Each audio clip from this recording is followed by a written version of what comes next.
over 50 million views. You're listening to The Joe Cronin Show. The Joe Cronin Show. The Joe Cronin Show. I hope you hang your mother. This country sucks! This place sucks! CNN masturbated all fucking day.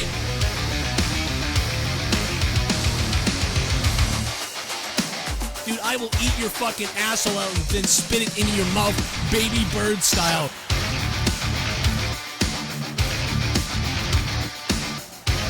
Who wants to go? Call the show. I'll fuck your ass!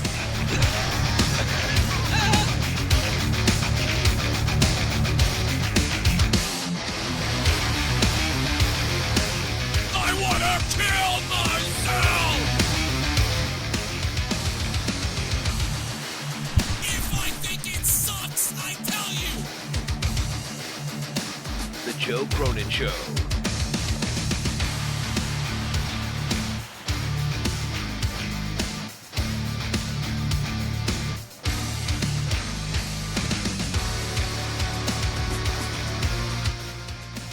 Oh, your Monday Night Raw is over. Are you ready? Monday Night Raw. Wow, that was something. That was something. I'll tell you what, I really liked the beginning of Raw with Drew McIntyre for the most part. And I really liked that ending, man. Again, Drew McIntyre and Edge save the show for me somewhat here, in a way. I don't know if you can really save a show that I didn't like most of, but some of it was saved for me, so I appreciate that. But we're going to talk about Monday Night Raw tonight. There's kind of a lot to talk about as far as the main event, or that main moment with Edge. And then there's a little bit to talk about as far as, Drew McIntyre and things like that. But my God, tonight, everything else to me, though, was just, I don't know, I just really wasn't feeling most of the other stuff. Super Chat coming in. Party! What's up, Super Chat? MVP's a jobber already. Edge versus Randy really 5/10. Well, I don't think we're really going to get... I'm not so sure MVP's really going to be back again. I think this was a one night only, a one night after the Rumble type of deal. I mean, unless there's some kind of report that I'm not aware of, Jim M. And what's up to Jim? Jake, do you... I haven't heard anything. I feel like MVP's... That was his... This was not a one-off for him, supposedly, with MVP, Really? that he's coming back for a bit.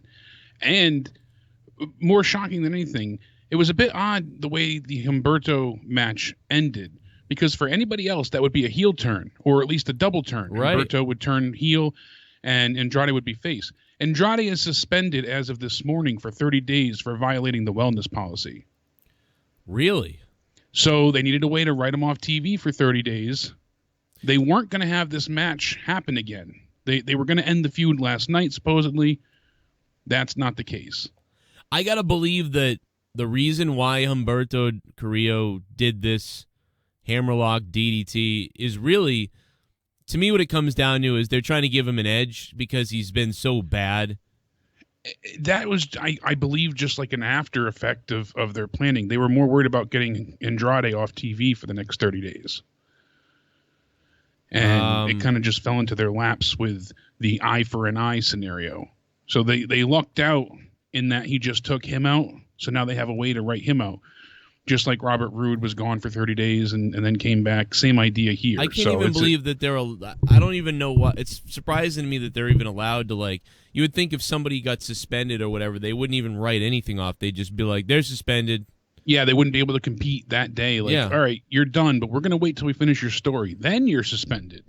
Why do they even need to do that? Because everybody knows I don't know. Happened. It's weird. It's In fact, you could have just had him not on TV for the next 30 days. I don't think anybody really would have been like, "Where's Andrade?" Towards the end, maybe, but they could have gotten away with it. And there goes his little push that he sort of had a little bit. Yeah, it says right here, though, real name Manuel was told of the suspension this morning. It's unclear what substance he tested positive for at this time. Jizz. So that's why it led to the disqualification ending. They don't want Humberto to be champion, so that's why they didn't change the title. Right. They didn't even want to have this match again, supposedly, from what I've read so far. But this is all coming out right now.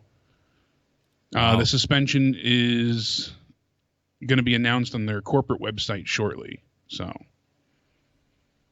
that's one of the bigger takeaways, I think, from tonight, because I was very not shocked, but confused in a way by the non-double turn, double turn. You know, I know the crowd kind of cheered with him attacking Andrade in the same way that Andrade took him out, but Humberto wasn't turning heel in this process, so it was just a bit bizarre.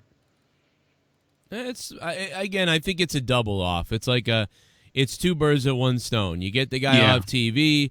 You got Humberto looking not like a little child or somebody. He doesn't look so meek and So, but man, did they luck out that if he got suspended, this story couldn't have happened at a better time for them. You know, really. Yeah. He was told this morning that's when that happened. So, is it really weed? I mean, I thought they took that off the banned substance list. Marijuana is just a fine. So. Oh, okay. Well, marijuana is a fine. It says that it's unknown what substance he was suspended for. Now, I feel like going back to MVP a little bit. What up, Steve Glenn? Thanks, bro. I did a little cleanup around my room. It looks great. I tore this fucking place down last night. Like, I don't know if whoever didn't stay up for the review, or it wasn't really a review anymore. It just became me drunk and everybody being crazy. But I just destroyed everything. There was shit all over the floor. Not shit, but stuff on the floor. There was spilling alcohol everywhere, and it was a mess, so I cleaned up. It's still not even close to done, but hey, at least it's a little bit of an update, and I did vacuum, so that's good. But yeah, got a good look to it. MVP has been asked and is willing to stick around for a short term, according to Wrestling Observer. Kind of like what Goldberg did, the Sportster's reporting. MVP wanted one more small run to show his 6-year-old son where he used to work. Among those listed, this is also a bucket list item for his WWE career. Right. And he wanted a Mysterio match, as his son is a huge fan of Rey. So, I mean, yeah, it doesn't feel like he's got a lot of matches, and it feels like he is totally in the Matt Hardy role right now. He's going to come in. He's probably going to get a bunch of losses, and then he's probably going to get one win. I would think that they would throw him one bone, like one win against somebody, and like he might even get that win on his way out. His last more than match. Likely, yeah, his last match. Which is funny because that's normally not. You do the other way. You do, you come in, you're winning or losing, and then you lose your last match. But to come in, what he'll probably do is, put everybody over that he can to help out, and then he'll probably they'll give him a good memory ending or whatever. On Instagram last night, he posted a picture with him and Rey and his son. And he said, if you will indulge me in a moment of pure unapologetic selfishness, tonight wasn't for me or for any of you. Tonight was for my little dude. Thank you, Rey. I love you, bro. And you see his son in a Rey Mysterio mask. So that's pretty cool.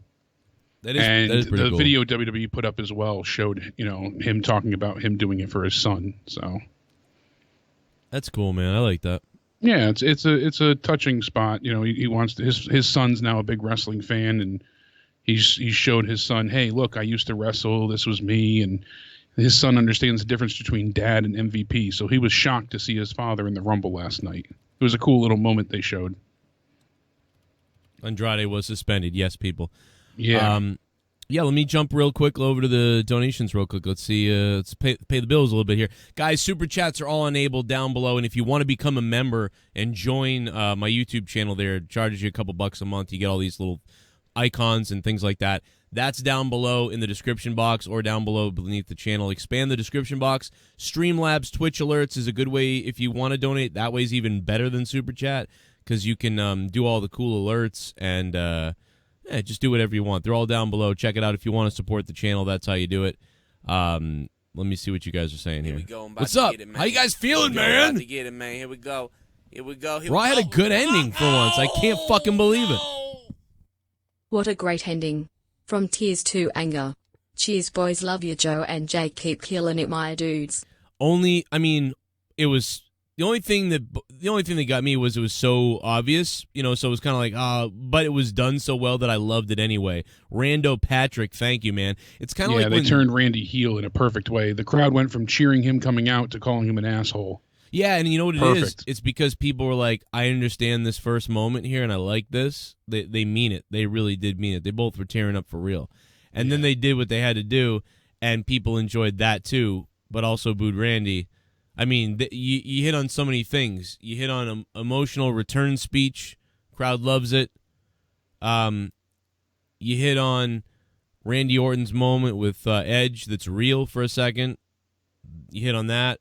And then break the fourth wall down a little bit so right. It feels personal. And then you go back into story mode and have Randy do the flip. So, which you saw coming. I think most people with a brain saw that coming.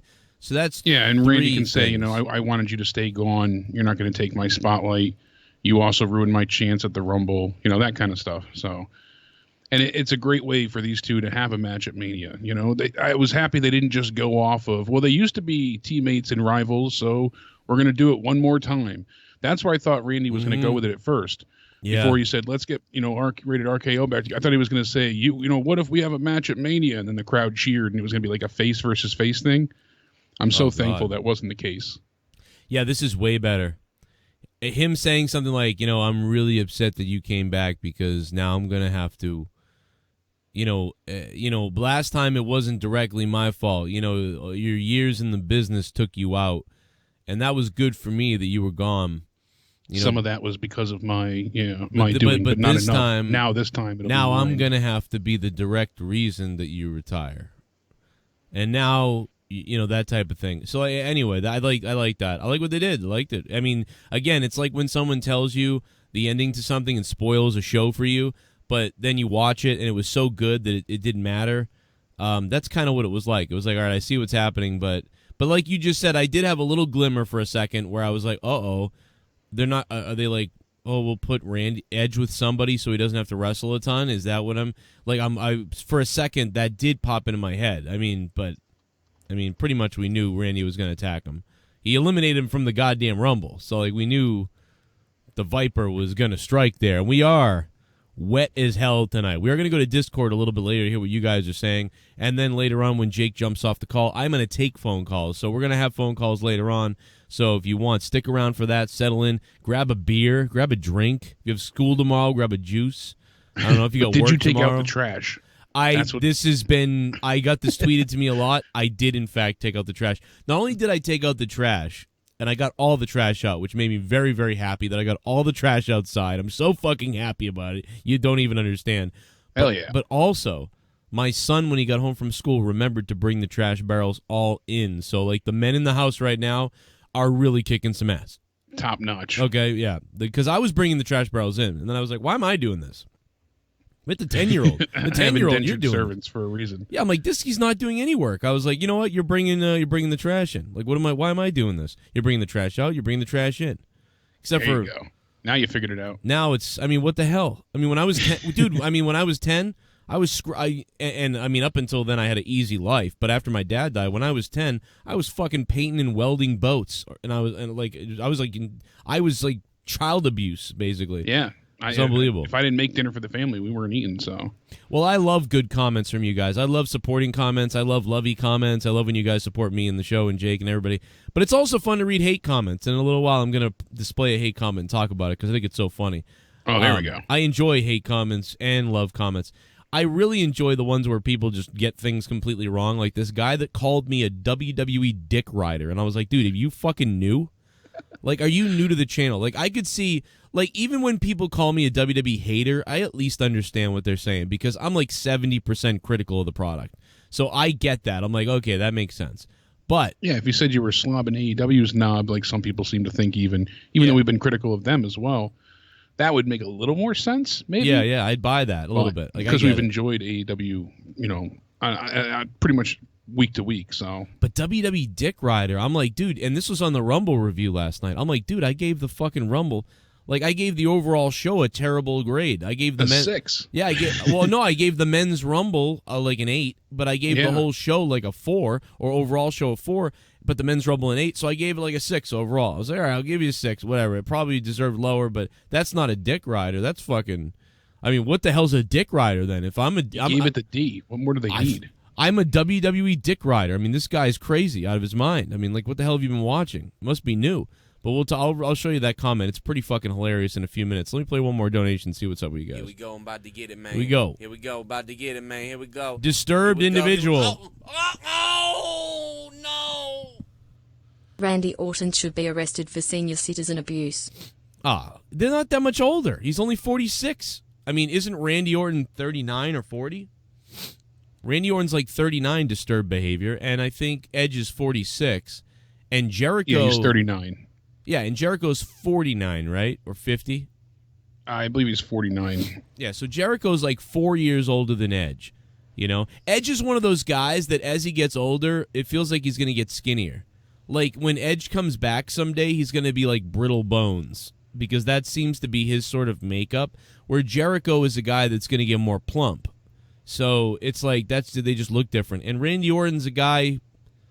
Randy Orton's got really good genes. I mean, even his dad, like, looks pretty goddamn good. Like, people look good. He's got really good genes. He'll stay, he'll start getting skinnier eventually, too. But, I mean, yeah, Edge looks good to me, man. I mean, he looks weathered, like a leather glove that's worn in, you know, but in a good way. Yeah. Yeah. There's a lot of MILFs Especially out with the there. facial hair, you know, it's a good look. There's a lot of MILFs out there that were humping the air during his little promo tonight. You know what I mean? I was humping the air. The hell are you talking about? Well, how about your tweet from the other night that literally got more views than our Royal Rumble review? That thing's still going. I'm still getting notifications for you and I. This guy's got 2,000 likes on his tweet. I've never had 2,000 likes on a tweet, ever. That was nuts. Ever in my life have I seen that. 2,000 likes on a tweet, fucking like 800 retweets or something, and 60,000 views. Craziness. The only thing you were missing, so see what I did with mine afterwards? Because I tweet out videos, but very rarely. But I always thought I should do it. And I said, well, next time I do it, I got to remember to put the name of the show on it or something like that. What's up to the chat? What did you guys think of Raw tonight out of 10? I really loved the opening of Raw, and I really loved the closing of Raw, and I really hated the rest of Raw. What do you think about that? Yeah, I mean, it started off strong and then faded fast, unfortunately. And I was really genuinely excited for Raw for the first time in ages, not just because of Edge, but there was a lot of things I thought that could be entertaining.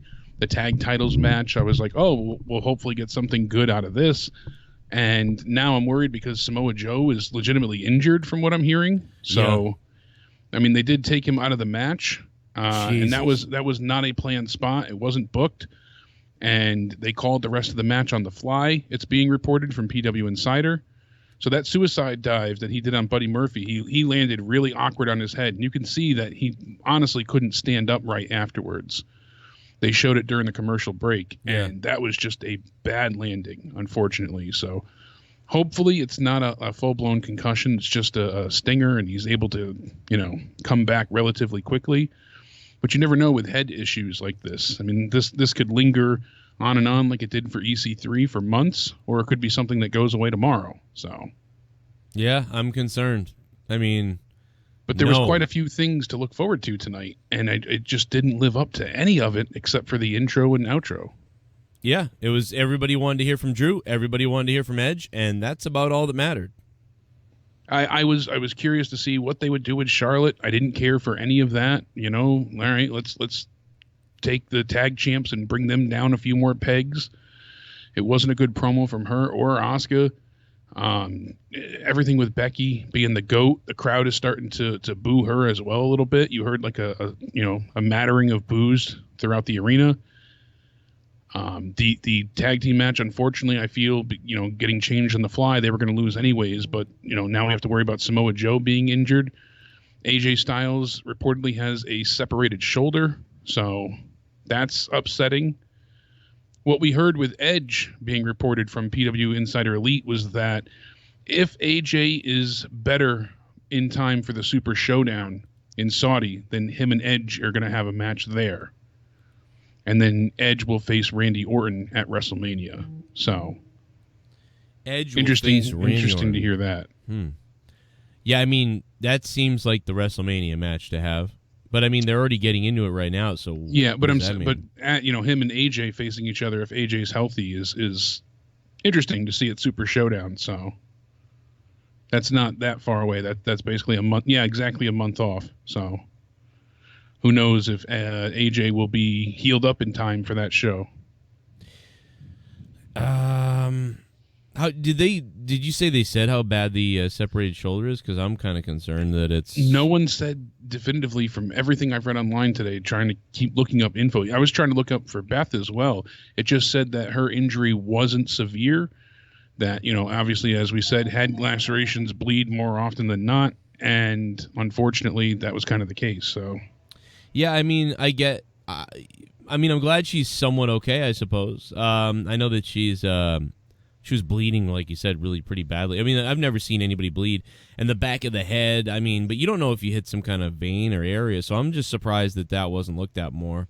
Yeah. I've just never, maybe like Ric Flair. Like, I've never seen anyone's hair. Maybe like Triple H and Ric Flair, something like that where they've had, really bad lacerations. But she was all right. I mean, if it was like spewing out or like dripping down constantly, then you'd be worried, I guess, more. But it was less concerning than many other times that I've seen maybe an injury like that. But, I thought Drew McIntyre's opening tonight was good.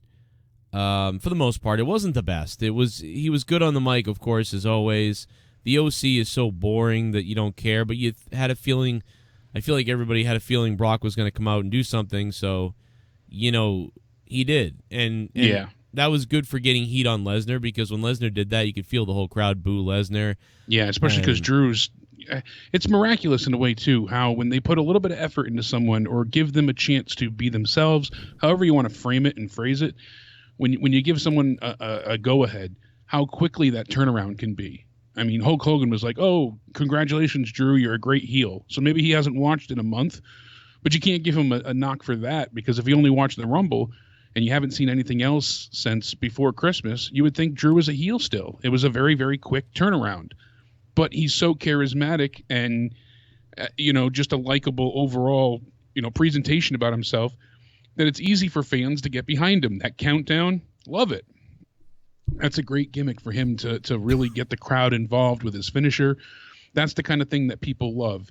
And that's missing from wrestling at this point. That's why Cena's You Can't See Me, Enzo's little dance, the people's elbow, those build-up moments that the crowd gets invested in is what it sells more and gets a better reaction than diving on the outside and killing yourself. So the countdown is going to be something that's going to be building, and that's going to be as big as the Yes movement at some point. I guarantee it.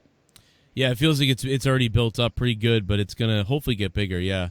But look at how quick that turnaround was for him to go into full face mode. It was 3 weeks, it feels like. Yeah, 3 weeks. He cut some kind of face promo, and we were like, oh, wow, they're... Yeah, they gave him a chance to talk. He started doing the countdown thing, and then they framed it well with the Rumble. They made Lesnar the ultimate heel. Whoever eliminated him would be revered, and that was Drew, and that was a great way for him to get elevated more. It was good booking. So that was the first Rumble that I've really enjoyed in a long time. That elimination was so fucking awesome. Yeah, it was poetically perfect. So if only the cameraman would have done a better job in half of those instances. Yeah, no doubt about it. Drew wasn't the only one, talking about different things. Dolph Ziggler was very upset with the botch of Edge's first spear being missed. Yeah, man. I mean, he was very vocal about that, and there was a lot of stuff a while that they missed out on. I mean, if any of the wrestlers are listening to my show ever, or and some of them are sometimes, so please, I am telling you guys, someone needs to talk to these guys. I'm dead serious. There's too many zoom-ins, and there's way too much shaky cam everywhere. Back in the day, a guy like Mr. Perfect and Bret Hart or anybody could punch each other, and it would look great. And you could stay with a wide shot and just move with a wide shot, and it would look phenomenal because the wrestlers are the ones that are supposed to do the work. And when the camera shakes and whatever they do, like, it just looks ridiculously stupid. And you're missing stuff left and right, and this has been going on for a long time. It's been going on for at least 12 years, if not more. It seems like it got worse all the time. And somebody needs to be like, listen, you can't film this like a movie. Because when you film like a found footage movie. Yeah, you can't do that. Nauseous. You're giving people motion sickness. They're moving already in the ring and moving, use cuts, but don't cut too much. Because you're missing stuff. There is a half a second of frame that you're missing when someone does this. And when you cut as you connect with hitting your arm Well, hitting their jaw, you miss that little bit of contact, and then you see their kind of reaction, and it doesn't look like you're watching a sporting wrestling match that really starts connecting in your head that there's something going on here between these two guys in a fight. Instead, it's sort of like you're watching a movie or an action scene, and it doesn't work. It doesn't work the same. Yeah, it breaks your suspension of disbelief because you're not seeing the connection. The brain has to make those connections from 1 to 2 to 2 to 3. So when, 2 is missing, you don't make the proper leap from 1 to 3. Yeah. Nobody Jones in the chat said it as well. He didn't know at all that Drew was a face. That's an issue. Wow. What? Which people not watching recently that only came back from the Rumble, I get it.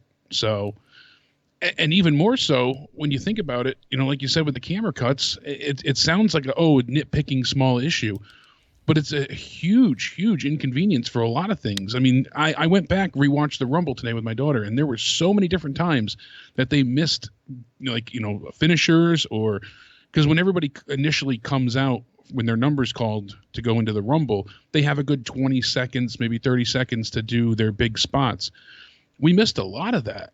A lot of it for crowd shots because they want to show people cheering and wearing the merchandise. Who gives a shit about the crowd?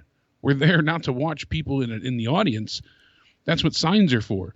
We're there to see them, perform. So it's baffling why they have to do that. The worst is when anybody's using a weapon. If there's a chair involved. Oh, God. Because they follow the movement entirely. So you see, they did that a lot during the Roman Reigns Baron Corbin match in the beginning. Yeah. When they were going for the porta potties, every time he was striking his head, they were moving the camera to hit the porta potties, and it was actually, nauseating. It was ridiculous. I got to give a shout out to Adtr. He was in the crowd tonight with a JCS sign, and we saw him on TV. So big shout out to Adtr, Jake, I believe, who was in a pretty decent spot there with the JCS sign. Yeah. How awesome is that? And a lot of people saw it. A lot of people were hitting me up about seeing it. So, I mean, Adtr is just such a longtime friend, listener, donator, everything. And so that was really, really cool to see him get that on TV and see a lot of people mention it to me and get a few DMs from people over the WWE stuff and like, hey, stop bringing you damn signs here and stuff like that from the So, thank you guys for that. That was really cool, Adtr, and thank you to everybody who took these pictures and, messaged me on Twitter about it. It's always fun when we get a Joe Cronin Show sign in the crowd, and especially when it's somebody that we're been so friends with for so long, and he's always been badass. And yeah, we even got him on, kind of can see him. It's pretty crazy. A lot of times we miss you. It's a great shot, and throughout the night we saw it a few more times as well. Yeah, now, man. who was it on commentary tonight that had a hoarse throat? I mean, you can't help it. But how about having that person talk less? Byron said, was it I think Byron? It was Byron, right? I guess it was Byron. I mean, so they put Byron on with Tom Phillips and Lawler. Jerry Lawler, yeah. And I still always want to say WWE, Jerry all Lawler. you're missing is me as a heel. That's all you're missing. Get rid of Lawler. I love Lawler. He's a legend. He's better than I'll ever be.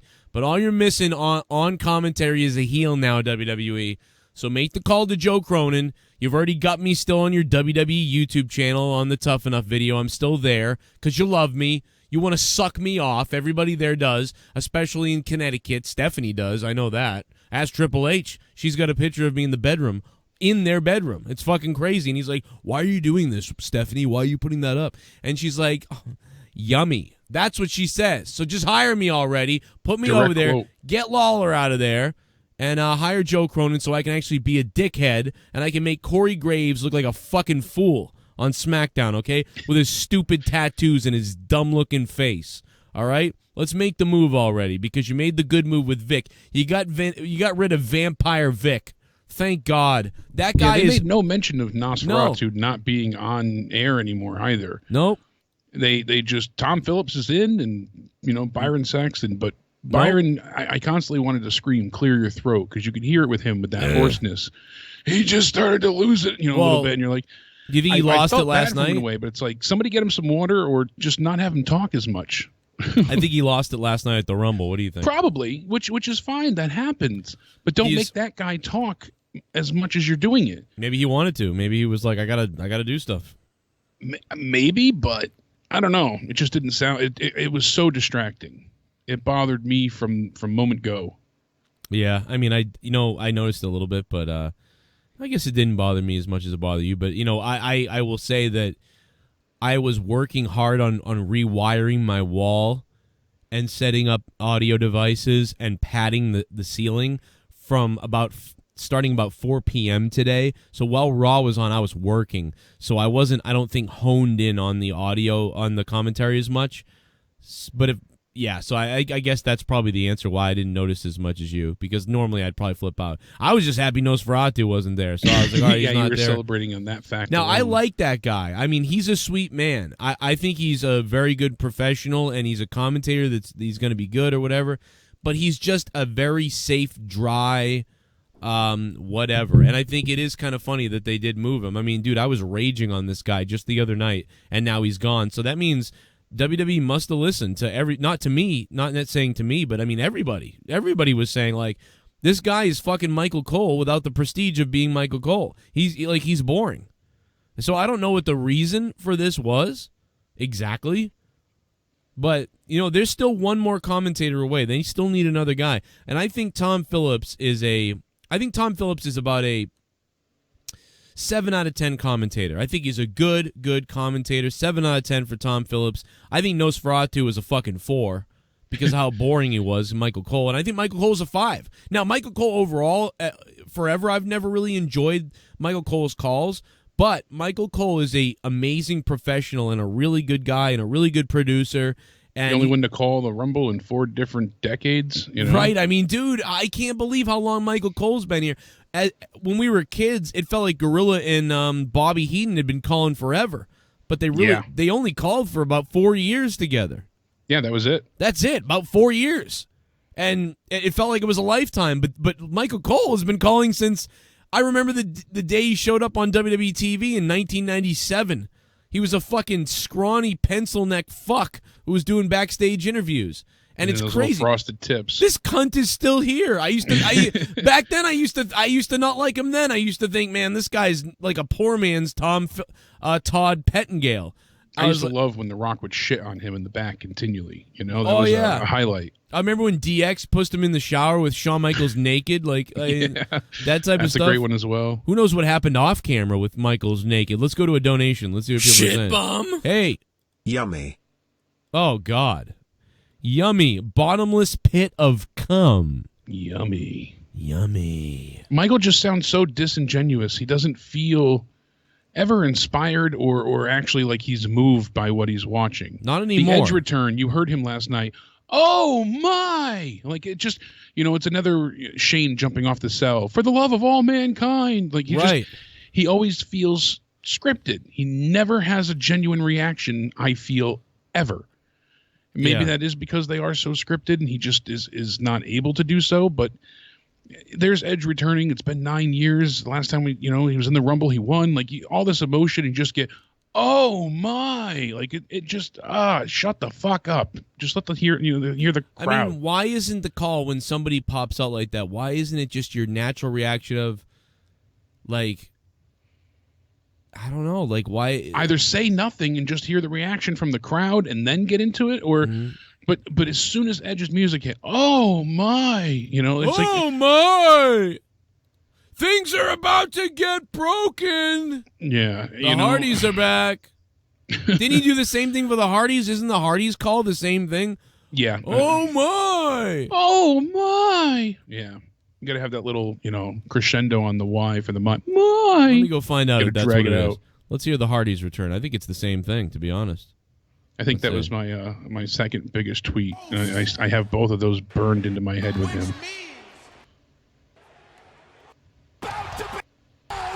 Ridiculous. It's the same call. Same, yeah. Listen. Oh my! What? Oh my! You gotta be kidding! Oh my! It's so fake. Things are about to get broken. But even my call of that sounds more real. Like, I'm listening to his voice. Let me hear it again. Hold on. Things are about to be broken. That was pretty good, actually. The broken call was pretty good. Like, things are about to be broken, but, I mean, that's a little weird. But he obviously planned that, and the oh my is every time. I get it, because, I mean, that's like a standard thing. Like, you don't know what to say, and you're like, but it's like, you know, I don't know. Like, I'm trying to think of, like, the Hardys coming out, and you're like, you know, Corey Graves like, what? You know, and then you're like, good, what? Is this real? The Hardys are at WrestleMania! The Hardy Boys are returning at WrestleMania! And they like things are about to get broken! Like that sort of thing, like, but oh my! Every time, or like, for the love of all mankind! Like he's been thinking of these things for days, and he wrote them down, and he's reading them. I mean, I can understand, you know, once in a while wanting to sort of like strategically plant some kind of saying or whatever you're doing, but it's like, man, I wouldn't want to know. I'd be like, dude, don't tell me shit. I don't want to know who's coming out. And if you find out that Edge and MVP are there, which you probably are going to know, if you're Michael Cole, you're probably going to know that Edge and MVP are there. But fine. But don't tell me when they're coming out. And then the energy of the crowd, and then that they're out now.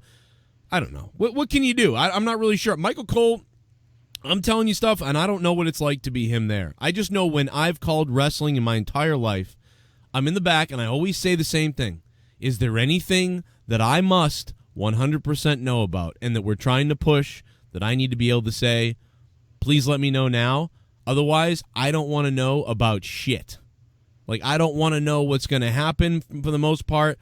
And like I said, like one of the only times where I knew what was going to happen was only because I had to keep time, and literally the time was going to run out at the count of 2. Like at the count of 1, 2, the time limit was going to run out, and I was going to ring the bell. And I was the commentator, the ring announcer, and the timekeeper. I'm doing 3 things. Not only am I the commentator, the ring announcer, and the timekeeper, but the referee is looking at me for the time. Yeah, so you have multiple jobs to keep busy with. So I got a live mic over here. I got my headset and the commentary here. I've got my stopwatch in front of me. And then I've got fucking everything here. And I'm watching, and I'm trying to remember what the move is that's going to be the last move. And I remember what the move is. And here it comes. It's a lion salt. It's only a lion salt, but big lion salt after the finishing maneuver, and that cost him the match. Instead of the finishing move and covering him, finishing move, lion salt, 1, 2, and the timer was a little bit fast. Nobody knows what the time is anyway, so it didn't really matter that much. But still, ding, ding, ding, fucking before the 3 count, I get on the mic. This guy's won. You know, hey, everybody, the time limit has expired. This match is thrown out at this point. It does not, whatever. And then I got to get back to commentary. Like, you know, I can't believe I just had to do that, and what's going to happen next week. And it's like, so I had to know that finish. But other than that, it's like, I don't want to know. But I feel like Michael Cole knows, like, an extra amount of what happens. Like, I feel he knows way too much about what's happening. And then it seems that way. And Vince is just pumping in more shit. Say this. Make sure you say this. Make sure, hit me with that. Oh my, I love that. Oh my God, or, oh my God, like whatever the fuck, Vince. Like it just feels like he's plugging it in, and at this point, Michael Cole has become obsessed with producing. Michael Cole has become obsessed with production and with setting it up and lining it up and making sure, like you're painting a picture, but like you're organizing all of it beforehand, kind of like a wrestler. Some wrestlers like to just go out there and, hey, here's the key moments, but let's just do everything else, whatever. But then other wrestlers, I want to plan out every single thing we do. Like Macho Man, I believe, used to be a guy who planned out a lot of things. The whole damn thing almost. I mean, for back then, it was probably more. Nowadays, most people do that. But yeah. I feel like Michael Cole's doing that on commentary, and it fucking shows. Anyway, I'm going to move off this. I'm sorry I went on that rant forever. But, Jake, what's next? Where are we at on Raw? After the Drew McIntyre promo, do we finish up on that? Do you want to move ahead after that? Yeah, Drew makes a great statement, simple, straight to the point. I love it, Then we get Luke Gallows, Carl Anderson. So OC comes out. They're both going to challenge him. He says that, you can both fight me. I'm making dreams come true tonight. make a name for yourself. Solid back and forth here. It's quick, but it's enough to put him over even more. People said, oh, you're burying the tag division. These two are close to irrelevancy, sadly. That's not a great thing to say, but I mean, we know that they originally deserved better, but they haven't been used properly since they've arrived. So, unfortunately, why start now? A solid win for Drew, though, and then a good surprise attack from Lesnar. Get more heat on Lesnar, make Drew look a little bit more sympathetic. I like what they did here. Rey Mysterio MVP. I was upset MVP didn't have his pyro. That was one of my favorite things about his entrance. When he went, and then like nothing happened, I was like, oh. I was so disappointed by that. A lot of people agreed on Twitter because his pyro was so just concussive and strong. Yeah. I remember standing close to ringside when he came out one time and not watching for a while, not realizing that it was going to be like that intense, and it just knocked me on my ass. So yeah. Not a great match, though, unfortunately. It was left a lot to be desired. Quite a few missteps from the two of them. MVP did get a few of his, common shtick moves in with the ball and elbow and whatnot. The crowd, some of them knew, so that's good. They chanted along. But Rey Mysterio beat MVP. It was about a 9-minute match.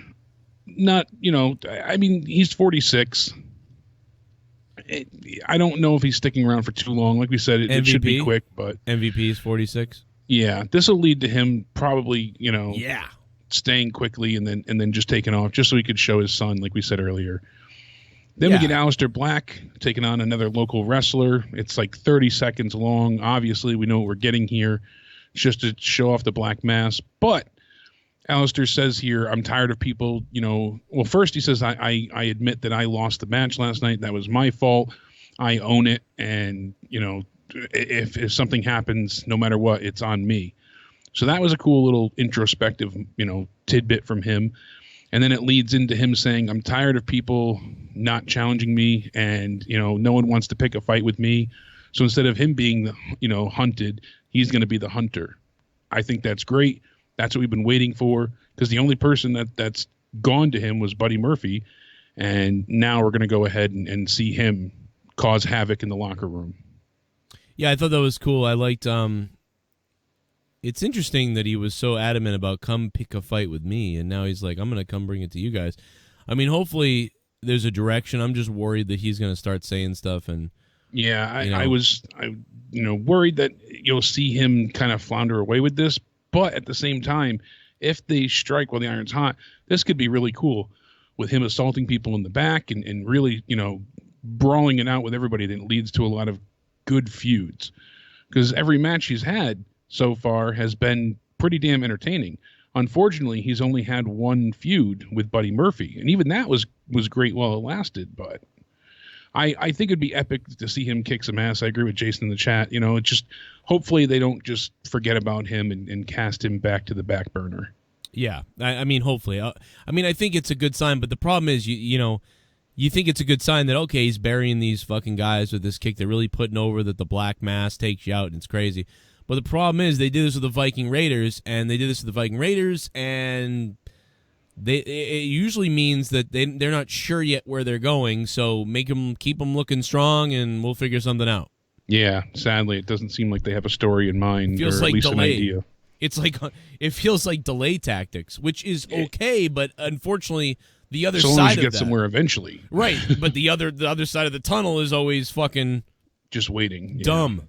No, but it's bad. Like, look at the Viking Raiders.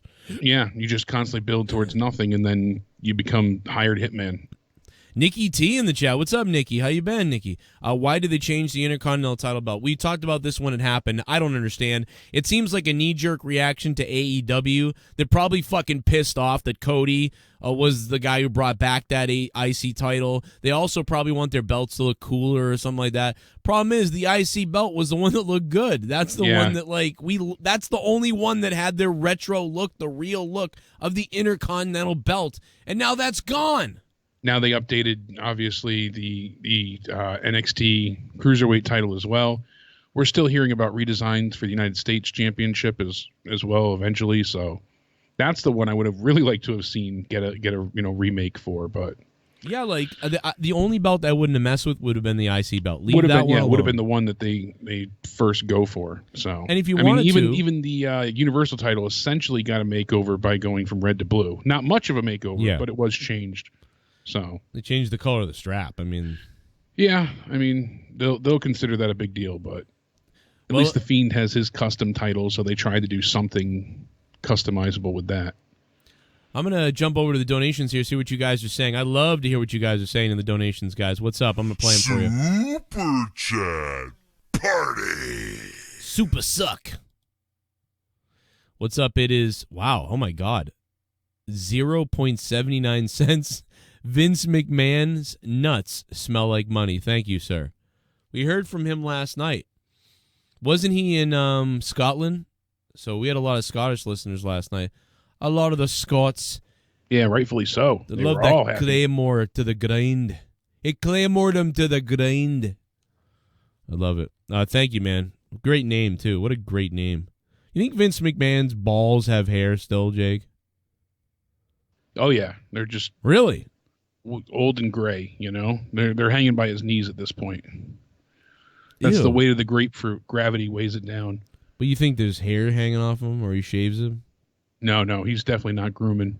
Vince is not grooming. Really? Oh, not at all. Wow. Randy Orton is the perfect first feud for Edge. Edge probably trusts Randy a lot in the ring to protect him. Randy will get a lot of heat going into Mania. I wish he used the punt kick.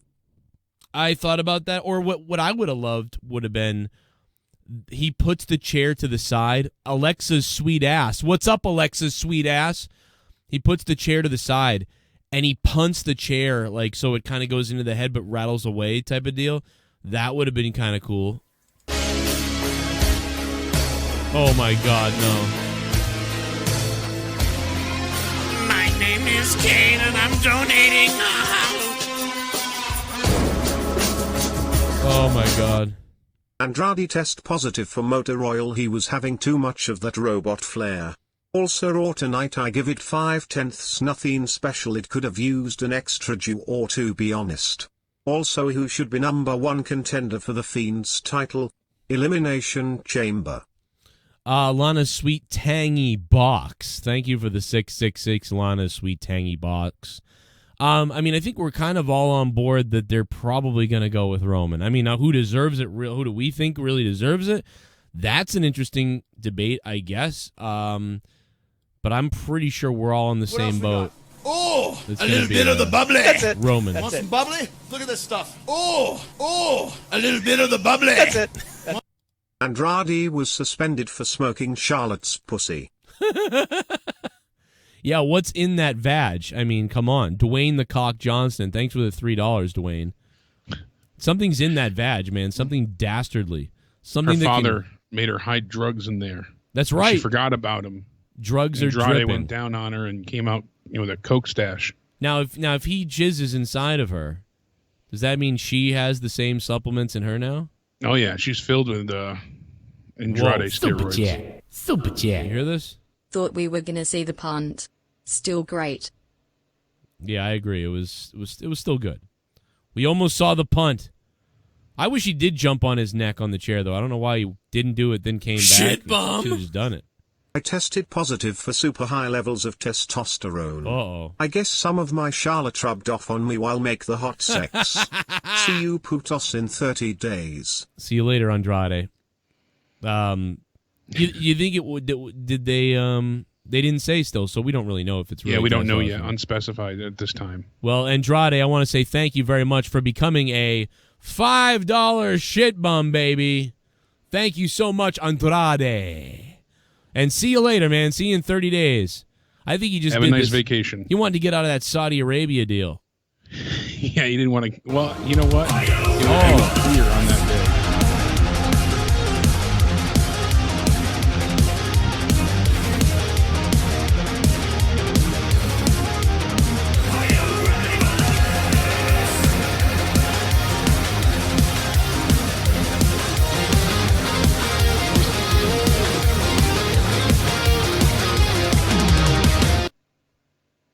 Sweet as, bro. Sweet as. What up to the chat? Sweet as. I didn't read this one. I don't know why I didn't read this, but let me see. Finally, we get a good story with Orton and Edge. These young talents need to learn how to tell a better story.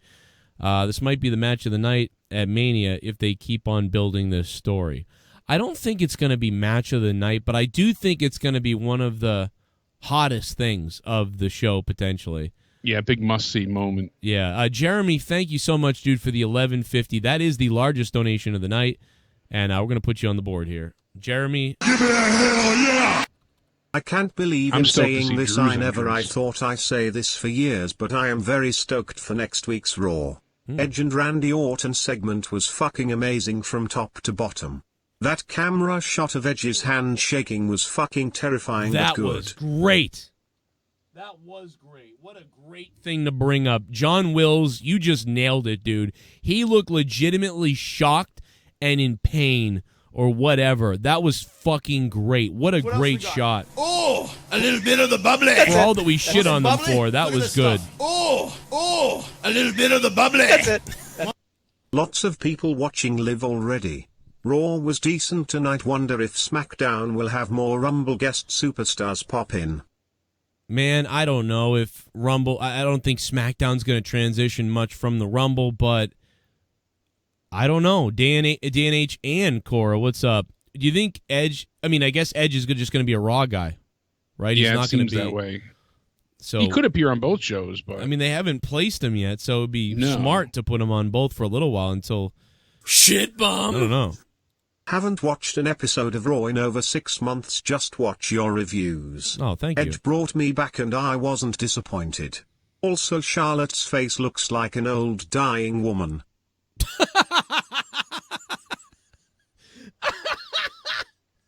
Oh my god, dude, what the fuck? I don't know why, but I didn't see that coming in that donation.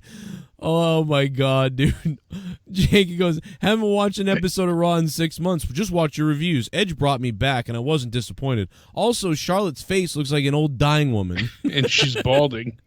Oh my god. That makes it even worse. That's Some fucked people said up. that to me tonight. It looks like she's balding. A little bit of the bubbly. That's it. Might be. Want some bubbly? Look at this stuff. Oh, I'm sorry, Charlotte. A little bit of the bubbly. That's it.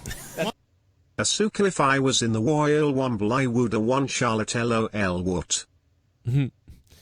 Asuka, if I was in the Rumble, I would have won. Charlotte, LOL, what? Justice for all. The Royal Rumble. Dude, she was Tyler Black. Yeah. She's Tyler Fat. You can't blame her. She's fucking Tyler Fat, man. Come on, bro. Thank you very much for the donation. Justice for all. God bless you. Jeremy with the $11.50. That's the top donation. He could take home that title tonight. I would bet Edge is off TV to after Saudi. It would make no sense to try build something with AJ after they started Orton angle tonight. Tom Phillips was one with horse throat. Tom Phillips was the one with horse throat. What the fuck's your name, Jake? Yeah, that's what somebody in the chat said before too. I wasn't sure, but oh, okay. Well, but you know what? It'd be cool if Edge had to be evaluated now because of his neck, like what happened, the shot to the head. And it'd be cool if they wouldn't clear him to get heat on Randy for a little while. So now he's not cleared. And they ran with a not cleared story. And then it'd be really cool if then Orton spent a few weeks gloating about it. And it would be double cool if in 2 weeks or 3 weeks, Randy Orton was in the ring, and they were like, and somehow he thought that Edge wouldn't be coming back now because of this. And he's like, so I had to take him out. You know, and the WWE doctors won't clear him to come back. And that's a good thing for Edge because I care about him and I love him. I want him to be at home with his family, enjoy sitting there with Beth and his kid and just enjoy watching. You know, I don't want him to be out here. I don't want someone else to hurt him. You know, so I did what I had to do. You know, when you take an old dog and you shoot it, blah, blah. And the type of thing where, you know, Randy finds out, Randy, he got cleared this morning. And Randy's like, what the fuck, type of deal. And then Ed shows up, kind of like a fucking Crash the Party thing, Shawn Michaels. Yeah. Y2J returning with the torch carrying thing. You just dude, that was, listen, if you watch anything tonight to have a fun time, that fucking torch was hilarious. Because that went on for a while. That was so good. The whole fucking night, this cunt is carrying a torch. We're having a celebration for Randy Orton tonight, and Randy Orton's got like an Olympic torch guy running around the city with a torch, and he keeps cutting to it, and he keeps like celebrating it. There's the torch, and it's gonna come here to the arena, here to Raw. And right as the guy comes into the arena after like 2 hours of the show carrying it, he gets clotheslined and taken out. And there's Jericho like, he turns around. I only wish they didn't show him I wish they just saw him get clotheslined. Right. I always said that. They didn't show Jericho posing, because then they cut to the Titantron. They're like, did you crack the code? Because for weeks they had been showing that code stuff with the Save Us Y2J build-up. Yep. I wish they didn't show him in the pose that he does. But right away, such a great moment still. Because good. If it got clotheslined, you'd be like, wait a minute, what the hell? The guy got taken out, and who clotheslined him? And then when the thing came up, you're like, oh, fuck. And then you might have thought Jericho, because people were guessing it was Jericho. But then you might have been like, oh, fuck, it's Jericho. And then you would have gotten more excited. But instead, right away, you were like, oh, fuck, it's Jericho. And then it comes on. But either way, it worked out either way. It was so fucking funny, great, though. That was great. That was fucking hilarious. And then I would say the Ed Shawn sold Michaels. his ass off tonight. He really did a great job with that. The Yes. crowd, the way he held his neck, he's fine. But even I was like, oh, Jesus, don't. You can't help but feel like, oh. Same way when Daniel Bryan first returned, and you were like seeing him bump all over the place. And you're just like, oh, God, no, easy. Easy on him. I was thinking about this the minute Randy stepped in the ring. I went, oh, my God, he's going to RKO him at some point. And I started looking at him, and I'm like, I just kept thinking about, like, I literally kept thinking about how do you take that RKO and, like, your neck is going to get jarred for real and stuff. And I'm like, And I was actually thinking about it and worried about it because because that's what selling is, by the way. That's what like believing something and selling is. For 9 years, he's gone. So even though you saw him in the Rumble the other night, knowing that Randy's going to jump up and grab him by the head and neck and give him an RKO, you're actually worried about him because you've been sold for 9 years that his neck is fucked up.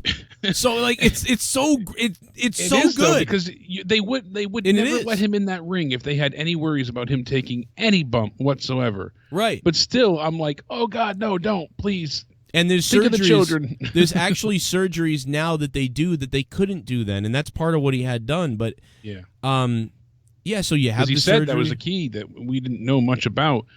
That he went back in for another neck surgery. I didn't know that when he said that. I went, oh my God, what? I was not aware of that. Yeah, so he must have had something done that's like, all right, well, there's your protection. They must have removed some of the metal, and they have all new, 3D printing abilities nowadays. That's incredible. Yeah, dude, that stuff is amazing. You talk about Star Trek. It takes a whole. They can replicate like these things nowadays, but I don't know if you've ever seen it, but the place that does it, it's like a sewage plant. It's a giant sewage plant, and they can replicate things like a replicator in Star Trek. That's nuts. But it takes an entire fucking factory to do it. If you've ever seen it, if you Google it, it's crazy. And but it's like that's a factory now, but someday that's going to turn into a unit, and someday it's going to turn into a small device that's in your house, handheld. Like, dude, like it's pretty crazy, man. When you watch Star Trek, we have tablets, we have the phones, the communicators, we have a lot of the stuff that you see in Star Trek.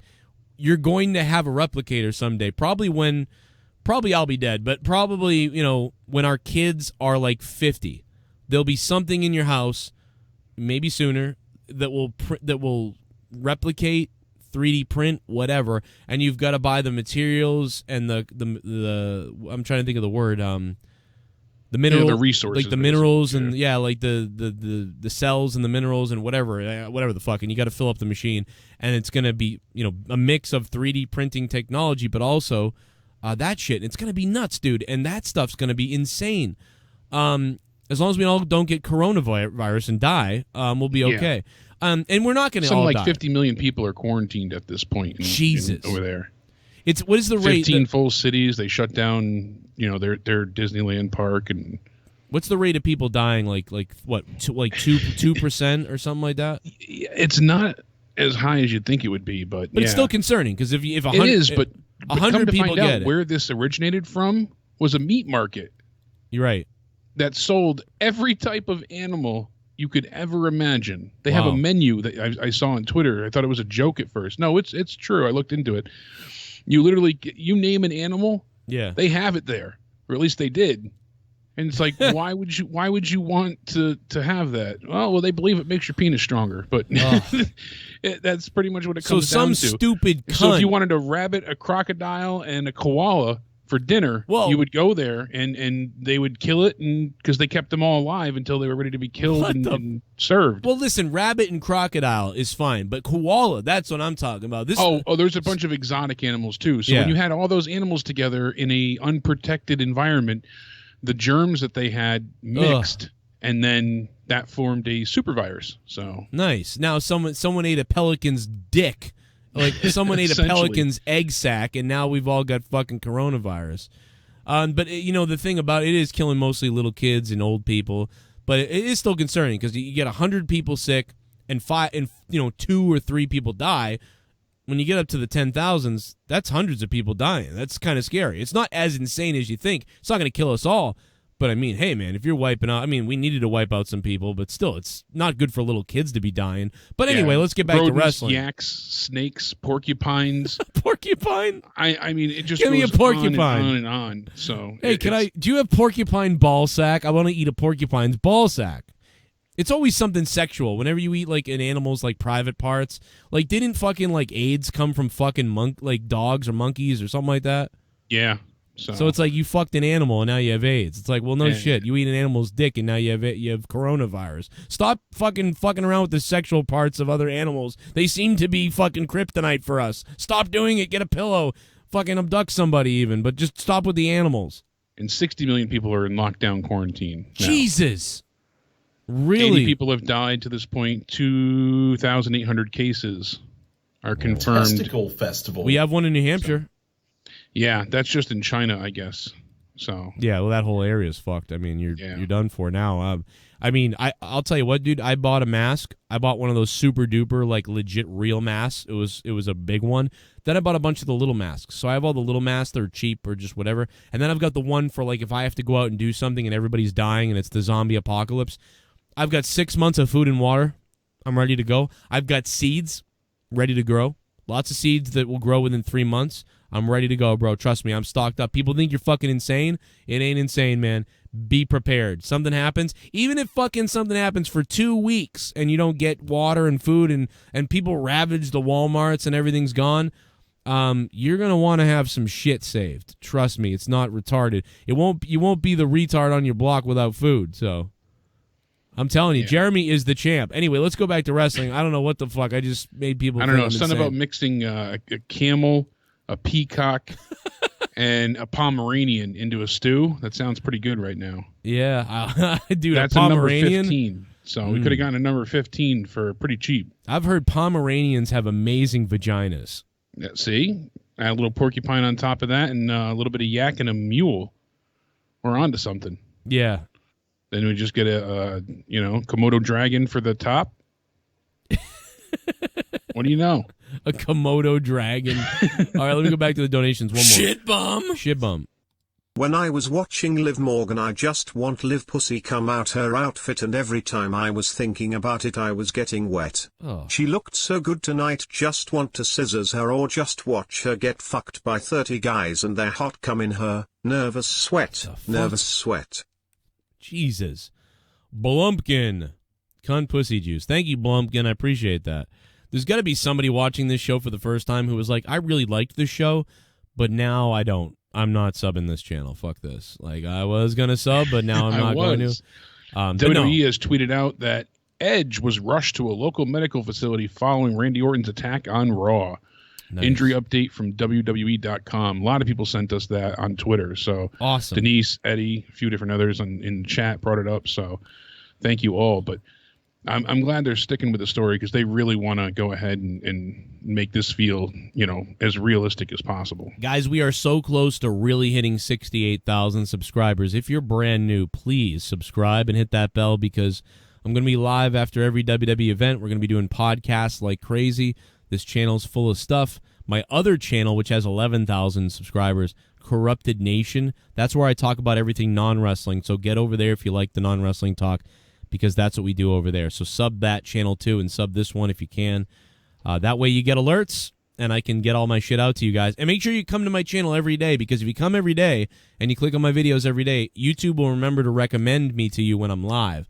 If you don't check me out constantly, it will stop recommending to you my channel even if you're subbed. So make sure you just attack my channel like crazy. I mean, in a good way. Sexually attack my channel. Please do that. Yeah, it's good to come every day for your health anyway, so. Well, that's true. Did you know that I made $23 in ad revenue? I saw. That's... What the fuck? Abysmal. What is going on? I had people hitting me up who have 5,000 subscribers who do little YouTube videos or gaming videos. Multiple people hit me up. And they were like, dude, I make more than that. What the hell's going on? And I'm like, it's my vulgarity. It's the swearing and things like that. It demonetizes almost everything I do. But isn't that nuts? So I do want to say thank you guys very much for all the donations and for becoming patrons to get that bonus content and buying T-shirts and just everything you guys do, $1, $2, $5, whatever, because YouTube ads are doing nothing. I mean, that's crazy. We're talking about almost 400,000 views. 400,000 views in 30 days, 22,000 ads displayed. And $27 or whatever. And now, it's not like, oh, well, if you don't swear and go family friendly, then you're considered children's content and you get no advertisers anyways. And, so it's like you're damned if you do either way with this. So. All right. Well, let's move on to the next match. I'm sorry. My bad. We go back to Raw here, and we're leading into Seth Rollins and Buddy Murphy, the tag champs on Raw. They come out. And you hear Seth on the mic, goes on and on about saying how close he was to winning the Rumble once again, but it wasn't in the cards. Told Drew, be careful because they'll turn on you quickly. I thought that was a good line. And that's when Kevin Owens and Samoa Joe came out. They were trying to see where AOP was because they didn't want to be blindsided and attacked. Finally, AOP was in Seth's personal dressing room. That's when the Viking Raiders were attacking them, and we headed into commercial. Now we actually start the match because I think it's going to be a fair, 2-on-2 team up. And Samoa Joe performs a suicide dive onto Murphy, heading right into the break. So as we go into commercial, they come back and they show us that, oh, shit, he landed on his head badly. And it looks like he's got himself a nasty stinger. But it was reported that he is injured. We just don't know the severity of it. So... Okay. As we said earlier, start the match. It was reported several different places here. PW Insider was first, saying the decision to remove Joe from the match was made by WWE medical personnel. It was 100% legitimate, not something that was booked as part of the match. Everyone involved was calling the remainder of the bout on the fly. So hopefully he's okay. It is a harsh landing that doesn't look good at all. He came right down on the tip of his head. So... they finish the match. Buddy Murphy gets the roll up as has there been any report on stunned. Do we see any reports on him at all? Do you see anything? Because I don't. On Samoa Joe? Yeah. Just that he was taken out of the match and it was legitimate, but nothing. I don't see anything. Fuck. It's still a little too soon. I mean, even if they went and did a scan at the hospital, you wouldn't even have the results yet. So, right. It takes a while. It was a solid tag match, about 15 minutes. It was interesting because of the numbers advantage that Seth had going into the second commercial break with Joe coming out of it. And I said, wow, it'd be kind of a cool story here if Owens was able to, get the better of both of them and then be like, oh, I don't need Joe, that kind of thing. But obviously, same old song and dance. And right as Owens stuns Rollins, he gets rolled up by Murphy. So what do you I mean, I thought it was a clever way, and with Samoa Joe getting injured, I mean, I guess okay, because because now they can say that Owens was close, but he couldn't do it on his own. Right. So. That feud seems to be going nowhere for me too. I'm gonna take a phone call real quick. I can only take one right now, unfortunately. But 203's, what's up? Hey. This is Carl live from Stamford, Connecticut. This is the spirit of Dusty Rhodes, baby. How did you like the Royal Rumble? Oh, my God. Dusty Rhodes, thank you, man. It's good. I can't believe you're calling us from heaven. Yes. From heaven, baby. My son doing good with AEW, but the Royal Rumble got my titties jumping when Brock Lesnar, big son bitch, went over the top rope. Yeah, that was pretty good, man. I thought the Rumble was good. What did you think? How would you have booked it?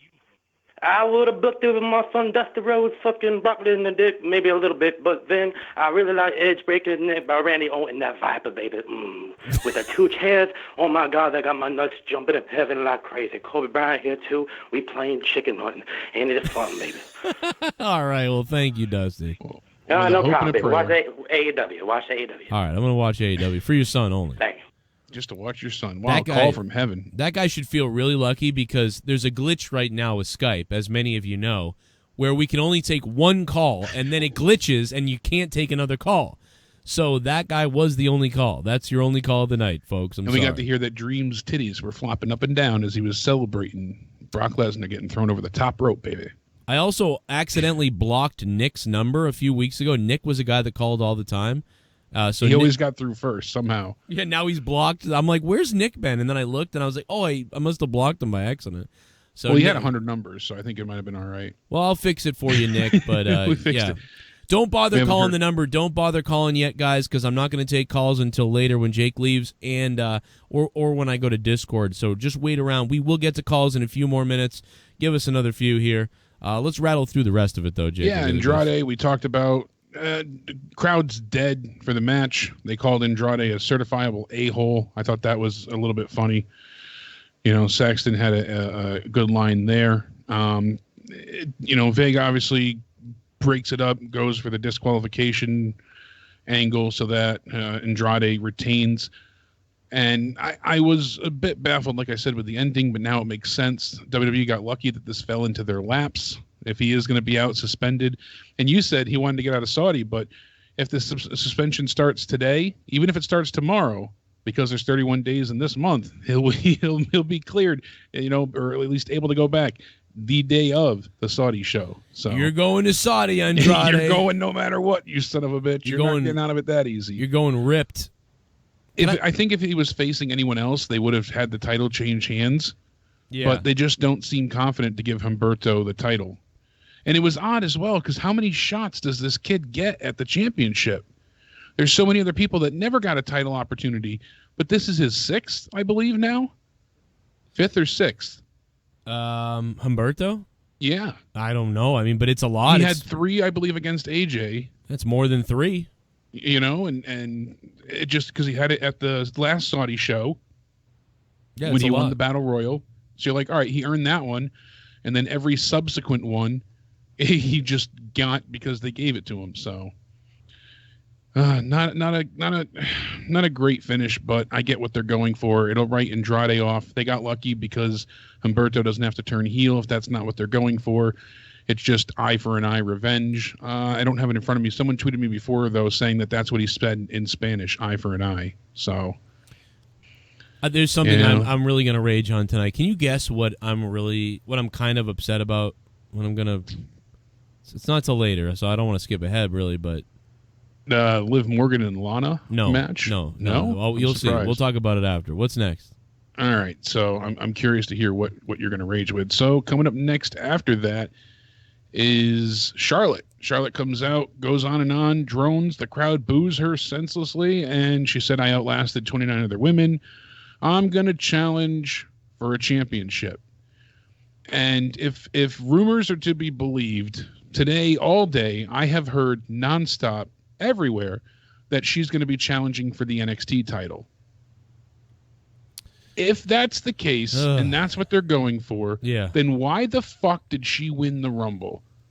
What she could have challenged for the NXT title without needing to win the Rumble and take it from anyone. Shayna could have won the Rumble and gone against Becky, and that would have been it's already a built-in story. It makes sense. Let it happen.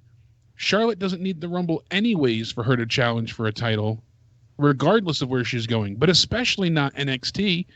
And she could simply, other people have gone back to NXT, if that is what happens, she could have just said, I'm going back and I'm proving that, there's no woman here that can compete with me, and I'm coming back from my title. That whatever you want to say, it's Charlotte Flair. It doesn't matter. They're going to give her the push anyways.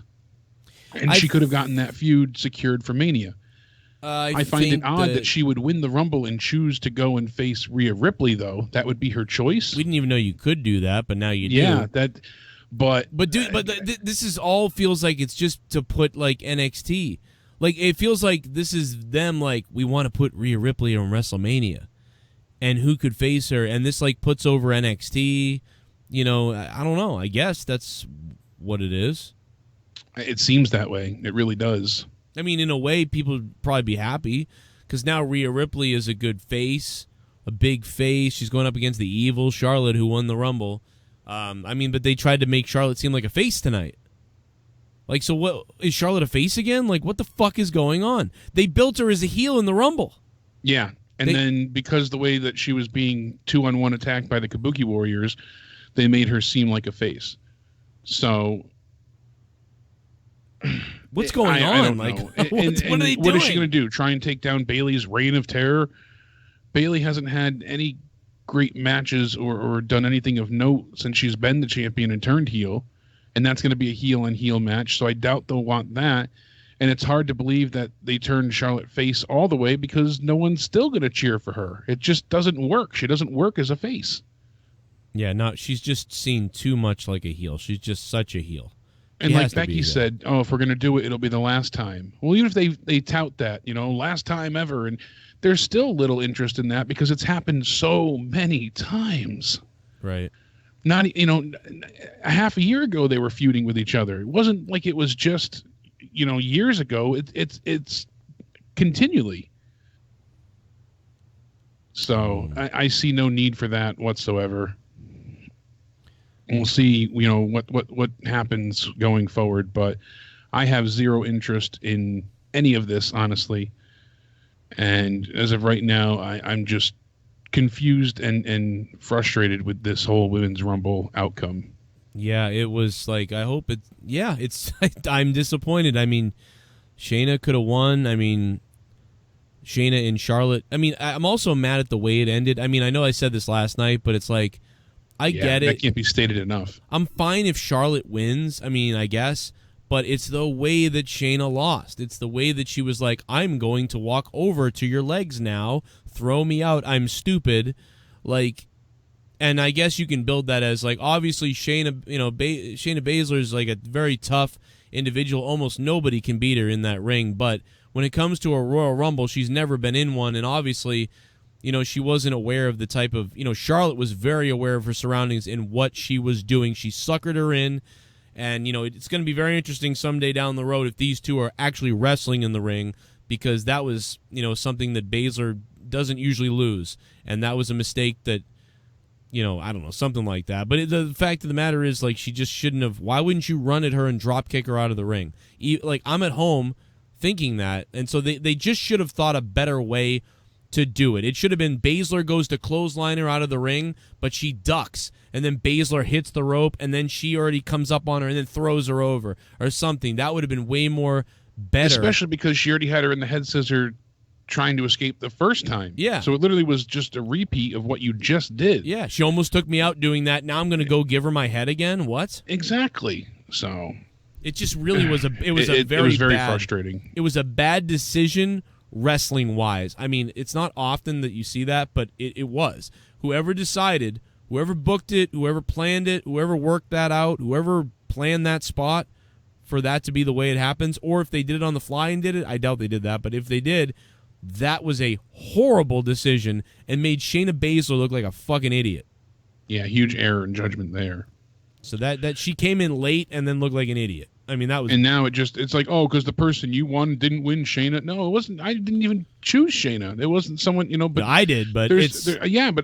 for me, being upset, it's, you hear people, because it's not booked around you. No, that just doesn't make logical sense at this point in time. Yeah, nobody would... It doesn't... The whole road to WrestleMania feels ruined with the women's side of things now, with Charlotte having the choice, be hers to make. And like Denise said, what is she going to do? Choose the women tag team titles, and find a partner? That's a waste of the Rumble even more so. No matter what they do with it, it just feels like the worst possible outcome. I was convinced that she would. Who's the other women's champion? It's Bayley or Becky. Oh yeah, so you'd think it would be Becky because Charlotte's a heel, Becky's a face. So you think you're getting because you're not going to have heel versus heel when Bayley turned heel on Charlotte to get the belt. And Lacey Evans lost clean last night. What the hell was that? She lost clean. All that I'm going to get her, and I've got my right hand, and I've got my daughter, and all this stuff. People behind me. And what was that? Like you were literally starting to build her like Drew. You were like building her that she's going to be a face, and she's been through all this emotional stuff, and my daughter's in the front row, yet you straight up lost to Bayley. Why did they book it like that? Nobody cheated, right? Am I crazy? There was no cheating. It was a straight up There was no loss. cheating. It wasn't. It was just a clean loss. And it was a fairly quick one. Yeah, and it was a craptastic match as well. There was the ending was anything good. Of note. The ending was good. She made a mistake. It looked good. But why was she being built up as this face and the woman's right and all this stuff? Yeah, because they've been pushing her for weeks. She's been on the bump. She's been on talk shows. They've had vignettes. They've covered her outside of the ring so much, talking about her veteran history and her past and dealing with, parents of addiction and all she had to go through her whole life to get here, and just the ultimate underdog tale to lose clean. It was like a Dana Brooke booking. Yeah. But they've done this before. They've pushed people and then had them lose, and it's been baffling. So did she do something wrong? I mean, it seemed like they were. Doesn't seem that way. Are they trying to? Haven't heard anything about it. I've looked. I mean, it doesn't seem. It just seems like that was their decision. I mean, if you're trying to get sympathy for her, it's like you would have her. You would have her like. You have Bayley cheat. You'd have Bayley cheat. You'd have you have Sasha interfere. Or you'd have a hard fought match where there was so much going on and she almost won, and they get to the outside, and maybe Bayley does something with her daughter or says something to her daughter, so then she comes out to say, "Are you okay, baby?" or something like that, and then from behind Bayley hits her in the head and then throws her in the ring and then does a move and beats her or whatever. There's some kind of distraction or whatever. None of that happened. It was just straight up quick bad match, and she made a mistake at the end of it. Yeah, and Deja says that Bayley did grab the tights, but she grabbed them too late to have made a difference in the pin. And they think that she botched here and was supposed to grab the tights earlier. Maybe that would. So she was supposed to have a dirty pin.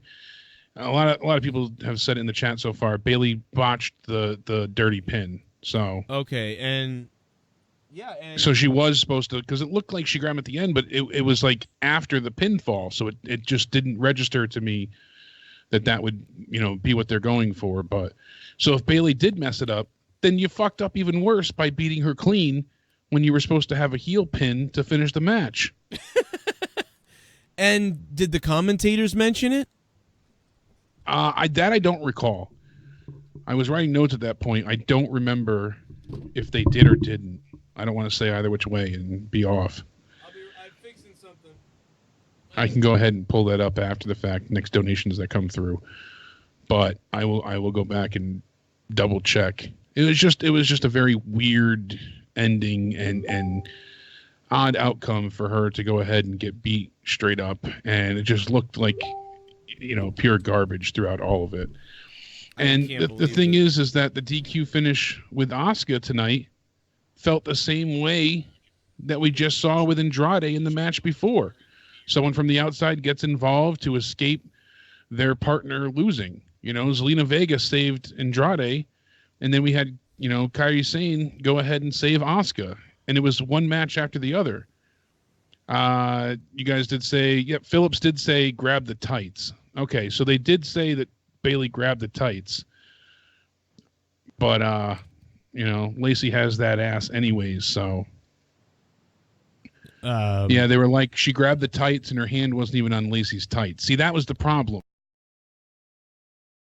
They said that she grabbed the tights, but she didn't. So, yeah, unfortunately, That just looks terrible. On a side note, really quick, Umbra Ian, he went ahead and we congratulated him a few weeks ago for winning the Rookie of the Year award.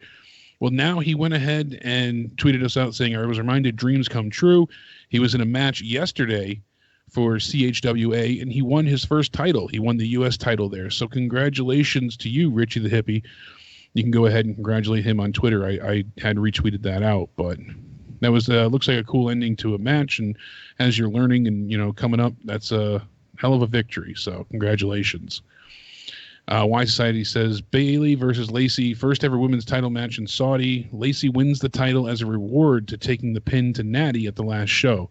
Plus, with her military background, winning the title overseas makes sense. Then we get Charlotte versus Lacey at WrestleMania 36. Now, that's not a bad idea. And we could say Charlotte is waiting to see, who's the champion later on. Because the problem now, essentially, we know Brock's not going to defend the belt again. So it's okay for Drew to pick. But that's why, unlike, yesteryear, when it used to be, the title wasn't defended in between, so it was okay at times. You would pick a champion, or you just knew that person was going to WrestleMania. There was just the one belt that they were going for. There wasn't a choice. And then when there was a choice, you had to pick which brand you were going for, but you didn't know necessarily who was going to be the champion. So were you going for the Raw or the SmackDown one?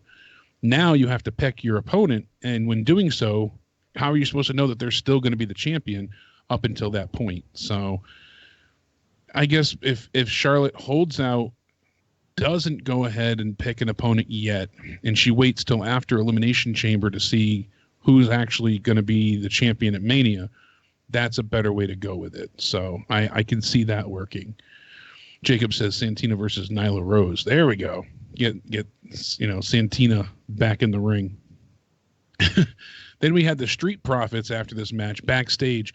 This was a disaster again. Can these guys be more buried? I guarantee, actually, now bringing this up, this is what Joe was going to rage about. Kelly shows up out of nowhere, and Ford is singing her a song, and then all of a sudden Dawkins sneaks in, introduces himself, and starts flirting with her, basically, even though that we know he just announced the gender of his upcoming child and is married. It's like you retweet these things and showcase that he just had his gender reveal for his upcoming child's birth, but then he's flirting with Kelly. Good job, WWE. And the interaction they had with the three of them was so uncomfortably cringy, it was ridiculous. Kelly just stood there and smiled. Not that, the name's so nice they named her twice usually does much in the way of promos, but she was exceptionally awkward at this point in time. And the whole thing just went ahead and should not have happened on TV. It was just a huge error in judgment once again from creative. Don't let them talk. That was ridiculous. The Street Profits were great on NXT. The crowd was behind them. People enjoyed them. They had so much, lively energy that it was a fun tag team to get behind. Now they're the shittier version of SNL. And I didn't think that was possible. But lo and behold, that's what we're getting. So then after that, Mojo Rawley comes out, and suddenly we have Riddick Moss coming from NXT. He's now Mojo's offensive lineman. Mojo says that, as any franchise quarterback knows, you need a strong offensive lineman to watch your blind side. And that's when he introduced us to Moss. So he said, anybody who's going to try and take the title, you're going to be blocked. This is when No Way Jose and the Conga Line go ahead and come out. Oh, fantastic. This is what we needed to save the day. So No Way Jose loses in 20 seconds. Maybe we should start a hashtag, that they need to push No Way Jose. If we stick to it and actually sound, even if we don't want him to get pushed, if we just make enough noise, maybe they'll take him off TV thinking that we like him. Can't go wrong. It's worth a shot. So we go ahead and we see him lose 20 seconds. And then the guy in the cheeseburger costume goes ahead and runs in and rolls up Mojo. And it's R-Truth. He wins the 24/7 championship, jumping up and down. Extremely excited. And what do we get from that? I like this because we go ahead and easily see R-Truth get destroyed seconds later. And, the title reign is overturned, basically. Mojo Rawley is again the 24/7 champion. And I appreciate this because R-Truth used to just roll somebody up and then celebrate, and the other guy would look shocked. Well, Mojo didn't just look shocked for long. He did something about it. I like the idea of the fighting champion gimmick that he's got going on at this point. So let's go ahead and keep going with it. I appreciate it. And don't forget, hashtag save No Way Jose needs to start trending. Then we get Liv Morgan and Lana. Lana makes her entrance. We cut to commercial. Liv Morgan comes out. Her theme sucks. I'm sorry. I was hoping for more with her.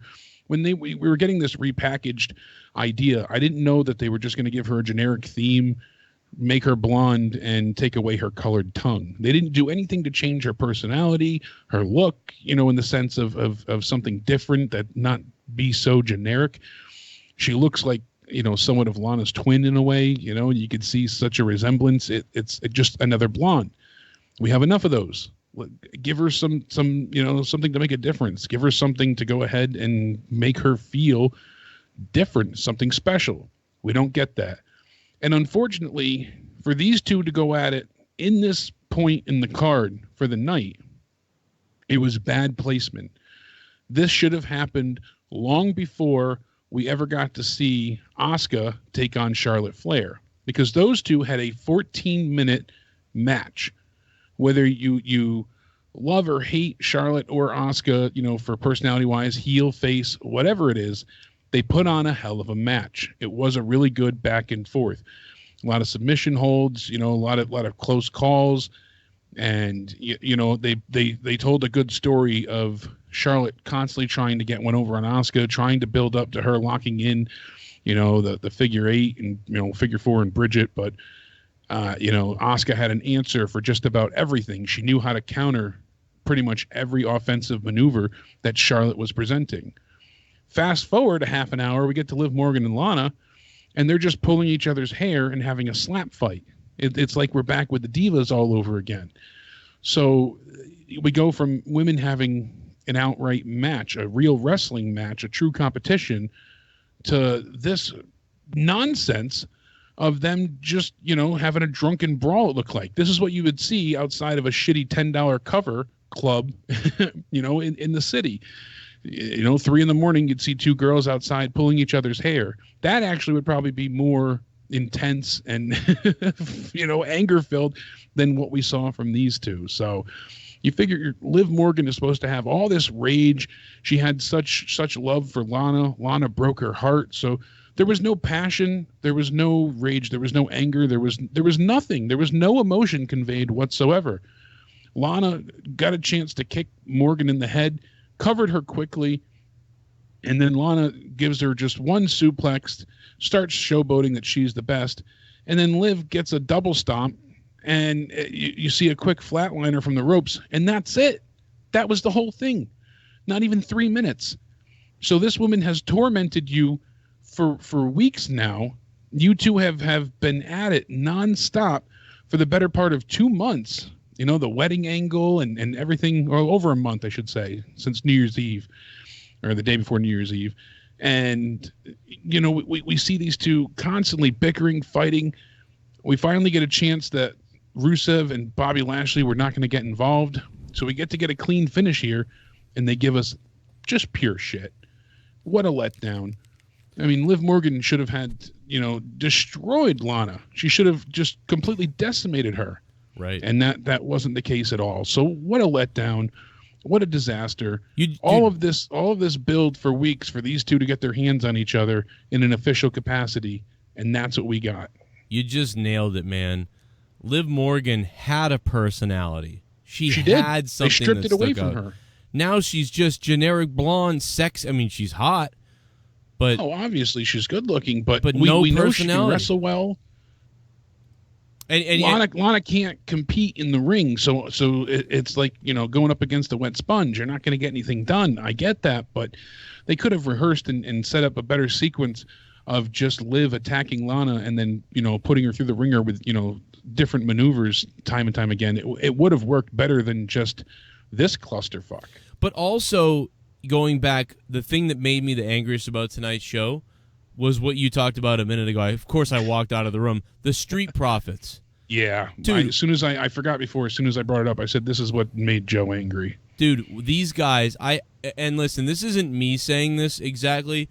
This is just some of the black audience. I got DMs and text messages like, dude, some nerdy white fuck is writing these guys' lines. Like, these guys are the fucking, they were like, they seemed cool as shit in NXT. And then I don't know what happened. I don't know how this happened, but you know something weird happened because out of nowhere, they just immediately showed up on Raw doing these, like describing what's going to happen through the night, previewing what's going to happen. Yeah, they used them as hype men because they were getting the crowd hyped up in NXT. Right. And it felt like a party, you know, passing out the red Solo cups. Everybody, we want the smoke. They're partying. They're dancing. Everybody's having a good time. So, let's bring them up to Raw and have them be hype man for Raw.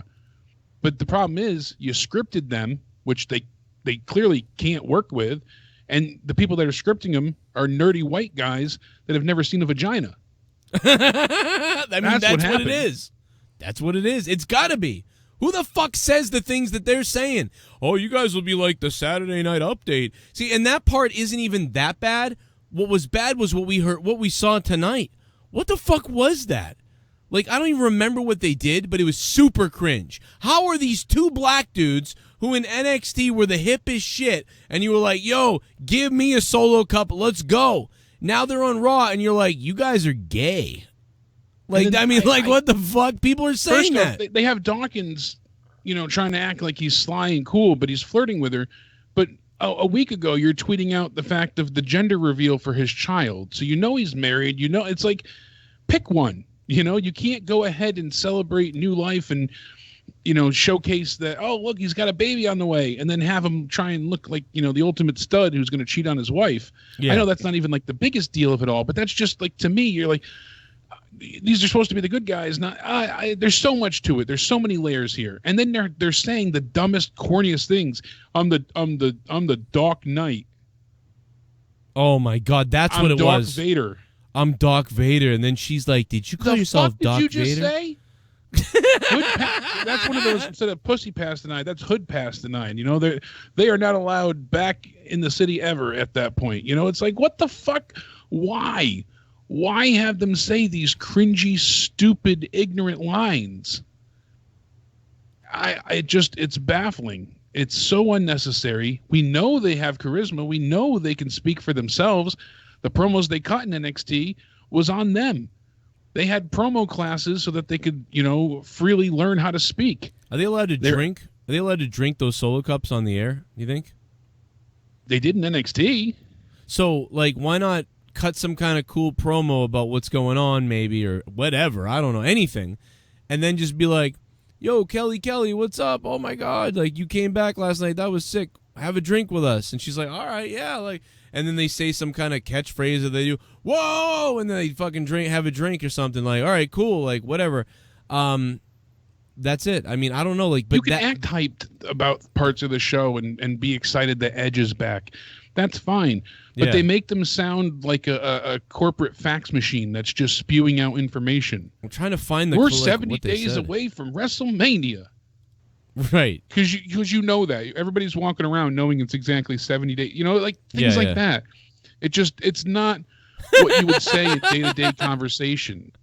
It isn't. And then Kelly stood out like a sore thumb through all this because she looked so uncomfortable. Yeah. And like I said, she's not a beacon for promos ever. But this was just abysmal. So piss poor. Their backstage segments are just always a fail. Like almost every time. When does that Street Profits thing happen? Because I want to hear some of that audio. Do you remember? That was right after the Charlotte Flair Asuka match. So into the third hour. All right. So I'm coming up on it then. It was just baffling. Like I continually say that tonight, but I'm so confused. I was excited for Raw. I haven't looked forward to a Raw in ages. Right. You got a tag title match. You got Drew and Charlotte. They're going to announce Edge is back. You know, it's like, fuck, Lana and Liv are finally going to get their hands on each other. Let's see what you know, Liv's entrance is going to be like.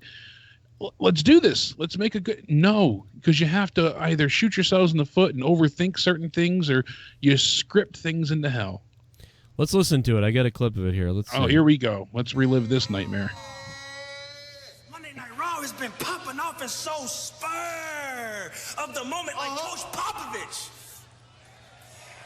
Charlotte and Asuka have been. Oh my God, Monday night is popping off so spur like Coach Popovich. So right there, it's a local fucking plug, like Coach Popovich. Going at it. And Brock Lesnar went on beast mode on Drew McIntyre. And tonight's Monday Night Raw is brought to you live. Direct and effect, it is Rated R. Oh my God, this is so bad. And then like Dawkins looks at the camera like a fucking retard. It is Rated R. And then this look by Dawkins, or whatever, he looks like a fucking idiot. This is terrible. Like, this is the worst thing. Like, I mean, dude, like, what are they doing? What the fuck are you doing, WWE? It's brought to you live. Rated R. Like, no one talks that way. And these pauses, like the pauses and the stares, too, like it's like you're waiting for a laugh or something. Like, what is going on? We have to wait and respond to the camera because we know where. No one does that. Like, if you want to cut a promo, like, what's up, Dawkins? We're live tonight, baby. We are live. We are spur of the moment, like Coach Popovich, baby. We are live, and we are Rated R because Edge is in the house tonight. Brock Lesnar was eliminated last night. Drew McIntyre, boom. And so all day I've been walking around with this solo cup. And you know what I've been doing? I've been drinking that bad boy right down my gullet. And sure, at some point, I'm going to start to get a little weird and stumble around here. But right now, I'm keeping it together because the lovely Kelly Kelly just walked by. And I want to see if Kelly Kelly will have a drink with us, baby. Kelly Kelly, will you have a drink with us? Let's go, baby. You know you can do it. And she's like, all right, guys. Hey, let's have a... Dawkins, are you ready? This is the greatest toast of the night. Boom. Drink up, Kelly. Woo! Look at that girl go. Bam! I sit mine down. I throw the cup over my shoulder. Woo! We're enjoying Raw. Hope you guys are too. And oh, my God. What's wrong? Kelly just walked away and I stared at her ass. No, it's like, I don't know, something like that. But what the fuck are we looking at? Like, oh... Instead of just being like, oh, that's guys and she's hot, you have to make it like you're trying to hook up. No, you can comment on beauty without trying to sound like you're cheating on your wife. You know, you can. There's so many ways to, as you just said, to make it sound natural and engaging. But this was super creepy. I mean, what I want them to do something better than anything even I just said at all. But this is at least really bad. Bit of thought put into it. This is super cringe. So my edge has that. Like I said, they're worse than SNL, and I didn't think that was possible. Where's my edge heads at? See, Vince is back there telling them that this is great, and someone's telling them this is great, and they're coming up maybe with some of it. Speaking of Rumble surprises. Speaking of Rumble surprises, look out! Oh my God! Like Kelly, like Fatal Vixen said, they always have a terrible record when it comes to portraying black or wrestlers of color and, you know, any type of ethnicity. They make them feel like straight out stereotypes. Let's see what happens here. Where's Kerwin White when you need him?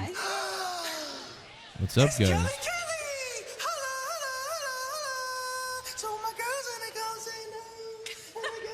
Oh.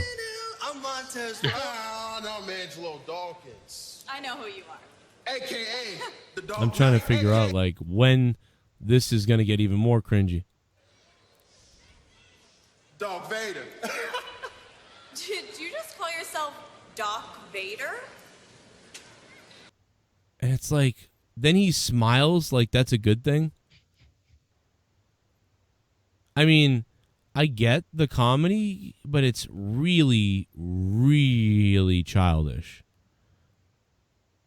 Like, did you just call yourself Doc so uncomfortable. Vader? I mean, even yesterday with you know, King, when Bianca was in the ring and he had like, what is she doing with her hair? And he's never seen NXT before. You could see that much. But the way he was like criticizing her and coming down, it wasn't a racial thing. It was just the fact that like you have no idea what any of these people do. So then you question it, and it's just a bad look all around. It's sloppy. How in the world how do you make two black dudes who are probably pretty cool come off super lame?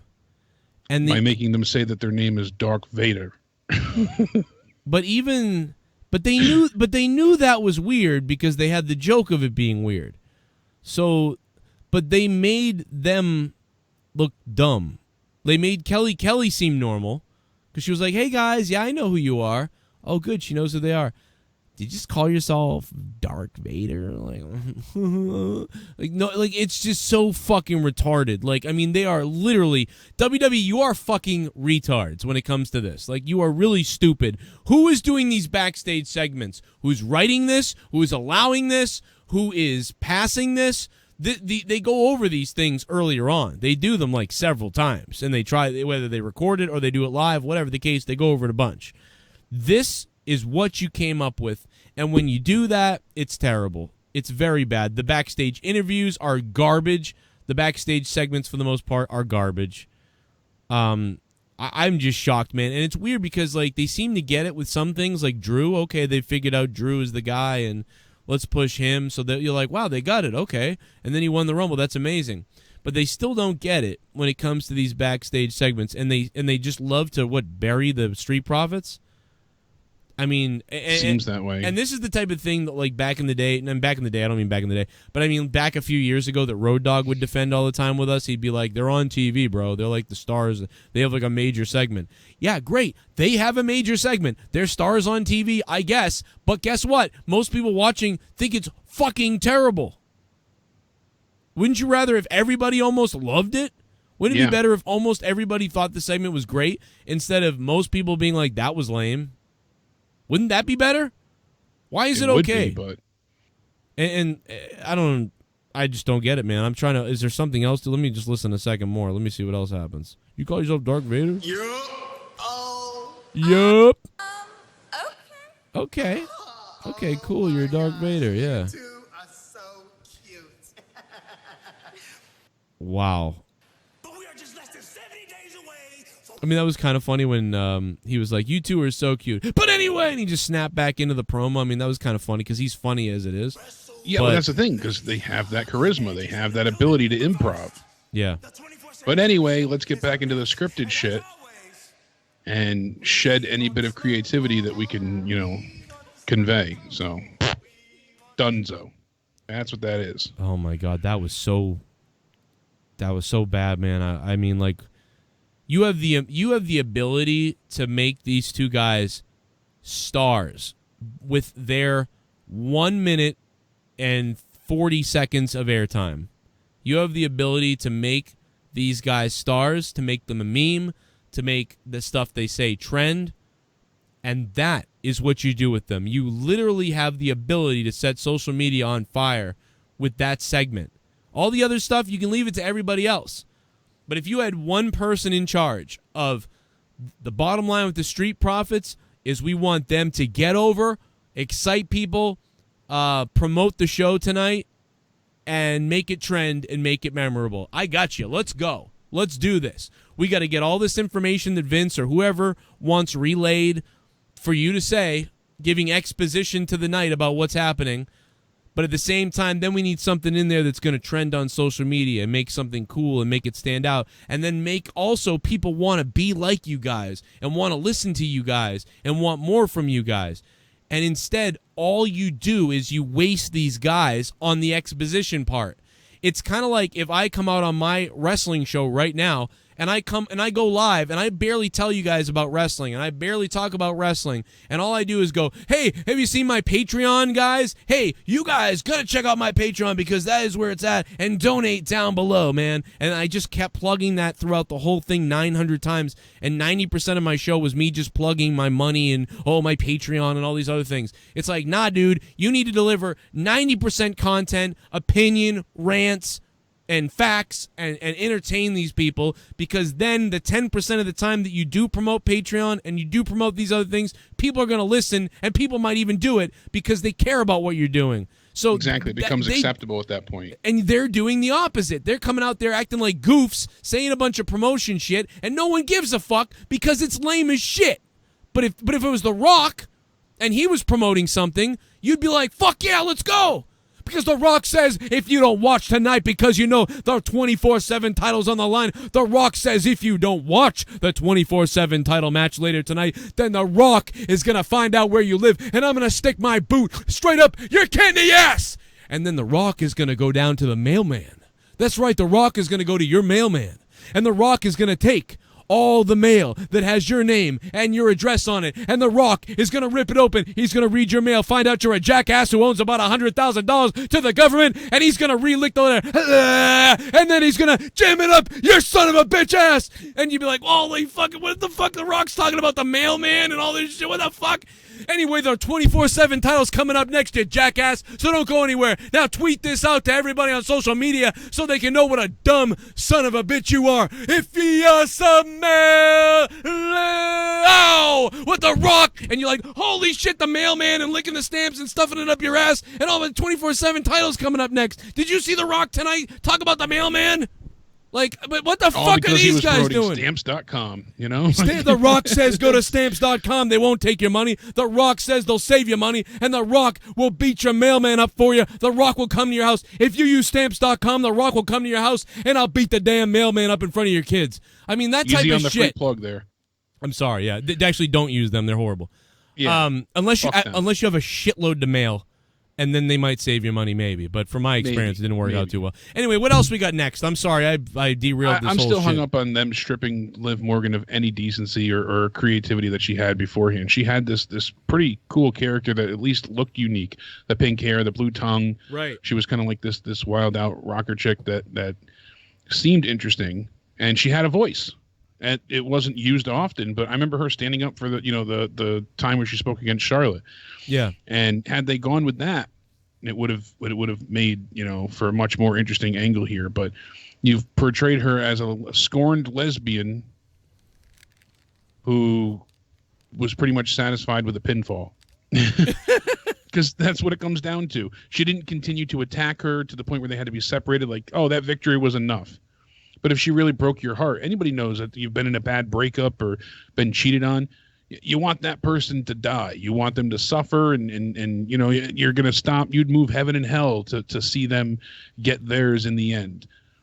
And all she did was basically go off the top rope, and that was it. And that was the end of it. And granted, she's the one that gets the most out of this angle, compared to anybody else. Liv Morgan, looking like shit, still gets the most momentum walking out of this because Rusev lost to Bobby multiple times. Yeah. Lana lost here, so she still looks terrible.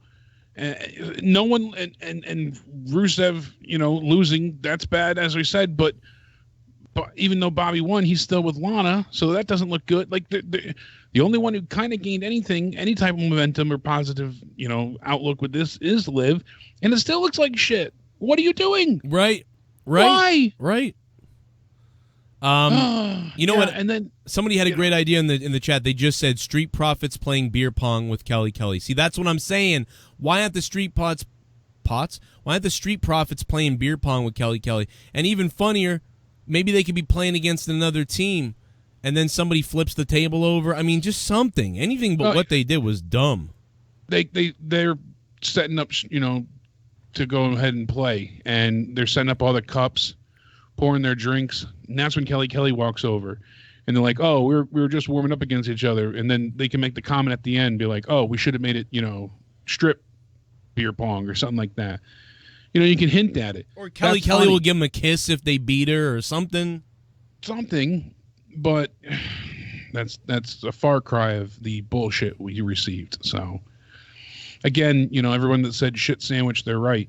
You had two decent pieces of bread tonight, and then just shit in the middle. It just continued on. Eric Rowan against Brendan Weiss. My notes are scribbled at this point. I just was angry. We saw what they did to Liv, thing. though, is horrible, though. You nailed it with that. The Liv thing is just sad. That is just really sad. They had a layup with the other girls being lesbians, and what they did to Liv is confusing and dumb.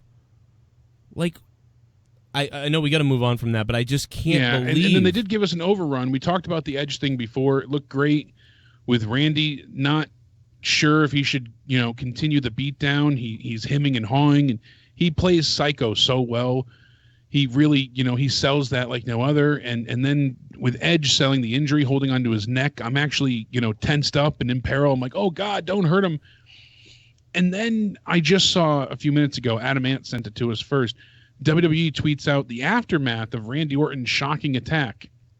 And they load Edge onto the stretcher and they're wheeling him into the back. And every single superstar runs to his side while he's on the stretcher while they're loading him into the ambulance. You got the Street Profits. I see R-Truth, Rey Mysterio. There's some other females there. Natalia's there. Where were all these people when Randy was beating the hell out of them? If you have people showing that they're so worried and concerned and caring now, then why didn't one of you run out and try and stop him?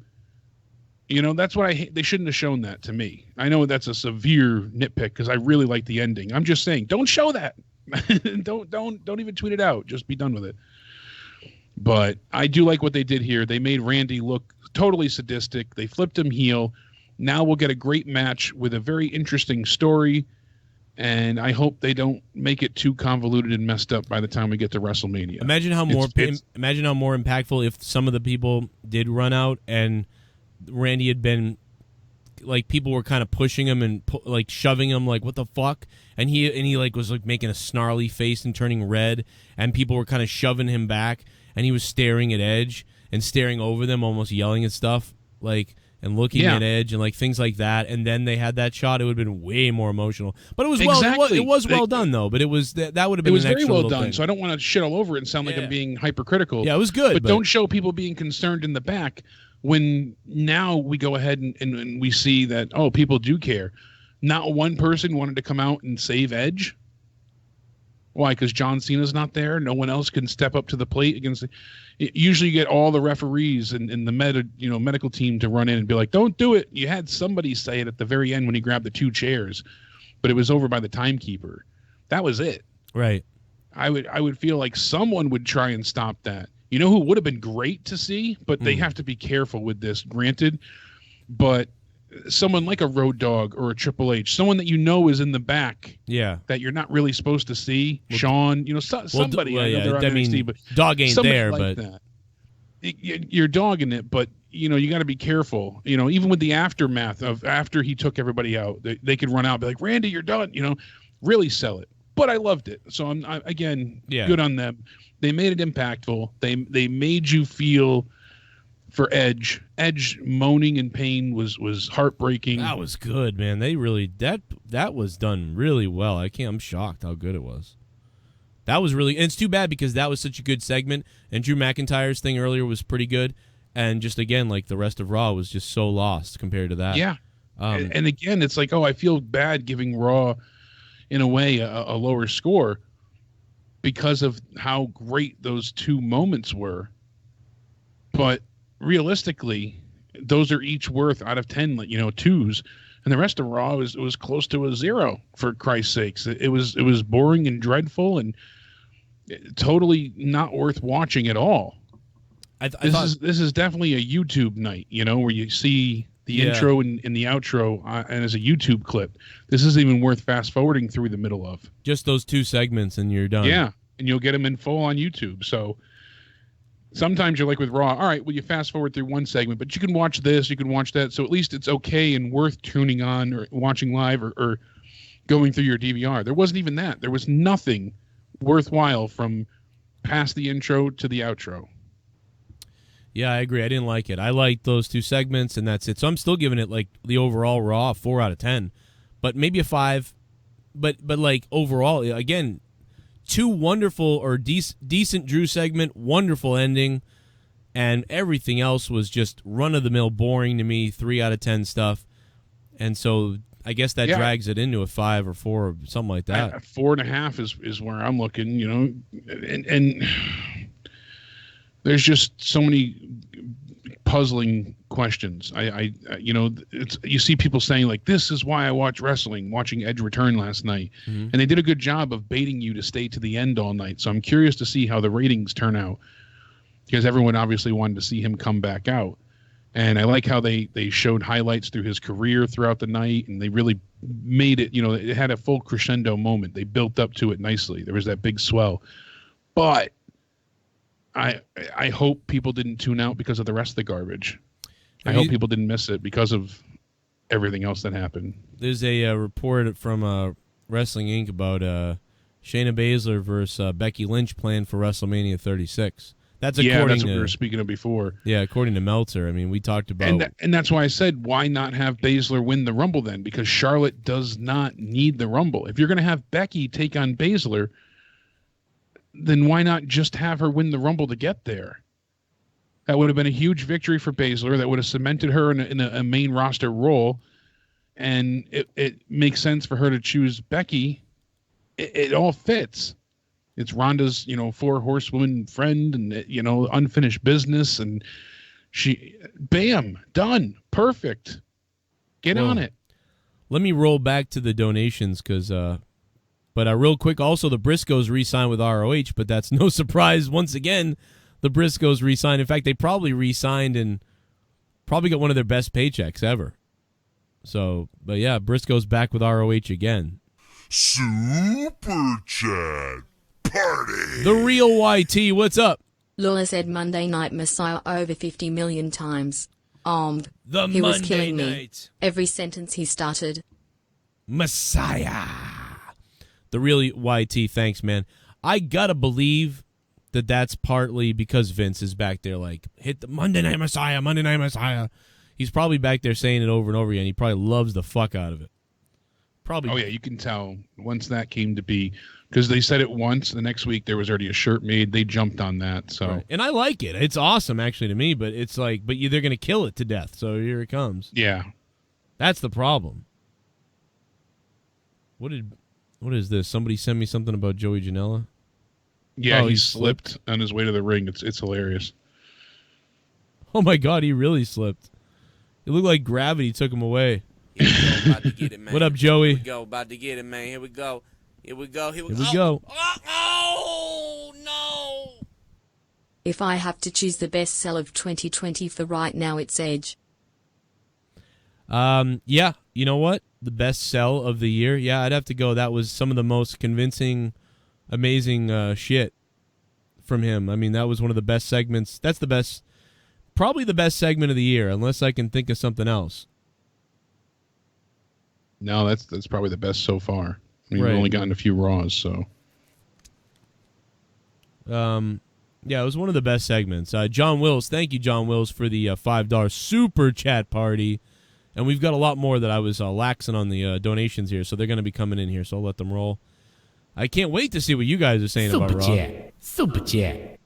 I was there live, awesome show, I give it 8 tenths. Whoa, ADTR giving it an 8 out of 10. He was there, though. He was also there with the JCS sign. We showed it earlier. Thank you, ADTR. We saw it, bro. I had a lot of people sending me What it. else we got? Being there, seeing a Edge. little bit of the bubbly. That's it. Yeah. That's Want it. some bubbly? Look at this stuff. Oh, a little bit of the bubbly. That's it. Joe Cronin. I'm calling you out. You've been champion for too long and WrestleMania is right around the corner. I want you. More importantly, I want your championship. Me. You at the show of all shows. WrestleMania. ! That's right, Justice for All. Let's go. Let's go. Winner gets Stephanie McMahon. How about that? The winner takes home Stephanie McMahon. In savagely. No, I'm just. Love you. Love you, Steph. It's okay. Button Zachary Ward, thanks for subbing to the channel, man. Welcome to the JCS Army. And I hope you guys are watching. We're live. I'm live every night, whether it's on this channel or my other channel, Corrupted Nation. I'm live in some way almost every night, and videos throughout the day. Thanks for subbing. Welcome. Jake, every time someone subs, Jake gets a boner. Look at him. You've got a new subscriber. That's right. Hard as a rock. Keith Blanchett, what up? Is that Lamb shit? Is he back? Thanks for subbing to the channel. Or is that a different person? Because we knew a Keith Blanchett. His name was Lamb shit. He used to call back in the day. Now he's about to graduate college, I think. Wow. Time flies. When he used to call, he was just getting into high school. Crazy. Yeah. Oh. Sasha's creamy ass. Oh. Well, I want to just say sorry for not appearing at the Rumble last night. Okay. My husband was shoving my money sunglasses up my hot, creamy, delightful, silky, luscious hole. Ugh. #bank on my ass, #legit boss. Jesus. Thank you, Sasha's creamy ass. Jeremy is the top donator, and he is potentially going to take home this digital JCS championship. Last night, John Montgomery took it home on the Rumble stream, which was badassery. Shut up and bend He was over. going nuts. He was off. Finish it. Oh my God! Don't finish it, please. Don't finish it. Oh no! I'm gonna finish it. Yeah.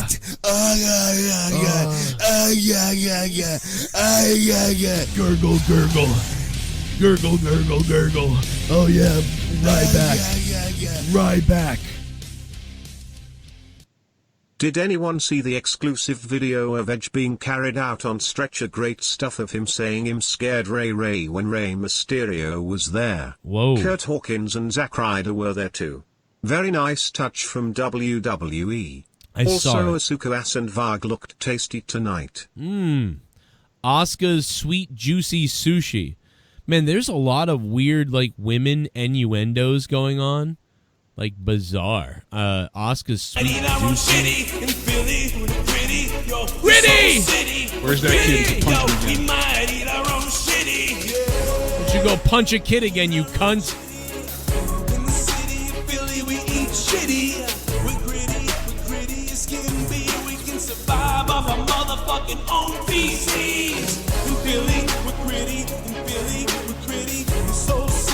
We'll eat our own shitty in Philly. That's why our mascot looks like a... JQ totally remind me of the one time when Nexus was getting hot and they attacked Vince McMahon, and during the attack some random cameraman at ringside tried to save Vince. But no one else tried to save him. Like, why did a cameraman try to save Vince?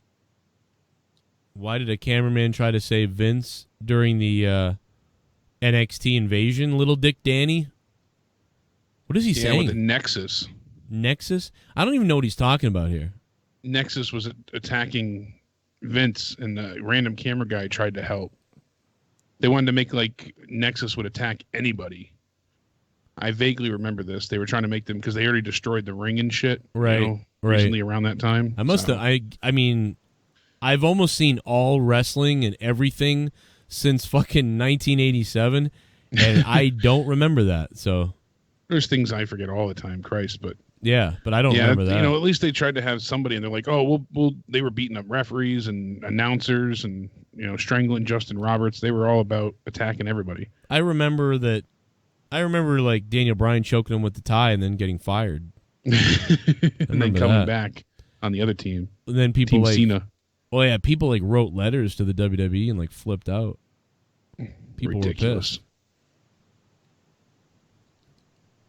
were pissed. Oh, Little Dick Danny, that was the last one. I'm sorry. I was waiting. Right. I'm like, oh, another one's going to come in. Here it comes. Thank you, Little Dick Danny. Appreciate that. What's up? The referees were praising. Where is it here? Let me pull this back up. Yeah, Dave Meltzer was saying how the referees were praising Drake Wirtz for his work in ensuring that Wolf's safety was of the utmost priority at Worlds Collide. Because, poor Wolf got his bell rung. Got waffled. He got waffled. He was not all there when he got hit. Yeah, he didn't look good. Yeah, he got hit pretty hard. And obviously he said thanks to Drake and WWE Medical for taking care of me. You guys did an unbelievably great job. I wish I could have finished the match, but safety first. So it's good to know that Wolf is fine. But that was a hell of a hit. And the reason I'm bringing this up now is that not just to praise, Drake for thinking on his feet, but if you noticed yesterday, and I said this during the review at one point too, Molly Holly came back and she didn't do anything. Right. She just kind of sat there in the corner for about 10 or 12 minutes, and then she got thrown out. And I thought it was really odd. Well, apparently I must have missed it, but she got injured. Really? I mean, she didn't look good. It looked like she was. It looked to me like she was winded, but yeah, she looked out of it. But I just took it as her being out of shape. Yeah, I didn't see this part. Yeah. But I must have been, tweeting or responding to the notes or something. But she attempted a flip neck breaker. She landed on her head in the process. Jesus. And she didn't do much after the spot. She was in the corner and very inactive. And then after a while, Bianca Belair eliminated her. So she was in there for almost 12 minutes. And the ringside referees see this and didn't try to get her out of the match once. So that's why they're really praising Drake for throwing up the X with the Wolf incident. Oh, I mean, the Rumble is different because it's like, I've never seen a referee really run in the Rumble and be like, oh, but it's... Well, they can go to the side and tell somebody, get her out of here, she's hurt. Yeah, there's no reason why they can't. They did it with AJ. AJ walked over and said, I need to get out of here, get me out. I think that they really, Molly Holly's not going to get herself out because she's going to be Molly Holly's not going to be thinking like, oh, the protocol and I got to get myself out. So they need to be, I think they need to re-go over the coaching of what do we do in the Rumble when somebody gets hurt. Like, you can't be afraid to jump up and be like. Because she was sitting in the corner and the referees didn't even approach to check on her. They did all, surround AJ because that one was a bit more noticeable, but you figure, that's their job. That's why there's so many of them out there. They're supposed to be on top of this. And it seems to happen more often than not where they kind of seem to miss things lately. So, especially in the Rumble, though, I get why it's like weird, but they should have a plan for that. Like, listen, like you don't just go, oh, I think they're probably okay because they're still, it still seems okay. It's like, no, you gotta still be like stopping these people. They could have easily had a wrestler in the corner and told them, hey, eliminate her. She needs to go. Well, I mean, they did it with AJ. They did it with others. If somebody's that hurt, they won't even. I gotta imagine she'll just pull her out. They could just take them out. Yeah, they could just take them out. Oh, they're injured and they're eliminated due to medical reasons. Right. You can't argue with that. I'd rather someone be checked on and be safe than care about the rules of the Rumble. Yeah. So, I mean, same thing with Samoa Joe tonight with them not letting him finish to compete. I'm sure he was pissed off, but I'd rather see them wrestle another day than screw up their brains and have more bad things happen. I remember years ago when Daniel Bryan got that really bad stinger. I think he was facing Orton, and Triple H ended the match from the back because you could see Bryan was out of it. Right. The referee didn't stop the match. That was the night. That was the night Triple H was in charge, and was that the same night as the Jericho thing?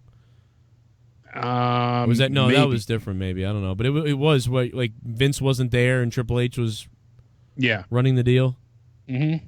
And Triple H called him to end the match, and Daniel was super pissed because he's of that old school mindset where you finish your time, and it's different nowadays. Though I'd rather see a match get scrapped, versus somebody not be able to compete.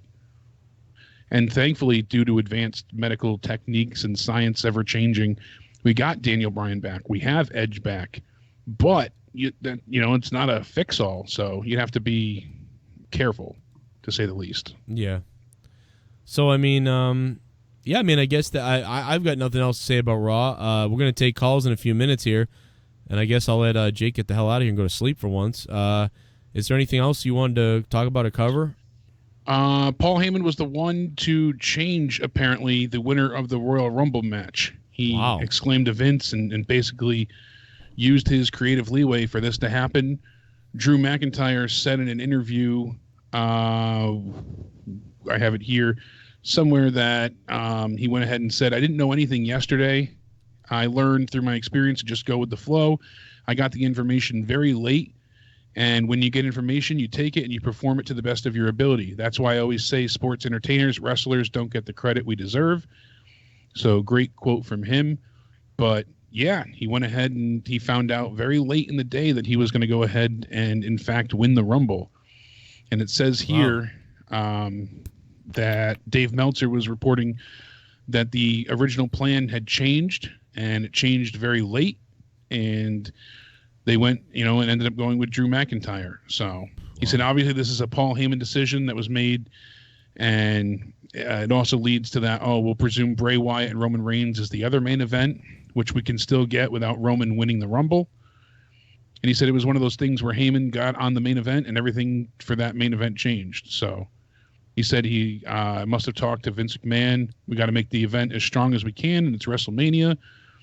And there's no dream match out there, so this was it, and this is the only chance to set it up. And that's true, because they made Brock that unbeatable monster. And now it's not quite David versus Goliath, but you have that big moment feel to it. So good thing on Paul for doing that, if that is fully the case.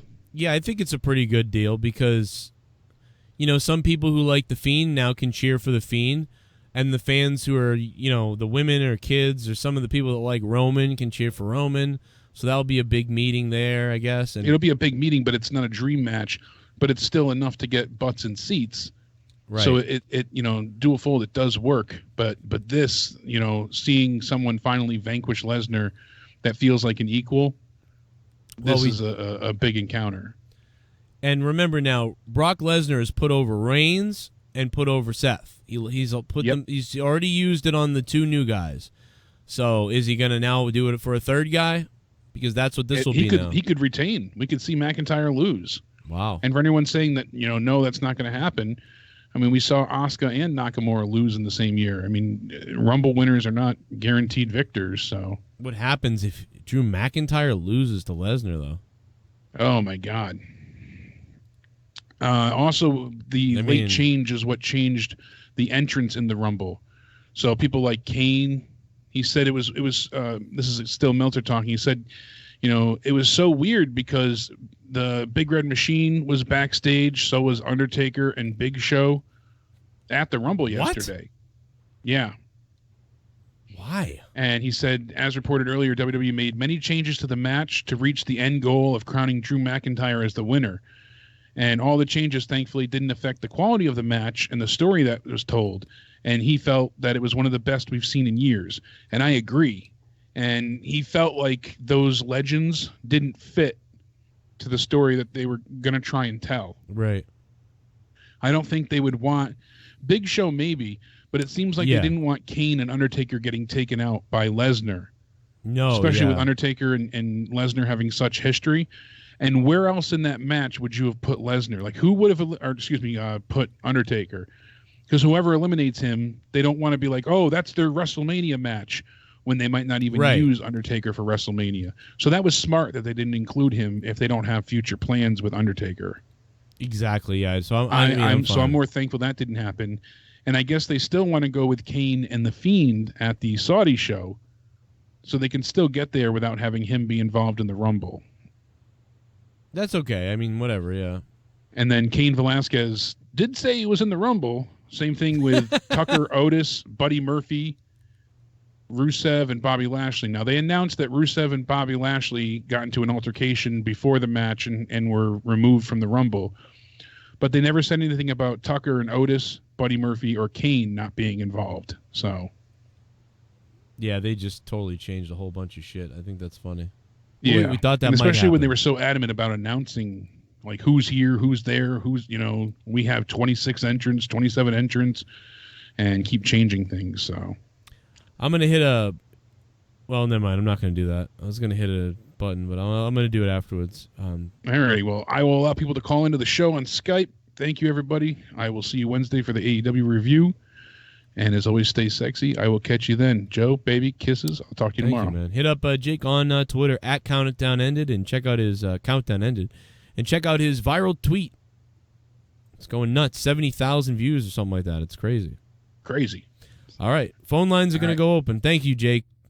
Jake brought it, man. He needs to go to sleep. He needs to go to bed. Go to bed, Jake. You dirty boy. All right, the phone lines are open. 339-226-6610. If you want to call, you want to be part of this, or you want to say something about Raw, you want to say something about whatever, the phone lines are open for you now. So 339-226-6610. Jeremy is the top donator, and looks like he's going to be taking home that digital championship tonight. Thank you, man, for that $11.50. And I will wait for the calls to come in. Phone lines are open. Let me see. Oh, hey, ConstipatedRock. Thanks for the love on the new deal, man. Appreciate it. 210-210. Hello. What's up, Joe? It's ADTR. Oh, dude, what's up? Yeah, we saw your sign. That was cool. Oh, that was cool. I had a good. It was an awesome show tonight. Even being there live, it was amazing. Well, I bet live was really good. On at home, it wasn't so good. It was like at home we kind of liked the opening segment a lot with Drew, and then we really liked the Edge segment. The end was awesome, but everything else we kind of hated on. Yeah, I liked the Drew opening, and then the Edge one. That was the biggest pop of the night right there. Yeah, that shit was great. They had the screen up in the arena, and you saw Edge shaking his hand. Like, oh man, he's selling it. It was awesome. Yeah, he looked fucked up. It was great. It was such a good shot on TV too. So that was really awesome. But yeah, overall, I gave the night a 5 or a 4. But those segments were like I gave the last segment like a 9 or an 8.5. It was so good. So yeah, because when Randy finished attacking Edge, I heard some people chanting "asshole" to him. Mm-hmm. That was funny. Yeah, some of them were chanting to "asshole" to Randy Orton, flipping him off for what he did. It was funny. That's it. A lot of people were shocked. Overall, it was a great night. I did enjoy the U.S. title. Didn't like it. It ended in a DQ because it was a great match. But I did like the ending part of it. I enjoyed that. Yeah, I thought that was good too. I think it was a lot of the middle stuff. If I was there, I would have thought that all the middle stuff, all the wrestling things in between was like all right if I was there. But because of the Edge segment and because of the opening segment with Drew, I probably would have been pretty pumped. I probably would have given it about a 7 in person. But so I can see the hype for being there. But I didn't. I thought 90% of the show was garbage, but the other 10% that was good was really, really good. So that was cool. Oh yeah.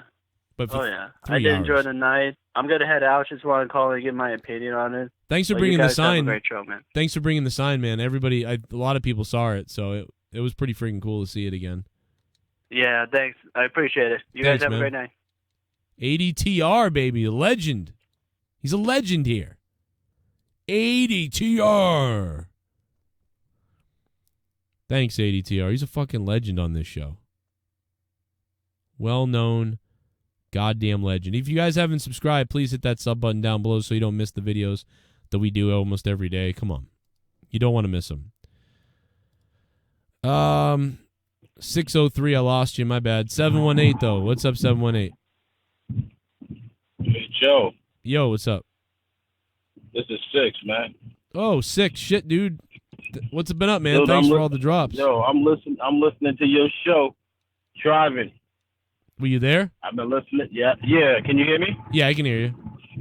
Yeah, I've been listening to your show since you started, man. This shit is crazy. Yo, really? What Randy Orton did to Edge. Yo, I saw people saying on Twitter, "Oh, this is too much." Like, geez, the brutality. But yet, when we don't get brutality, they complain. That shit was off the hook.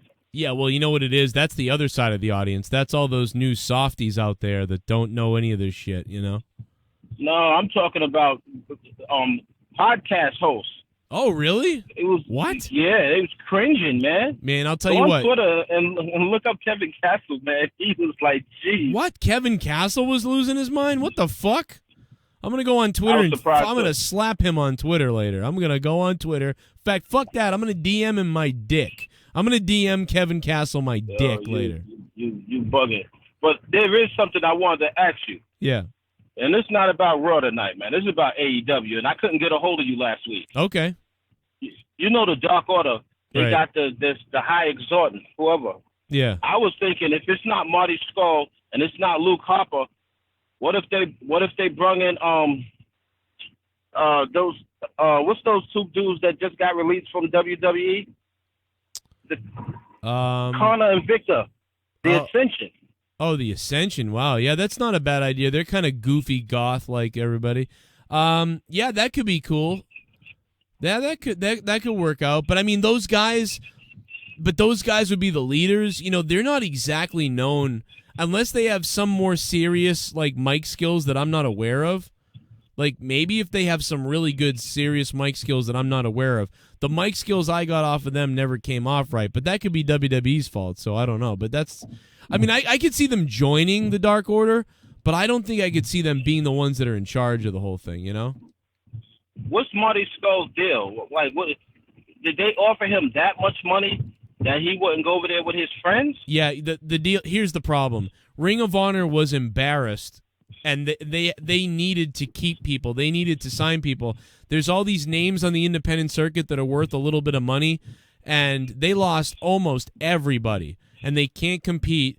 And if they didn't get Marty Scurll locked up, they were in trouble. So they threw the friggin' world at the guy, and AEW probably was throwing less money at him. And he's kind of like in charge of the damn company almost, and booked with a damn good salary. So, yeah, the reason why he's not going to be with his buddies is because of his buddies. Yeah, but ROH is trash. And that NWA Power, I tried to watch that garbage, man. I swear to God, I sat and tried to watch it. They got Scott Steiner in there. He looking frail and sickly and shit. I'm like, what the fuck is going on? Ricky Morton in them is all. I'm like, this is horrible. Oh, they're only right now. They're only hiring questionable racists. That's all. Yeah, right. All right, that's all I call to ask you about, man. Your opinion with the Ascension going to AEW, because I know Luke Harper got skills on the mic. How about Luke Harper? If Luke Harper was the leader, that'd be cool. Like Luke Harper and the Ascension, that would be good. And Luke Harper could say that he's been working this while trying to get out of the prison of WWE, and he's been recruiting people and creating an army to take over AEW, and he brings in the Ascension with him as his like top guys too. Like that could be pretty cool. I'd be game for that. Yeah. I love Luke Harper. I sent you something on Twitter too. Okay. After Kobe died with that, I sent it to you yesterday. Okay. And I sent it again today. After Kobe died, the news reporter said he was called him a nigga. I played that on the show multiple times. I was like, dude. Okay, so like here's my thing. Obviously, the lady doesn't want to lose her $300,000 a year job, but she was like, "Oh, I said she said Nakers, like Lakers." I'm like, "No, you didn't. Like at least just no, you didn't. Like that's not what you said. Just own up to it, like the meteorologist did when he said Martin knew for nigga, like and he got fired. Yeah, and like. Obviously, I don't believe she'd want to say that because that'd be dumb in this type of day and age. And why the hell would you even say that even in any time in the 90s or any time? But it's like, dude, so I just feel like, just be like, yeah, I was thinking of the New York Knicks, the Lakers, and then I mixed it all together and I said the N-word and I'm like, I want to be suspended not because I'm a racist, because I'm not, but because like in any job, if you fuck up, like if you're like if your job is a crane operator and you fucking break something by accident, you still get in trouble or you still don't, it's not good. So you just be like, oh, listen, fucking, I don't know. But like the fact that she was like, I didn't say that word, I said something else. It's like, well, like I heard it. And I'm not an SJW. I'm not trying to like oust people for being racist. Me neither, but she clearly said nigga. She did. I heard, like, it's deadly. She said it. Clearly said nigga. That was horrific. Shit was funny as hell. I was laughing. I thought that shit was hilarious. Oh, dude, I mean, listen, if you didn't laugh at that out there, I mean, I guarantee people were dying laughing because I kept playing it over and over again because it's this white lady and she's on MSNBC and Kobe Bryant, for Christ's sake, just died. Like, and then she's like, N-word. Like, I'm just fucking like, I can't fucking stop watching over it. This is the biggest train wreck I've watched in a while. It was so funny. Yeah, this shit. Yeah, it was funny. I had to send that to you. I was like, he gonna get a kick out of this shit. It was crazy. Oh my god, dude, I was dying. If I was her, I would have just said like, I would have said, fuck my life.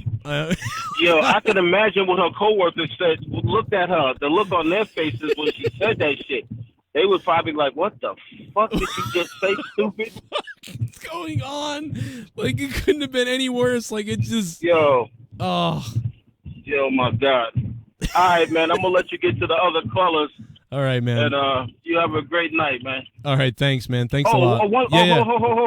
The Brandy Road shit. Did you watch that shit? Wait a minute. On YouTube? No, like there's a video out? No, I haven't seen it. Oh, shit. When I get in the house, I'm going to send it to you. She was talking to a psychologist, and they dated it back from her personality change from when Cody when Cody was wrestling somebody and he did that dive out and she hit her head on the. You didn't see that? Oh, on shit. Being the Elite? Oh, like, so she's going with the whole Matt Hardy thing. She hit her head on the fucking guardrail, and now she's, like, whacked out. She ripped off Matt Hardy. Oh, my God. I'm going to sit, as soon as I get in the house, I'll send it to you. I'll send it to you via Twitter. It's a direct message or something. You got to see it. The shit was good. Oh, my God. I was like, now that shit like that deserved to be on Dynamite. Everybody who's seen it said it. That shit should be on Dynamite, not on the fucking YouTube show. As soon as I get in the house, I'll send it to you. All right, yeah, send that to me, yeah. Same thing as Thanks, man. Thanks, Six. All right, bro.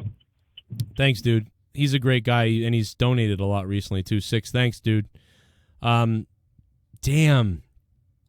That's like the fifth thing that they didn't put on the show that should be on the show. The Jon Moxley thing, there's been promos by a whole bunch of people, MJF and all kinds of shit that should have been on the real show that weren't.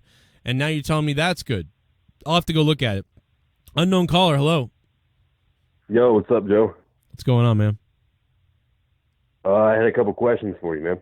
Yeah, who's this? This is Christopher Perez again. Oh, what's up, Christopher Perez? How you doing, man?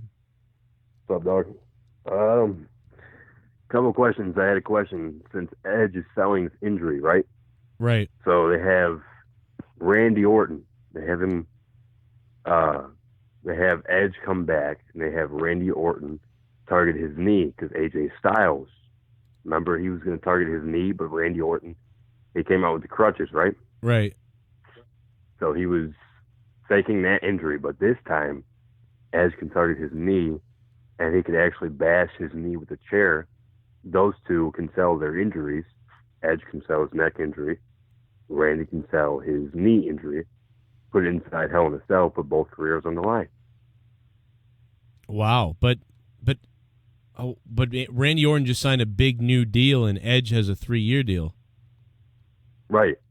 Yeah, that's what I was thinking. I was like, oh well, Edge just signed a new deal, and they both just signed new deals. Yeah. So I don't know how it's going to work, but if this was Edge's last match, it'd be incredible.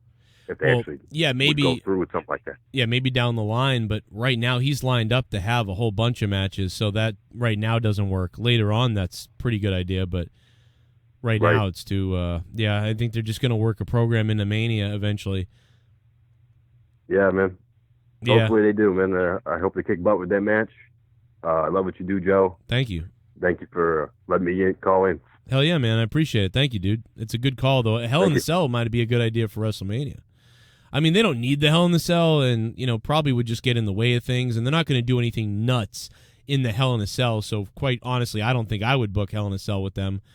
Not at this WrestleMania. Down the line, I'd probably think about, doing something like that or booking something, whatever the case may be, but not right now. No, I probably wouldn't go to that route. Give it a hell yeah! Just got off the phone with Vince. Oh, no. It's gonna be a triple threat, Drew versus Brock versus me.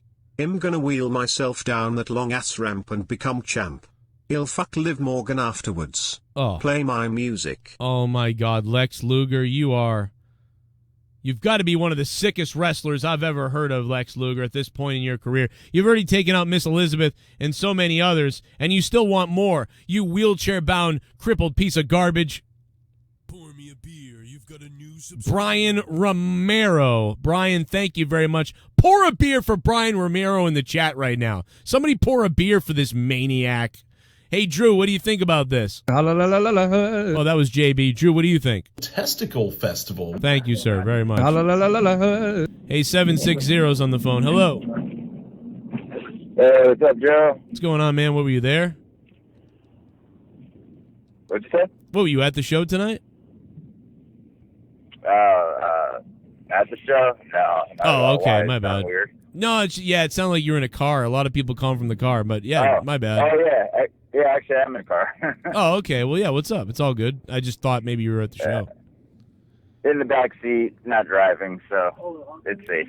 Oh, it's all good. I call and drive. That's okay, as long as you're not holding the phone, Yeah. Yeah. Didn't get to watch Raw tonight.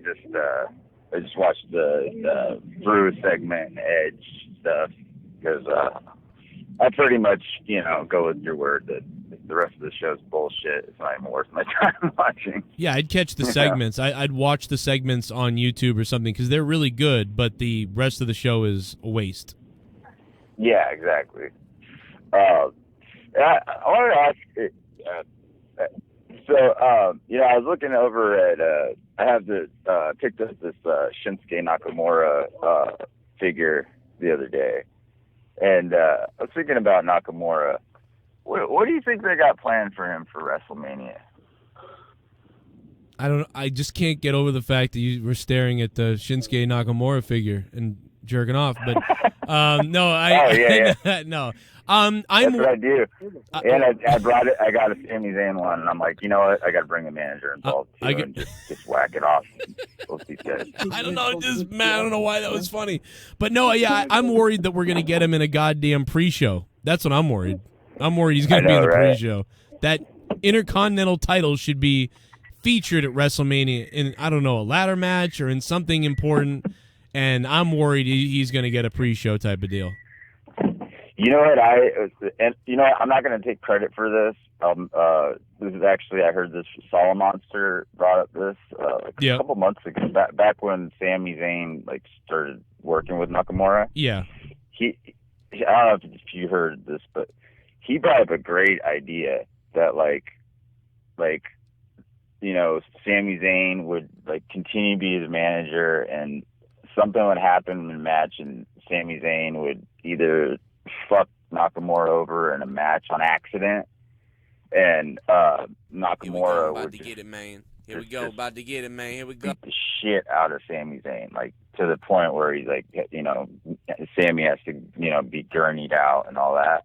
Yeah. And then, let's say maybe the Elimination Chamber, Sami comes back, and he's a babyface this time. Everybody's stoked that he comes back. And those two, WrestleMania Intercontinental Champion, and it could go back to when Nakamura was debuted in NXT, their first match together. I don't know. I think that'd be pretty sick because Sami's never had any gold on the main roster, right? I don't believe so. I think he basically recently had got hurt, and after he got injured, I think that he was supposed to take some time off. So I don't know yet. I'm actually not sure if he's cleared to wrestle again, but I like Solomonster's idea. If that happens, why not do it? And they probably are setting that up at some point, but it's pretty early to do it. But they have been rushing stuff, so I mean, I could see them doing that. And I mean, Shinsuke and Sami in a ladder match feud for the Intercontinental belt would be great. But the reason why Sami's there with him is literally, hey, we want to keep trying to get this guy over a little bit. You be the mouthpiece. You know what I mean? So they don't exactly. Yeah, they don't trust Nakamura without a mouthpiece. So I don't know who they're gonna sub him with. But hey, man, great call, and thank you for calling. That was a good call. Appreciate that shit. And BDW Chop and Screw donated while he called, and he said, "Where the hell was Christian during that Edge segment? I think Christian coming out would have been great." Yeah, I think it will be. I think we'll still get him coming out. In fact, I think we may get Christian coming out with, to be like, I want to know why you did this to Edge. He came back and you're his friend and we go back and all that stuff. Or you'll have maybe Randy Orton being like, I told Edge not to come back and he came back, so I had to do what I had to do. And, Edge is like, I'm still coming back anyway when I recover. And so now Randy Orton attacks Christian to be like, stay away or I'm going to keep attacking your friends and stuff like that. I mean, you could get that. That's kind of like something that's been done plenty of times, but you could get that. So I'm looking out for that to happen with Christian, because probably something with Christian's going to happen. Jeremy, with the $11.50 donation earlier, is still the top donation of the stream. That digital championship tonight, the night after the Royal Rumble. 865, hello. What's up, Joe? How's it going, man? What's going on, dude? Oh, not a lot. Just have AIDS from the show tonight, so. Yeah, I get you there. Trying to call you, cure my AIDS a little bit. I can do that. I just take it back out again and put it back in. Hell yeah, there we go. So I wanted to ask you, so watching the Rumble last night, when Rowan came in, granted, I knew Brock was in and was going to just dominate everybody. But we've watched week after week of Rowan having these dumbass fucking squash matches to make him look strong. Yep. And then he gets fucking dominated instantly. And then tonight, granted, I was asleep for 90% of Raw tonight. I woke up and saw Rowan in there with another fucking jobber. And, like, what's the point of this? What, Rowan dominating people and then in the Rumble he just gets taken out? Exactly. Yeah, Rowan is a guy. Jake DeMarco actually said this about Rowan in the Rumble. And I remember saying, why is Rowan in the Rumble? And I remember saying, like, because he's going to get eliminated. And I don't know, he was a guy that I would have protected because he was almost featured right away as getting eliminated. So he's coming out and he's burying people, and now he just gets tossed right out of the Rumble. So that, I mean, I know he's on a lower scale. He's not Brock Lesnar. But, yeah, I honestly, no need to have him in the Rumble. I would have, I might have put him in I would have put him in an interview segment at the Rumble.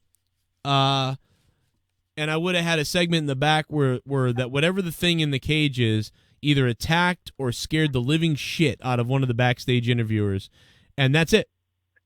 Don't put him in the Rumble to get eliminated, featured almost right away. And if you're going to have him in the Rumble, have him come in later after the Lesnar stuff and be one of the last 6-7 guys that goes out. That would have been a little better than, hey, look, one-on-one, just get eliminated. Yeah, I agree. I was sitting there with some of my buddies watching it, and once he came out, I just dropped my head and was like, what the fuck are they doing? Yeah, I was like, and it's funny because I envisioned that. I envisioned him coming out early and getting eliminated, but on the other part of my head, I'm like, God, they really can't do that. Like, why would they do this? And here he is again, squash match. And I think Vince and the guys in the back, the wrestling guys, would tell you, well, that's not the point of his story. The point of his story is what's in the cage and something's going on with him. It doesn't matter if he gets eliminated from the Rumble, because he's still, creating chaos and has this mystery going on. So that's what they would say. But I don't know. It just seemed like something you didn't need to do it. We don't need him to win the Rumble or look. Yeah, he doesn't have to look like Superman in the Rumble, but just don't even put him in it. Exactly. Good call, though. That was a good Joe, I shit. appreciate it, man. Yeah, thanks, That's all man. I got. I agree with you. It's a good call. It's a good reminder. I didn't talk about that tonight, so it's a good thing you brought it up. Unknown caller, hello. Kevin Dunn. Kevin Dunn. Oh my God. Are you doing a water bottle? Are you putting a water bottle in Kevin Dunn? Oh my God. Oh yeah. Oh my God, this guy's raping Kevin Dunn. Somebody's calling the show. Somebody in Connecticut do a wellness check. Kevin Dunn's being raped with a water bottle. Hey Joe. Yeah. At WrestleMania, Brock's gonna win. Charlotte's gonna win. I know. I have the backstory. Vince McMahon already told me. Really? Is this one of the Kevin Dunn's kids?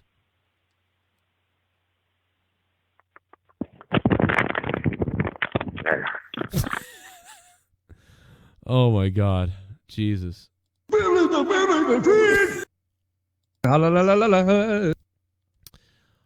Wow. Listen, everybody, I got to tell you, I really appreciate the support you guys have been given. Thanks for all of that.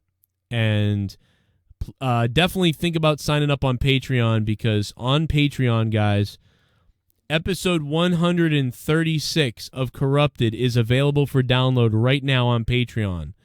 If you haven't become a patron yet, the show is every Saturday night.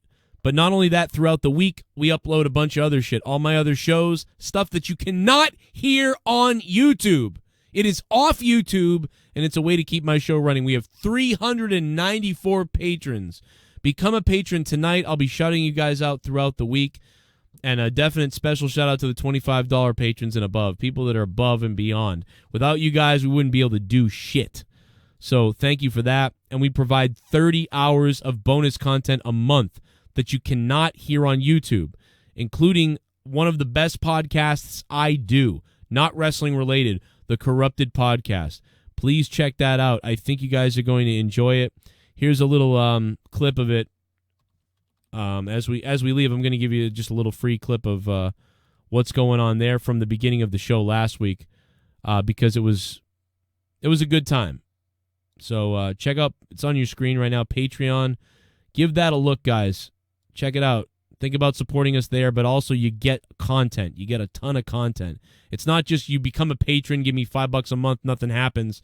There's fucking like 7 or 8 different shows that I do there, and there's 30 hours a month on Patreon, not heard on YouTube, except for right now when I preview some of it. But this episode is 3 hours long, so think about jumping over there on Patreon, because it keeps the show going, even for $1 or $2 a month or $5 a month or whatever you want to do. And if you are a $25 producer, down below, you'll get your name put down below on the shows when you're a patron. So you'll at least a month you'll be down there. That's a special credit thing you can do. And I'm trying to get the video up for you now. But yeah, here's episode 136 of Corrupted. I'm going to give you an exclusive big listen here to Corrupted. The goal is to be funny. So hopefully you enjoy the episode. Here's a little bit of it from 136.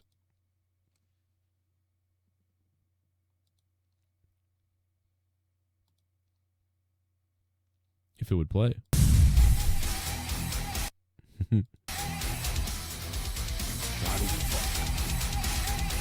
I'll be back in a minute.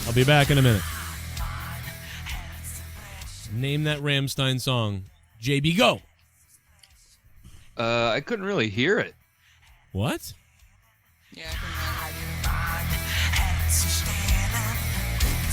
wollen mein Herz am lichten Fleck, doch sie stark nach, tut der Weg, das Schlick ist links. Name that Rammstein song. JB, go! Volcano cunt. Just kidding. I knew you were going to get it wrong. It's Lynx. 1, 2, 3, technically. Or 2, 3, 4, actually. Blah, blah, blah, blah. What's up? Welcome to Corrupted Podcast. This is episode 136. JB from JBSportsRadio.com and the JB Show. DMOON from Mexico. He's here. And Leah is here, and I'm here as well. It's quite the intro. You like that? Wow. It's good. Onision liked it. Yeah, did you hear how much he liked it? You know what I liked? I liked the video of Onision where he's like, they were all fake. You guys, all these people believed that those videos were real. He's like, look, here's me. And then he like tried to show his acting ability. Like, here's the scene and then end scene and acting. And like, it was like basically him just being like, look, I'm an actor. Like, I get what I get what he was doing. I totally get what Onision was doing, but it was like, he was more like sort of being like, look, I'm an actor. I don't know. I can't think of Onision now without seeing him fucking Billy the Fridge. That was awesome. That was fucking disturbing, dude. It wasn't awesome. It was awkward. I mean, how different. Well, to me, and listen, they're kind of friends. So it is true that they kind of been knowing each other for a long time here, a little bit. And, you know, I barely knew Drew, and I let him fuck my ass. You know, there's been other people I've met that we've rubbed dicks too. I mean, it's everybody. So I get Onision wanting to rape Billy the Fridge. I get that. I don't get him wanting to rape other people, but I get the Billy the Fridge thing. Because I'm very similar, you know. I think, you know, you got a big fat friend, you want to just put a big fat load in him. No, I totally disagree. All right, just saying. But we got some sound clips of Bailey tonight, so I'd like to go through the first one right here. Take a look at this first one that Leah found. Look at this. Oh, man. Can you tell me what the fuck that is? Or can someone tell me what that is? Want me to explain it? Oh, go ahead, Leah. He was trying to play his 11-second fart over Discord. Mm-hmm. And it kept cutting him off because you know how Discord doesn't pick up the full scope of what somebody says.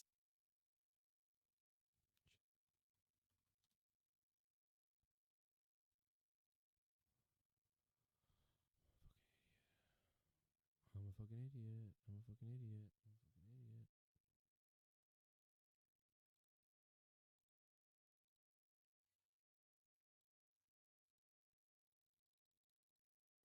But I get the Billy the Fridge thing. That like sounds like you trying to work on your wife's pussy. Hang on, let me try something else. It's not working. I'm not going to come tonight. Just stop it. Hang on, let me try something else.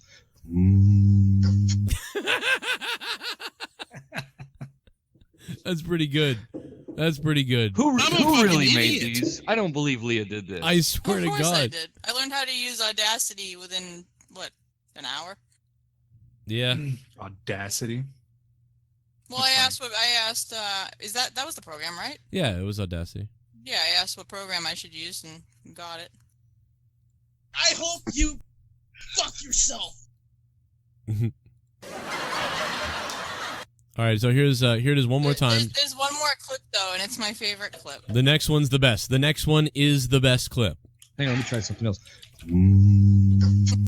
All right, here's the next clip. Are you ready for this one? This one. Oh, I can't wait. Fucking almost fucking murdered me. Here it is. Here it is, right here. Hang on, let me try this again. What? It didn't play the whole thing, I feel like. Hold on. Hang on, let me try this again. Oh my God. Hang on, let me try this again.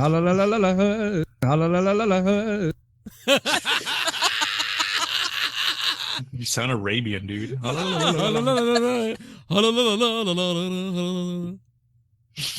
are you doing here? What is this? Hang on, let me try this again.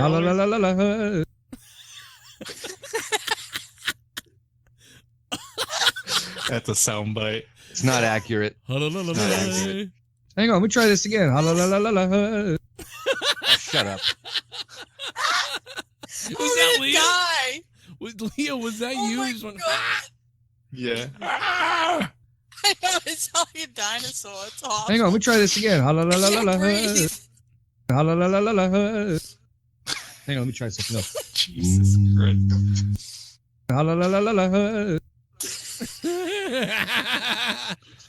Oh my good God, bro. Look, here he comes, here he comes. Oh, come on. Yeah, there it is, dude. Hang on, let me try this again. Hang on,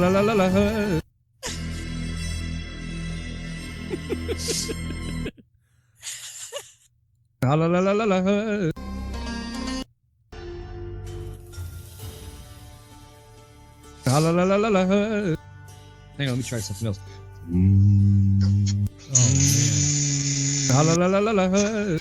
The fart in the background. It's so nasty, dude.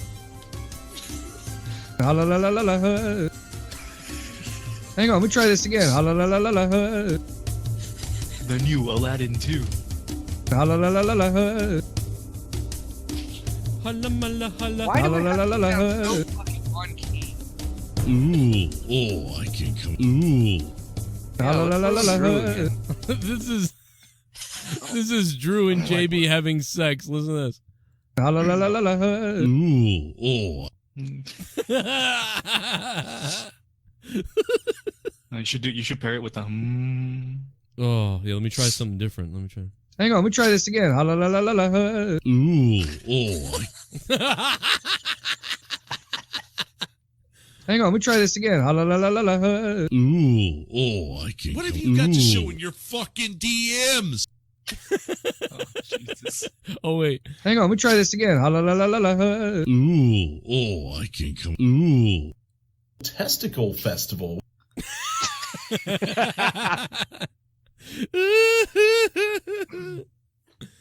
Anyway, that was You fun. want to know what the most fucked up part about this whole thing is? What's that? I sent her the link. Yeah. I thought she just like wanted to listen to it or something. She's like, Yeah. She's like, hey, Cocksucker, what's the link to last week? So I go, I get it. I do the grunt work. I send it to her. She's like, oh, you're gonna regret sending me this. I was honest. The fuck? She really had a mission because she was up there fucking around with this goddamn thing that would have taken me about 15 seconds to do. Like, Hey, I've got a new skill now. Now I can clip you assholes. Well, guess what? You just started a war. You just started a war. I'm clipping fucking everything you say. Got the N-word, got the time she said. Yeah, nothing's gonna come close to him fucking lying into the fucking. Yeah. Oh my god. Like, what was the purpose of that? Like, you were that. I don't know, desperate D. I don't know. You literally were that desperate to hear us your fucking fart. Yeah, and at the very end of all of it, he does that for like, I don't know, like 2 minutes, and then I'm like, you can just have Joe play the clip. It's like I know, and he's just like, oh, okay. With boughs of holly. La la la la la la. The season to be jolly. La la la la la la.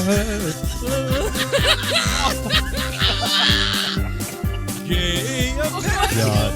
La la la la la la. Hang on, let me try this again. La la la la la la. He's that fucking dumb kid in the back who can't sing the song right. Oh my god. I don't need to get my fucking inhaler. Let me try this again. That was unfortunately way too funny. Oh my god, dude. Oh man, you're still going. La la la la la la.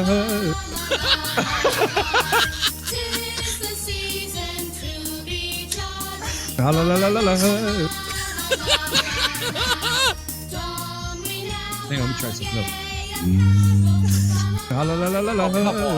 It doesn't even Hang on, let me try this again. La la la la la la la. La la la la la la.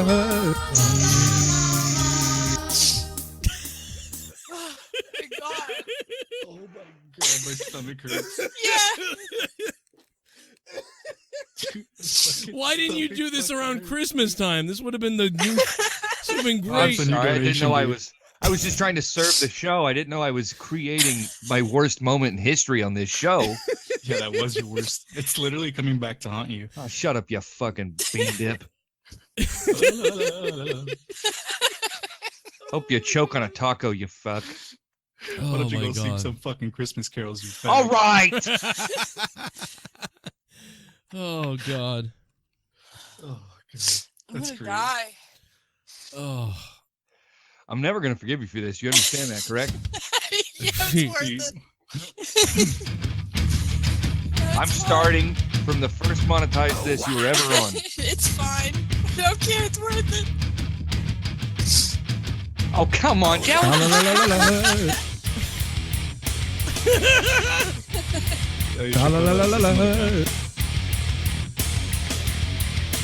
Oh my god, that's actually a really good idea, D. If you do the BYOB. Yeah. Because what is it? The la. Oh yeah, yeah. La. Everybody's going to. Oh yeah, yeah. Oh man, it's actually not a bad idea. Yeah, put that one together. Right there.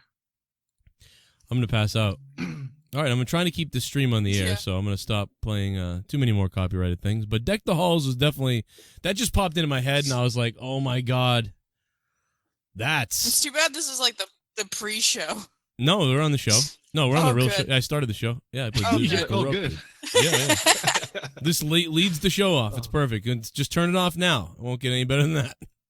I gotta be honest. I'm not a fan of Leah having access now to clipping things. Yeah. Yeah. Yeah, it's gonna be a little weird. It's not fun because she just Get listens. carried away with it. She listens. I totally will. Strategically. The only difference is instead of setting, she's gonna listen to our shows. The only thing. Oh, I never already mind. do. I was gonna say something. See, the thing is, we just clip every little funny thing we hear.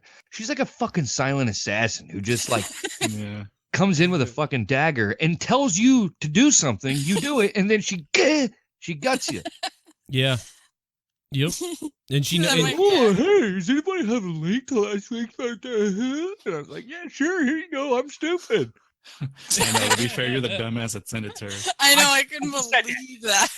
I thought for sure it was gonna be Joe, and then he sent it, and I was like, "Oh, this is gold."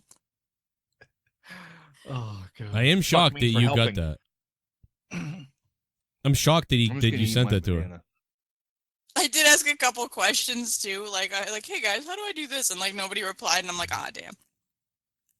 I mean, to be fair, I didn't think she was gonna clip it. Did you just say I'm just gonna go eat my banana, Bailey? Yep. Clip that. I'm just gonna eat my banana. No more responses for me. And fucking impale these animals.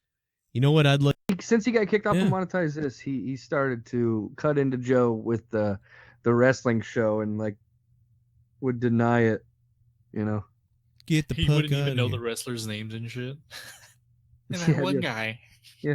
Who's that one guy who like, you know, he's like dead and he only wrestles like once a year? Oh my God, Leah. We're so old now. What? What happened? I was looking for that fishnet photo. That's hilarious. What are you talking about? Well, you mentioned the fishnet, and I was going to put the fishnet photo up to make fun of myself, but I couldn't find it, so. But instead I found a picture of, like, me and Leah here, and I was like, haha, that's funny. Like, looking all young. Going back to the questions, Breaking Oz 96. If you could bring back 2 people from the dead, who would they be? I'd bring back George Carlin and Peter Steele. I would bring back Freddie Mercury and Why, Fred so you Gwynn. get AIDS again? Why the fuck would you bring back Peter McLicken or whatever that guy is you said? Well, he's not going to take it up the ass again. And I agree. I'd also pick Peter Steele. Wow. I mean, Really? Freddie Mercury, lick my nuts. And Fred Gwynn. You know, that smile Freddie had really creeps me out. That overbite, like, look he has, like, it's almost like he's, like, looking at a kid or something. My God. You know what I mean?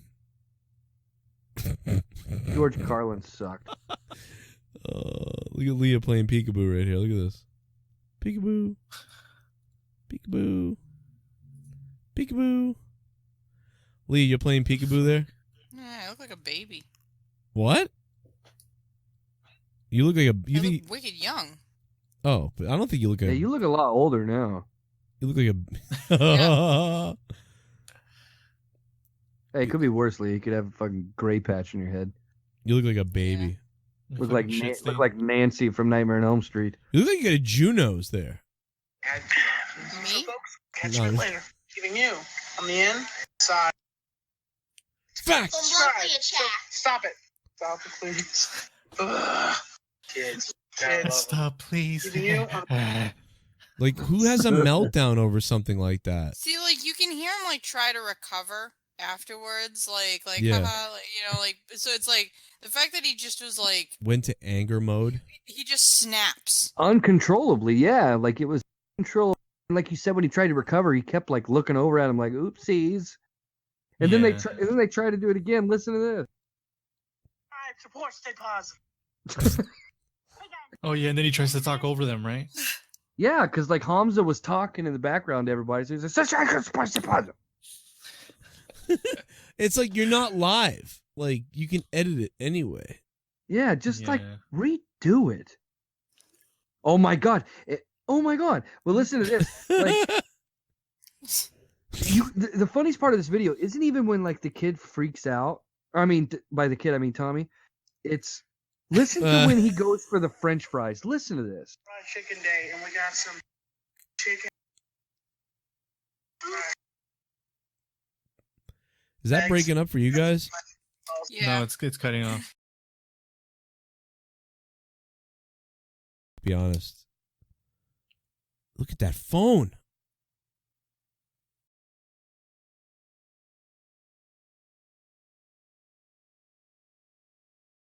Hey, something else. Oh, no. Well, yeah.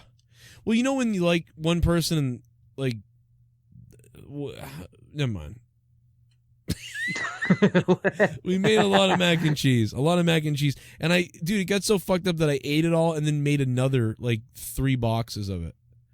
And I was just slamming mac and cheese. And you know, like the Kraft macaroni and cheese? Yes. And in fact, I have some of this on video somewhere. Like I have this on video. Little blue boxes. Yeah, the little like the regular Kraft mac and cheese, yeah.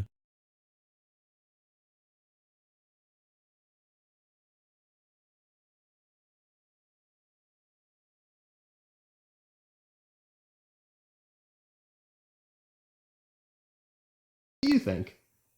3 months of, hey, the heater's getting put in.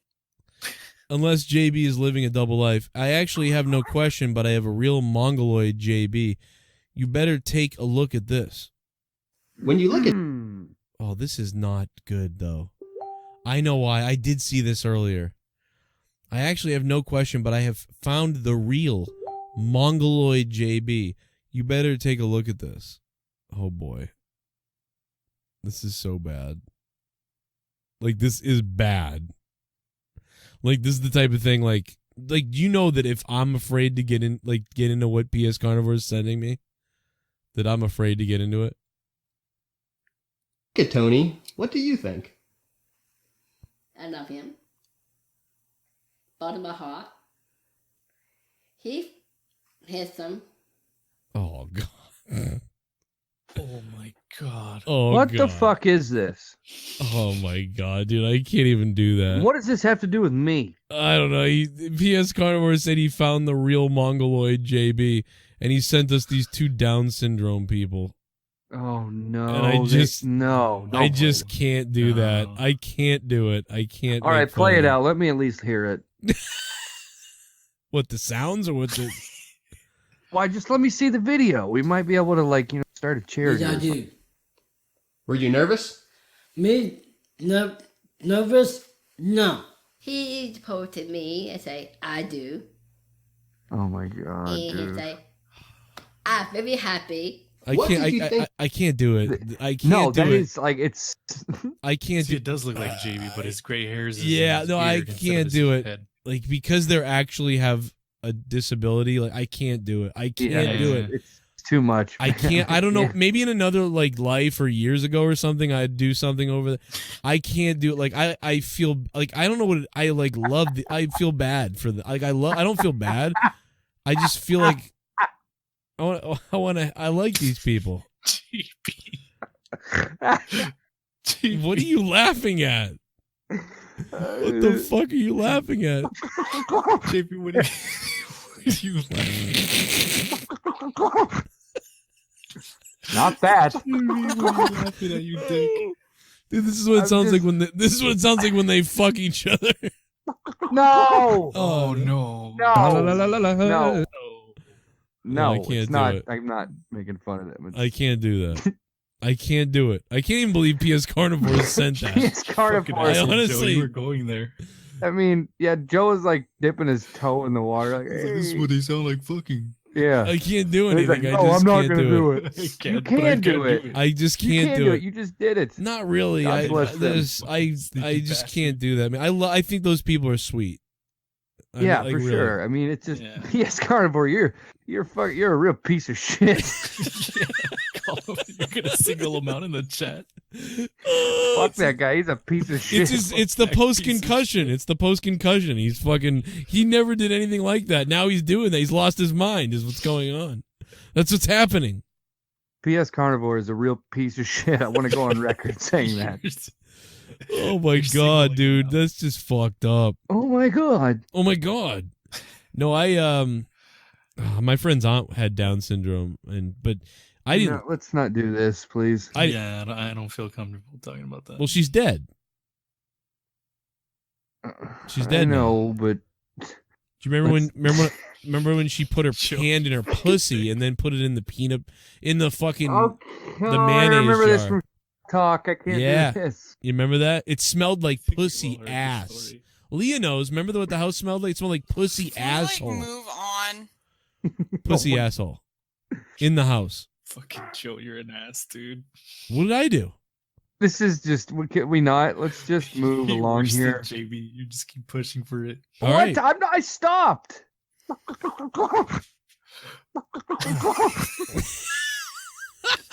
la la la la la.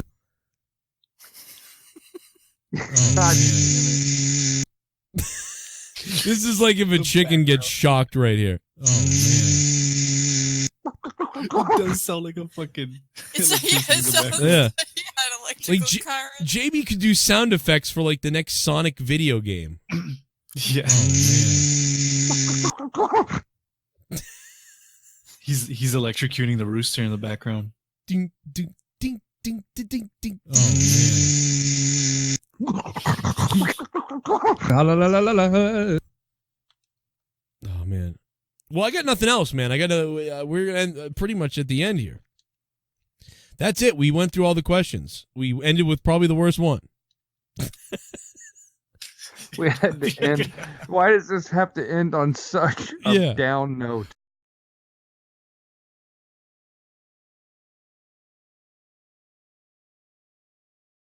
Video killed it. Yeah, Yeah. that shit just killed the mood, dude. Yeah, I mean, wow. I mean, you ever look at Tommy's mother though and think like, I think she,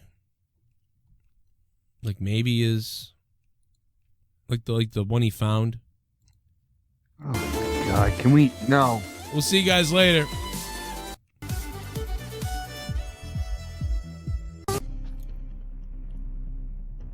He sent the whole motherfucker. You know, if we made fun of that, then that shit was gonna get out like immediately. That was rough. I don't. I couldn't give a fuck about that. I just couldn't do it. Like I was looking at them and I was like, oh, they're so sweet and stuff. Like, and yeah, they really are sweet people, though, man. Yeah, dude. Some of them are the sweetest people. I mean, every once in a while, like somebody, shits in their hand and leaves it in your bed. But I mean, what? Joe, what? What the fuck? Every now and then, wait, hold on. Every now and then, someone shits in your hand and leaves it in your bed. See, that's funny. That's funny. See, that's funny. Like, that's not like being terrible, but it's funny. That's funny. What kind of expression is that? No. Like all these good things happen, but then there's the one thing every once in a while. It's like, no, Peter, don't do that. I do good. You, I want. Well, there you go, guys. Once in a while. So fucked, man. That's a 3-hour show. I played you guys about 15 or 20 minutes of the Corrupted podcast. I just wanted to play it for some people who might be interested in podcasts and interested in what we did over there.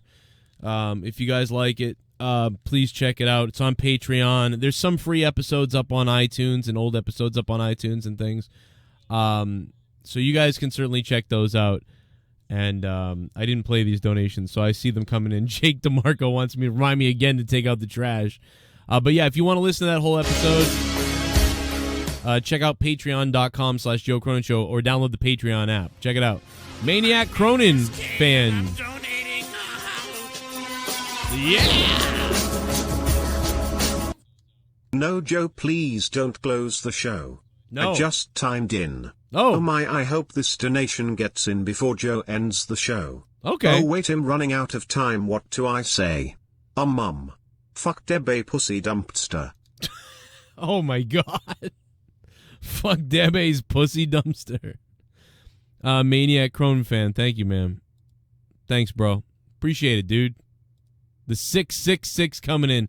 And thanks to Jeremy, who's the top donator of the stream. He's going to take home that JCS championship. Thank you guys for hanging out so late like you did. We still got Jake's coming. Here it comes. Super chat. Don't forget to take out the trash. Don't forget. I did not. And as the caller asked earlier, Jake DeMarco, thank you. Why is my co-host donating to the show? Well, because we'll go right back. Yeah, it was fun, man. I went out and I took the trash out, and the best thing is, Gavin took the trash barrels in, so that was cool. Dad takes the trash out. Son brings the trash barrels back in. Somebody came up to our door tonight and knocked on the door, and then we finally came to the door, and he was back down in his car, and Leah couldn't see who it was or what was going on. But he's like, "Oh, I'm sorry, I got the wrong house." And I was like, "Well, that's weird." $100. It's donation time, motherfuck boy. What the fuck, June Bugs? Holy shit! What the fuck? You gotta. What is? I even drop bombs at work. See you guys. Much love. Holy shit! Oh my goodness God. Whoa. Holy fuck, Junebug. I was about to end the fucking show, dude. Oh my God, dude. What is going on? Junebug. Make some noise for Junebug in the chat at the end of the stream. What in the world, Junebug? Thank you, ma'am. And I hope you're having an okay time at work, ma'am. Holy Christ, ma'am. Oh, dude, that is wild. What in the world? Shout out to Junebug. Hundy Bomb. What up, Fade to Black? I hope you guys enjoyed that piece of Corrupted that I played. I want people to like it, obviously. I think we have a good time on the show. Junebug, thanks, man. Junebug's going to take over. Junebug just took over. Just slaughtered Jeremy. Junebug. He comes in to snipe the title at the very end of the night. I'm going to tell Leah that he dropped the honey because he big-time supported Leah last week on Championship Night. It was crazy. He came back and did the double cross and made Leah the monetize this points champion the other night. Did Junebug on monetize this? If you haven't seen monetize this, Junebug, thanks, bro. Wow, man, you did not have to do that. That was wild. Thank you, dude. Thank you guys for the support tonight. That makes me feel better about the insulation that I had paid for. I did a lot of work to the room, and we're not even close to done yet. There's still, I relined this side and insulated the other side, Super ran chat. wires. Super chat. Thanks, ma'am. Joe, hi. What's up? I'm so old school. You are so old school. How you doing, ma'am? Oh, yeah, let's go over this guy. I wasn't going to do it, but let's go over this guy. I'm so old school. Thanks, man. Look at this guy. Let's go over this hate comment. Let's read this hate comment. I know that most people are like, don't read hate comments, don't feed trolls, but it's fun to do that sometimes. It is fun. I don't think your jokes are very funny. Well, I don't think they're that funny either, really, to be honest. Sometimes they're funny. Shave that weak-ass wannabe beard. Okay. I don't shave my beard because my wife likes it. In fact, my wife humps me extra because I have it. I know that's crazy because I agree with you. I don't like this beard. And I hate people that normally have facial hair like this. I don't know what it is. I don't like it either. It bothers me. I hate it as well. But you know what? My wife triple fucks me because I have this beard. It's got to be, she just likes it. I don't know why. I've asked her before. I said, why would you like this? I don't understand. She likes it. That's a fact of the matter. Take a shower. Well, if you knew me, I take a shower every day. I shower so much, my wife hates me for that. She goes, why do you shower every day? Because I hate being dirty. It's so fucking weird. I'm like way more clean than you can even possibly imagine. I'm so clean, it's almost unbelievable. And get laid. Well, because of this, I do get laid. I get smashed by my wife. It's amazing, actually. She's hot as hell. And she's very good to me when she does it. And I have 3 kids because of it. And I'm in my own home because of it. I don't know. Whatever, Joe. You are a WWE Vince ass kisser. I'm a Vince ass kisser? If I'm a Vince ass kisser, what does a Vince ass kisser look like? I'm a Vince ass kisser? What? We literally shit on the product at least 80% of the time. At least.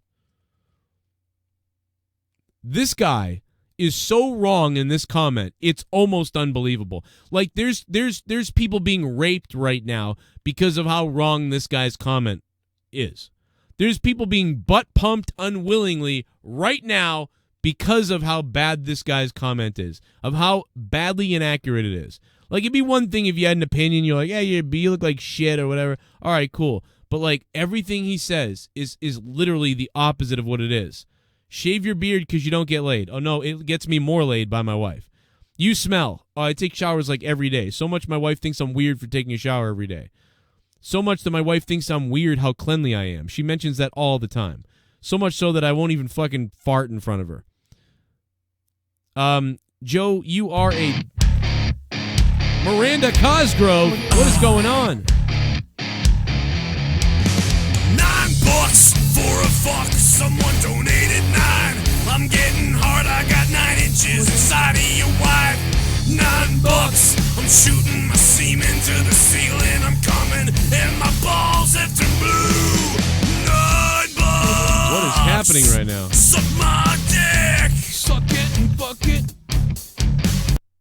Nacho, I am a super long time fan and just had a random memory. Do you remember the WWE 2K character you made several years ago named Buttfuck Dumb? If you have any chance of pulling up that promo you did for that 2K show you did, it would be funny as fuck. I do have that, Miranda. Thank you. Holy shit, you are old school if you remember that. Miranda Cosgrove. What's up, Miranda? And yeah, I do remember you, actually. Your name sounds familiar. I do have that somewhere. I definitely do. We'll look it up. It's funny. Actually, we brought it up the other night because we were talking about Cain Velasquez, and we were talking about how Cain Velasquez looks like generic wrestler number 3, and we put up on my show, we put up a picture of Cain Velasquez and Buttfuck Dumb and a create a character right next to it. But then I was like, dude, this looks like Buttfuck Dumb. And we actually talked about it. Not everybody remembers that, but yeah, I created a character in 2K that was just very plain looking, and he was huge and stupid, and we called him Buttfuck Dumb. What a fucking throwback that is. What else does this guy say? Either this guy's a troll, which is okay, that's funny, I guess, or he's retarded. I don't know which one. Try Harry's razors, though you look a bit homeless. I agree, but my wife likes it, so I'm not going to change how I look. Sure, I seem like a troll, but you seem lazy and not very reputed. I don't know. Cool. WWE Mark, it's cool. Please groom yourself. It makes for a better representation. Yeah, I just don't care, bro. I'd rather be ridden by my wife than look the way you want me to. You know what I mean? Come on. So you are wrong with your whole statement. I mean, clearly you don't watch the show, because if you watch the show, you know I've said that a million times. The main reason for this facial hair is my wife. Once I found out she likes it. What happened was about 5 years ago or something, I got lazy and I didn't shave for like a little while. And then I shaved, and then Leah was like, what are you doing? Why'd you shave your face? And I'm like, what are you talking about? You like that? I look like shit. I can't grow facial hair. It won't grow. I tried. It didn't work. And she's like, yeah, but I liked it. Want me to do that again? And she's like, yeah, I liked it. I'm like, are you fucking kidding me? And there was like a period of a couple weeks where it's probably on my channel somewhere. It's probably like privated because it's one of those old videos that's like privated or whatever. Not that I privated it, but you know, when I had to take everything private or whatever back then. Carlos Moda, Charlotte pisses me off. Yeah, I think she pisses a lot of people off.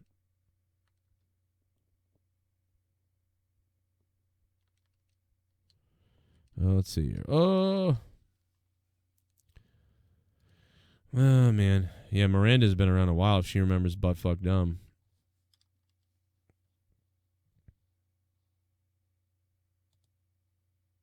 Let's see.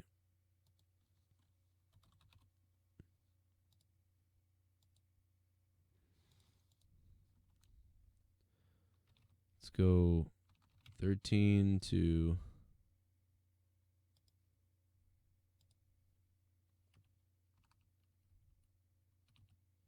$16.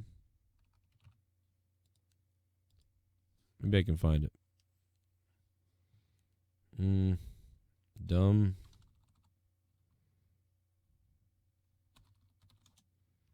I think it was Utter Chaos was a pay-per-view thing that I did that involved Buttfuck Dumb. Let me see if I can find it. We used to sell the pay-per-views. Not many people bought them.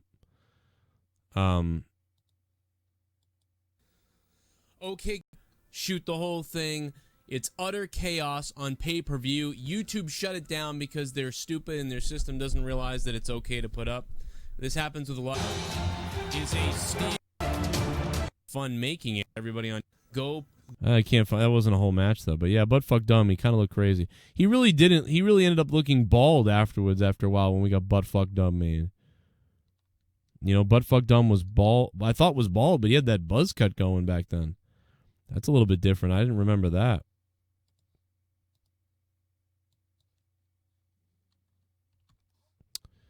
Maybe 2K if I typed in 2K. And search 2K videos. Maybe we'll find it.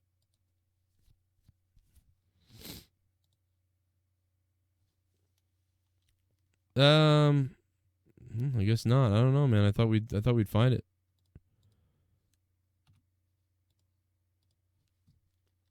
I thought we'd find it.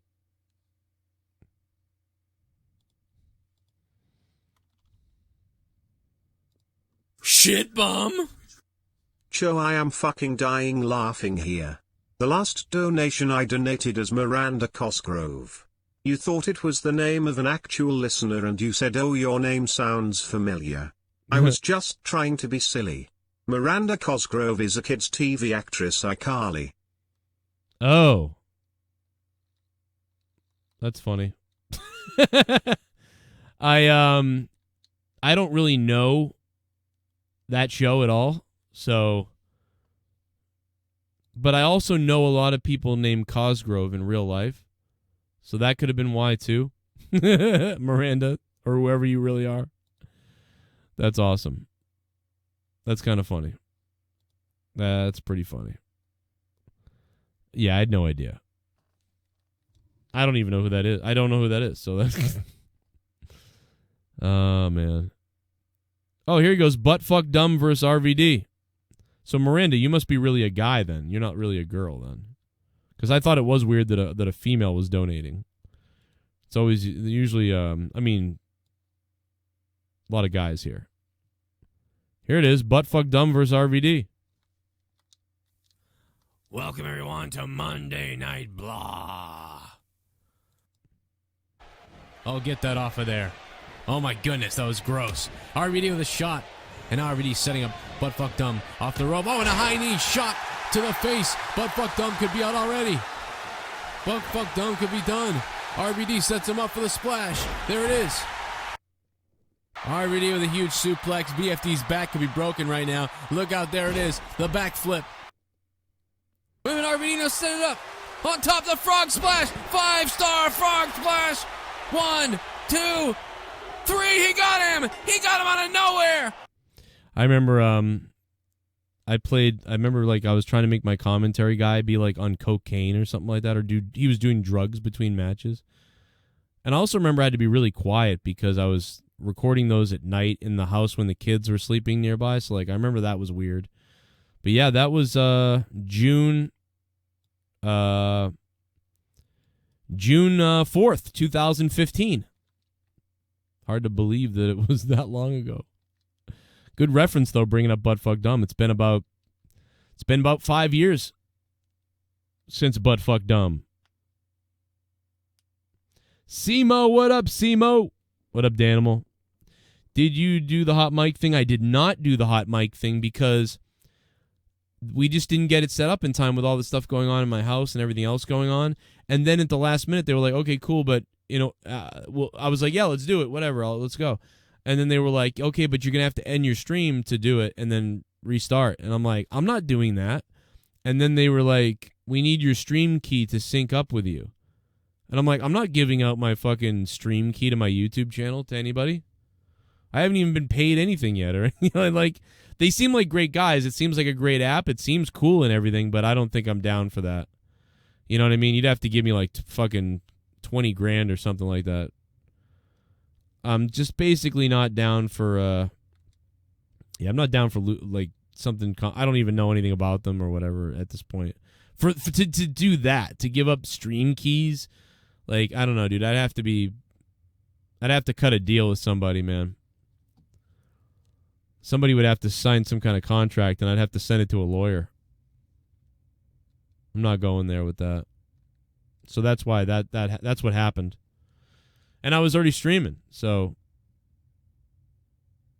I think they're great. I think they've got a great idea. I think the app is awesome. I still think you should follow me there because I may talk to them this week and figure everything out and get back on there. And when I do, I'll launch like crazy on there. So, hey, it's all good, but I just couldn't do it based on what was going on that day.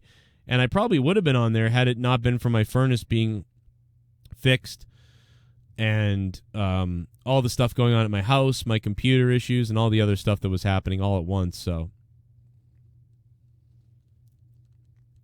but yeah, hey, thank you to everybody. Thank you guys so much for being here. And I stayed up a little bit later because this was too fun. And I hope you guys enjoyed the bit of Corrupted that I played. Just remember that it's actually about 3 hours long. I only played about 15 minutes of it. So give it a listen. Go give it a like. You can literally listen to every episode of Corrupted for only $1 a month. And for $2 a month, you can download the audio on MP3. I mean, you could rip it on YouTube if you wanted to, sure. But if you want to download it instantly, easily, or whatever, and fairly, I don't know, it's $2 a month. A lot of people are in the $5 tier. That's what I recommend on Patreon is the $5 tier. Many of you have gone up to the $10 VIP tier for the Discord and everything else. And then a good little chunk of you guys have been badass and gone up to $25 or above to become producer level people. And that has saved the channel and saved everything I do. Without that producer tier, we would be done. So thank you guys for that. And we'll just keep it going, man. Here are last month's producers. So thank you to ADTR, who brought a sign tonight to Raw. We all saw the sign. What else we got? Oh, a little bit of the bubbly. That's it. Bubbly time. Bubbly? Look at this stuff. Oh, a little bit of the bubbly. That's it. Hell yeah. Joe, I'm still up at 2:30 editing videos even though I have to teach my class in about 6 hours. Love this shit. Since the last time you looked at my stuff a few days ago, I've gained about 25 subscribers. That's awesome. Just hit 70. Appreciate your help. That's awesome, Robbie. I got to take a look at it again. I actually forgot. I got to go look at it again. I lost my software recently that I use for tag stuff, so I'm going to reinstall it soon because you guys supported enough this month. I'm going to buy it again. It's like $30 a month, so I canceled it a couple months ago. But I'm going to re-up it because I need some work I got to do. And I'll take a look at it once I get that active and see what I see on your thing. But, yeah, that's cool, Robbie. That's cool, man. I mean, you might need to get to bed. Don't be too obsessed over it. I can, you know what I mean? There's some times where I went too long or too late, ruined my whole day. Thank you, Robbie Hyde.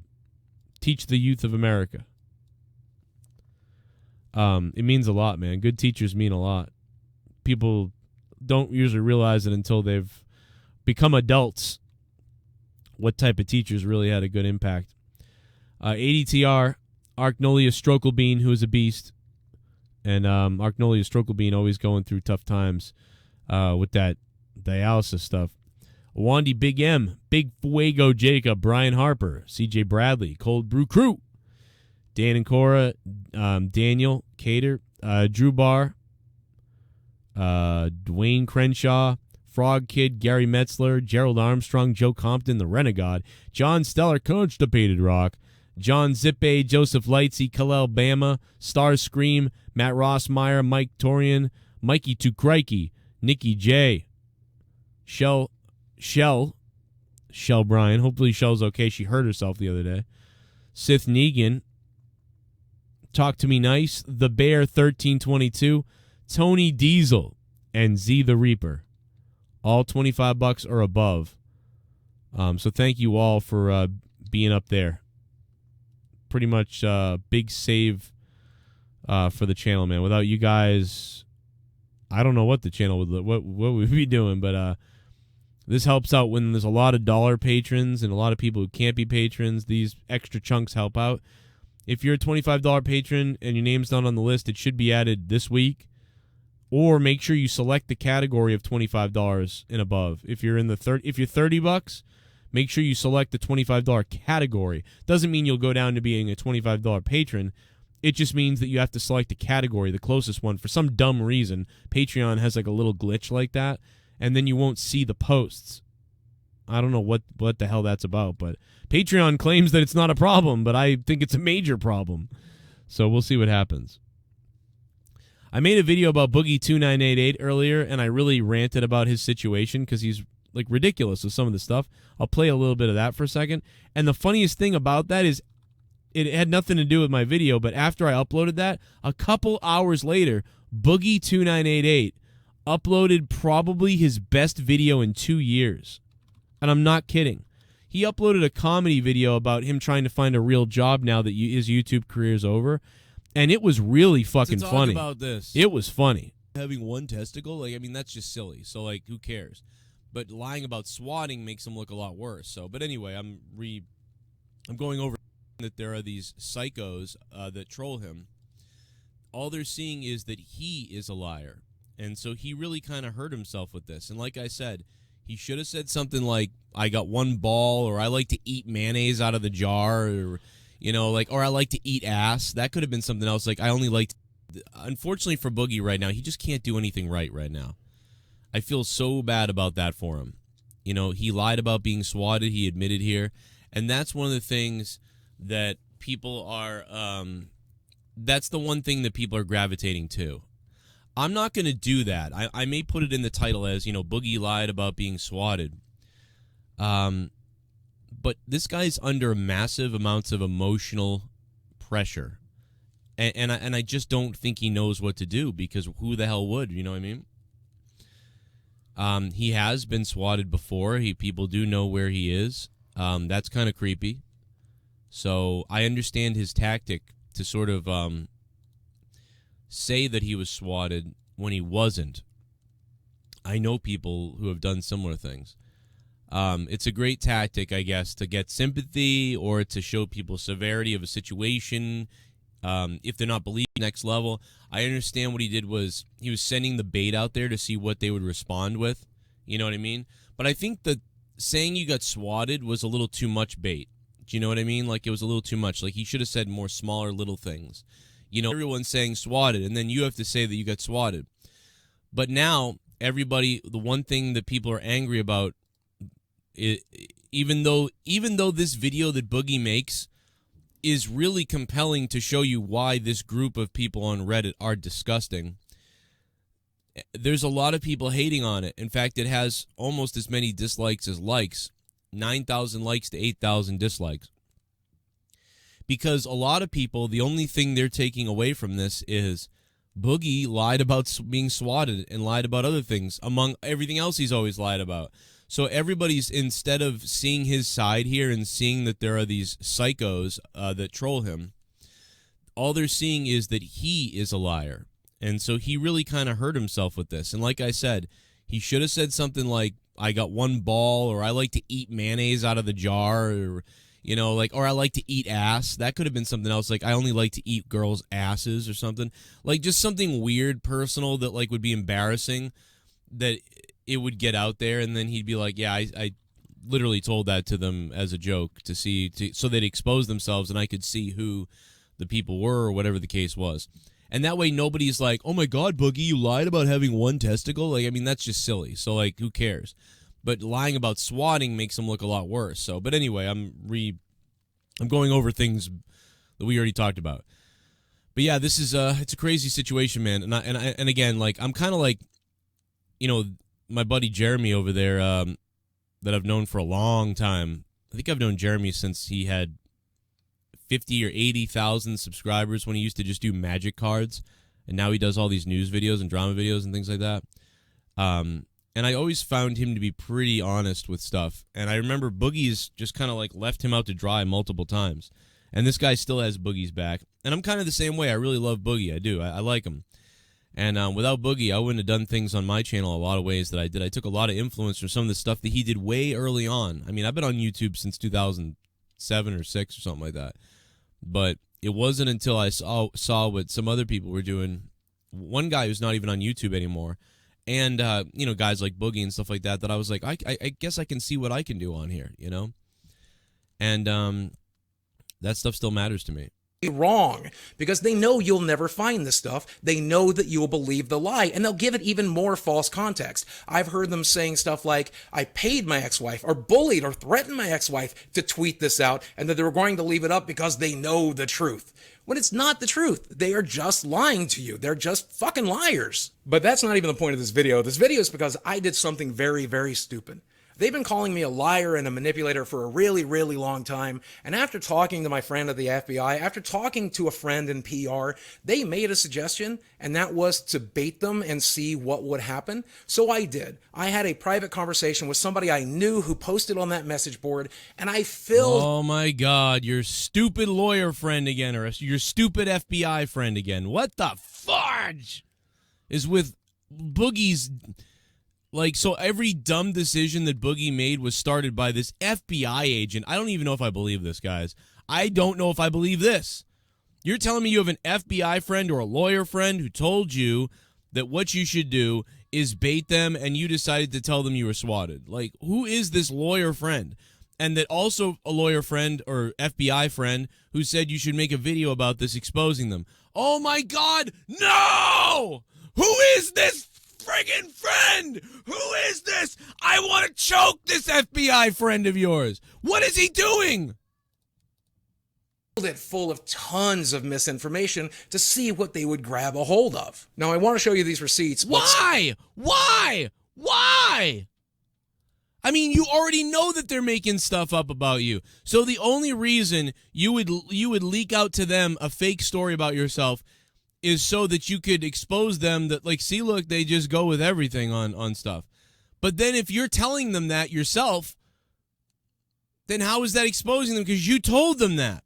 So if Boogie, you tell them that, but it's not true, but then they make a story about it, what the fuck how is that going to solve anything? This whole thing makes no sense to me. Someone probably... Let me go back because I feel like I missed something. Very, very stupid. They've been calling me a liar and a manipulator for a really, really long time. And after talking to my friend at the FBI, after talking to a friend in PR, they made a suggestion, and that was to bait them and see what would happen. So I did. Oh, this is a person in PR. Hold on. PR.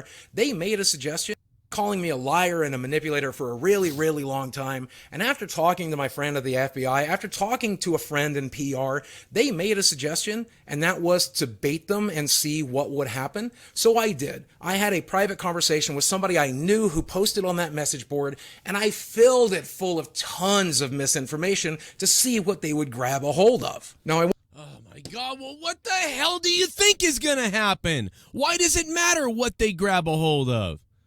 What's the point in that? And if you leaked it to somebody, I mean, this is something you would do if you had a friend and you didn't know if that friend was involved in that group. So let's pretend that you were afraid that one of your friends was in a troll group who was using information you told them to attack you. Well, then you would leak something like, I never tell anybody this, but I lost one of my balls. I had surgery on one of my balls, and I only have one testicle. Like, that's something you tell someone you're suspicious of, and then when it comes out in that group, you know, Brad's a fucking liar. Brad's a double agent. Why would you purposely funnel in all kinds of stuff to them?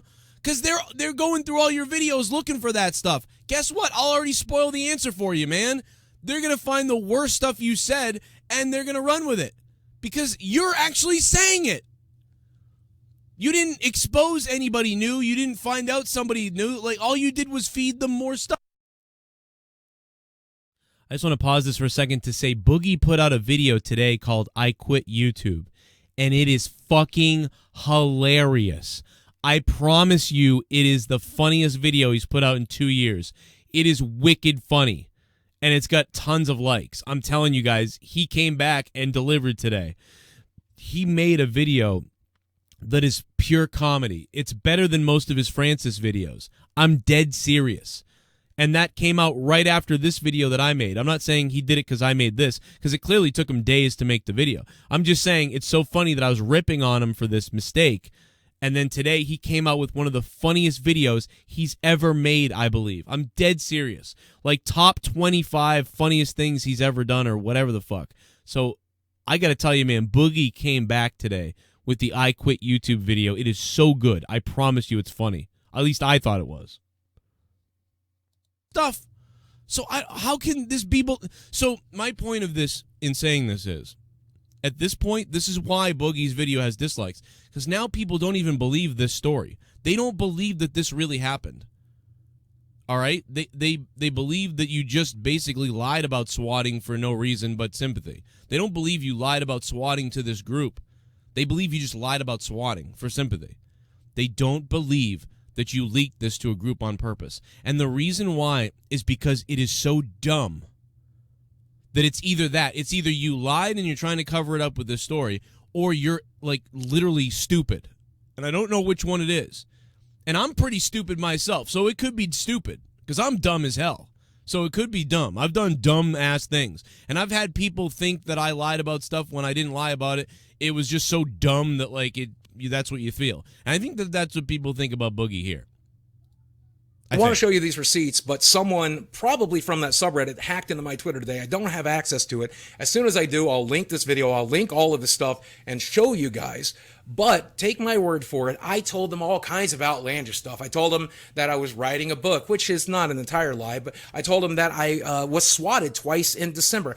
Oh my God, the book thing was fine. I'm writing a book. I lost my testicles. I like to sniff ass. I mean, that stuff is all fine if you can deal with it being leaked out as fact. That stuff is all fine.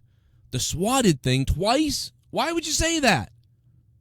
You're not trying to expose somebody in their group to find out who the person is leaking it. You know who's leaking it, so you're telling them, and then they're telling the group, and then you're waiting to see what they write about you? What? They're writing all these crazy, outlandish things about you, so what's the difference? I don't understand this at all. It makes no sense to me. Told them that that I dated a girl that was 43 years old for the last couple of years because I wanted to see what they would do with this information, and I just wanted to keep them busy. I wanted to bait them based on what my PR person said. They said, give them something to talk about. So I did. Oh my God, man. What are these people, fucking stupid? What planet are these people that you're talking to from, Boogie? Boogie, how many years have I said to Boogie2988, hey, want to do a podcast, Boogie? Want to come on my show, Boogie? Want to do something, Boogie? I'll actually be a good friend. Who are these people telling you this stupid shit? Oh, hey, want to feed the trolls epically? I think you know what you're doing. You have to know what you're doing. You don't want to be friends with me or Jeremy, but you want to like have these conversations with these FBI people and like PR people, and this is what the PR people told you to do? Lie about being swatted? What kind of drugs or crazy kind of fucking cocaine are we on here to think that this is a good idea? If you want to keep them busy, tell them a bunch of stories about, did you hear I have a new girlfriend? Did you hear that I have one testicle? Did you hear that I'm writing a book? I'm actually writing 2 books. Did you hear that I'm writing 1 book about my wife? I'm writing a book about the neighbor. I'm moving soon. I'm going to be moving to Canada. Did you know that I have 100 figures in my collection? Did you know I had to sell my BB-8 statues that I collect in my bedroom that I don't tell anybody about because I have a sexual obsession with BB-8? Like, those are all weird, stupid things that you could have said. But no, swatted. And even some of the other things that he said. What? What? And who are these people? Never take advice from these people ever again. They are morons. Unless your goal was to get the internet talking about you like it is. I mean, that's pretty good, but it's not working. It's working, but it's not working. And some people have problems with Boogie because I feel like his teeth. I feel like his teeth look so nice now. People are creeped out by it. And they don't see the same Boogie. It's something like weird. They don't see the Boogie, the big, funny, fat guy that was so lovable. Now they see all these other things and they make up these assertions in their minds and the perceptions in their minds. And I get why they do it because even I've done it. Even I've had to look at him and be like, nope, you got to calm down. He just got his teeth fixed. There's nothing new. He's not a different person. And people make up all this bullshit about you. I feel I understand. I don't know what to think anymore about. I don't know what to think. I have no idea. What they latched onto, though, I was totally surprised with what they latched on because they incriminated themselves so beautifully. How? That I can't. If you have respect I start flipping out at some point here. For these people after me showing you this, then I don't have respect for anybody. I don't want you to have respect for me because I no longer respect you. Right here in one of the most upvoted posts on this entire subreddit, they show where they both doxed me, where they searched police records involving my address and my home information, and they have literally gone completely batshit insane. First up to... I mean, doxing somebody, obviously, that's messed up. But if that's true... But so you tell these people, you tell these trolls that you were swatted twice, and you don't think that they're not going to look up police records and try to find out if it's true? Even if they're trolls, they're probably trying to look up to see if it's true. You told them you were swatted, so now they're looking all over the internet to find out, did he get swatted? Was there a police report on this? Of course they're looking up this information. You told them you were swatted, so now they're trying to fucking verify it. What do you think they're gonna do? What the fuck are you doing? I can't deal with it, Boogie. Oh my God! Fuck your PR person. Here's some other videos you might have missed.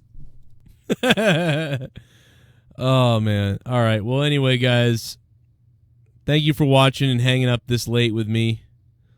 Much appreciated, man. Thanks to everybody who donated, and a big shout out to the Junebug, who's going to take home the digital JCS championship for coming in with that hot 100 at the end.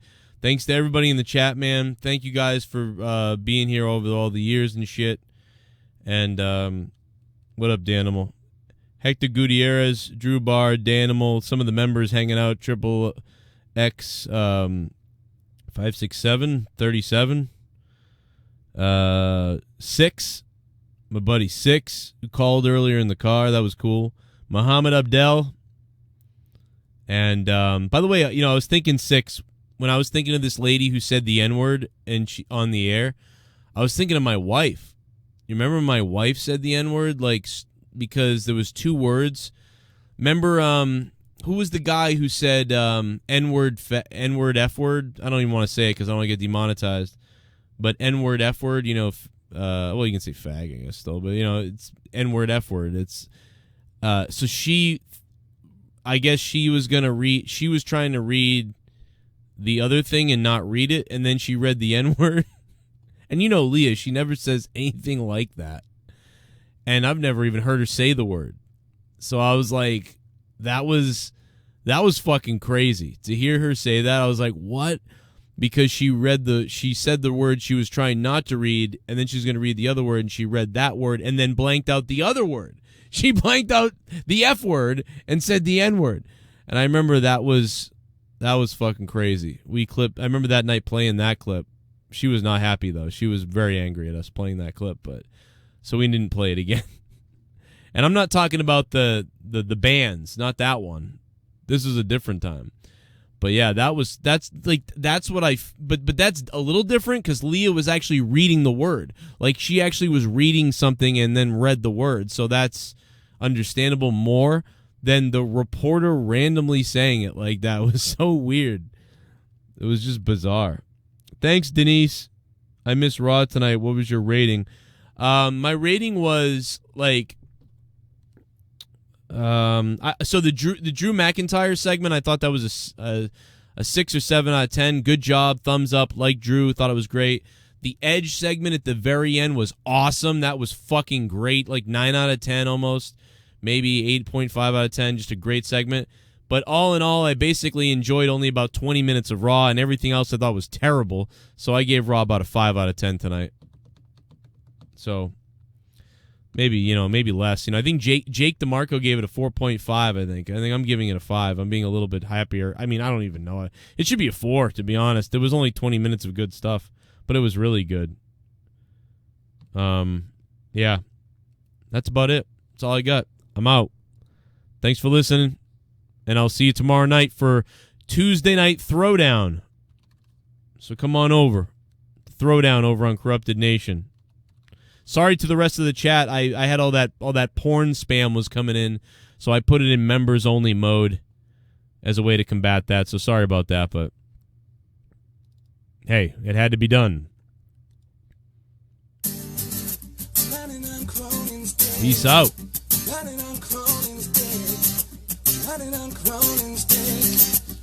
Good night. I'll lay you around and I'm Cronin's dick. Even though your own show is shit. All you dick-riding fucks with your minuscule channels. All your huffing Cronin's vids like an army of camels. Sitting comfy as shit. Make your own monetize this. You got 13 subscribers, now you're starting to Twitch. You got the same mic and setup, stop riding his dick. You got the same Skype setup, who you trying to kid? Get your own fucking gimmick, intellectual property. You're trying to pass Joe like he's going Monopoly. You won't be making $200, you're getting fucked by the long cock and tennis racket Jones. Come fuck with me, you're taking your take, and you never give it back. Sitting hitting on the same 6 women in the chat.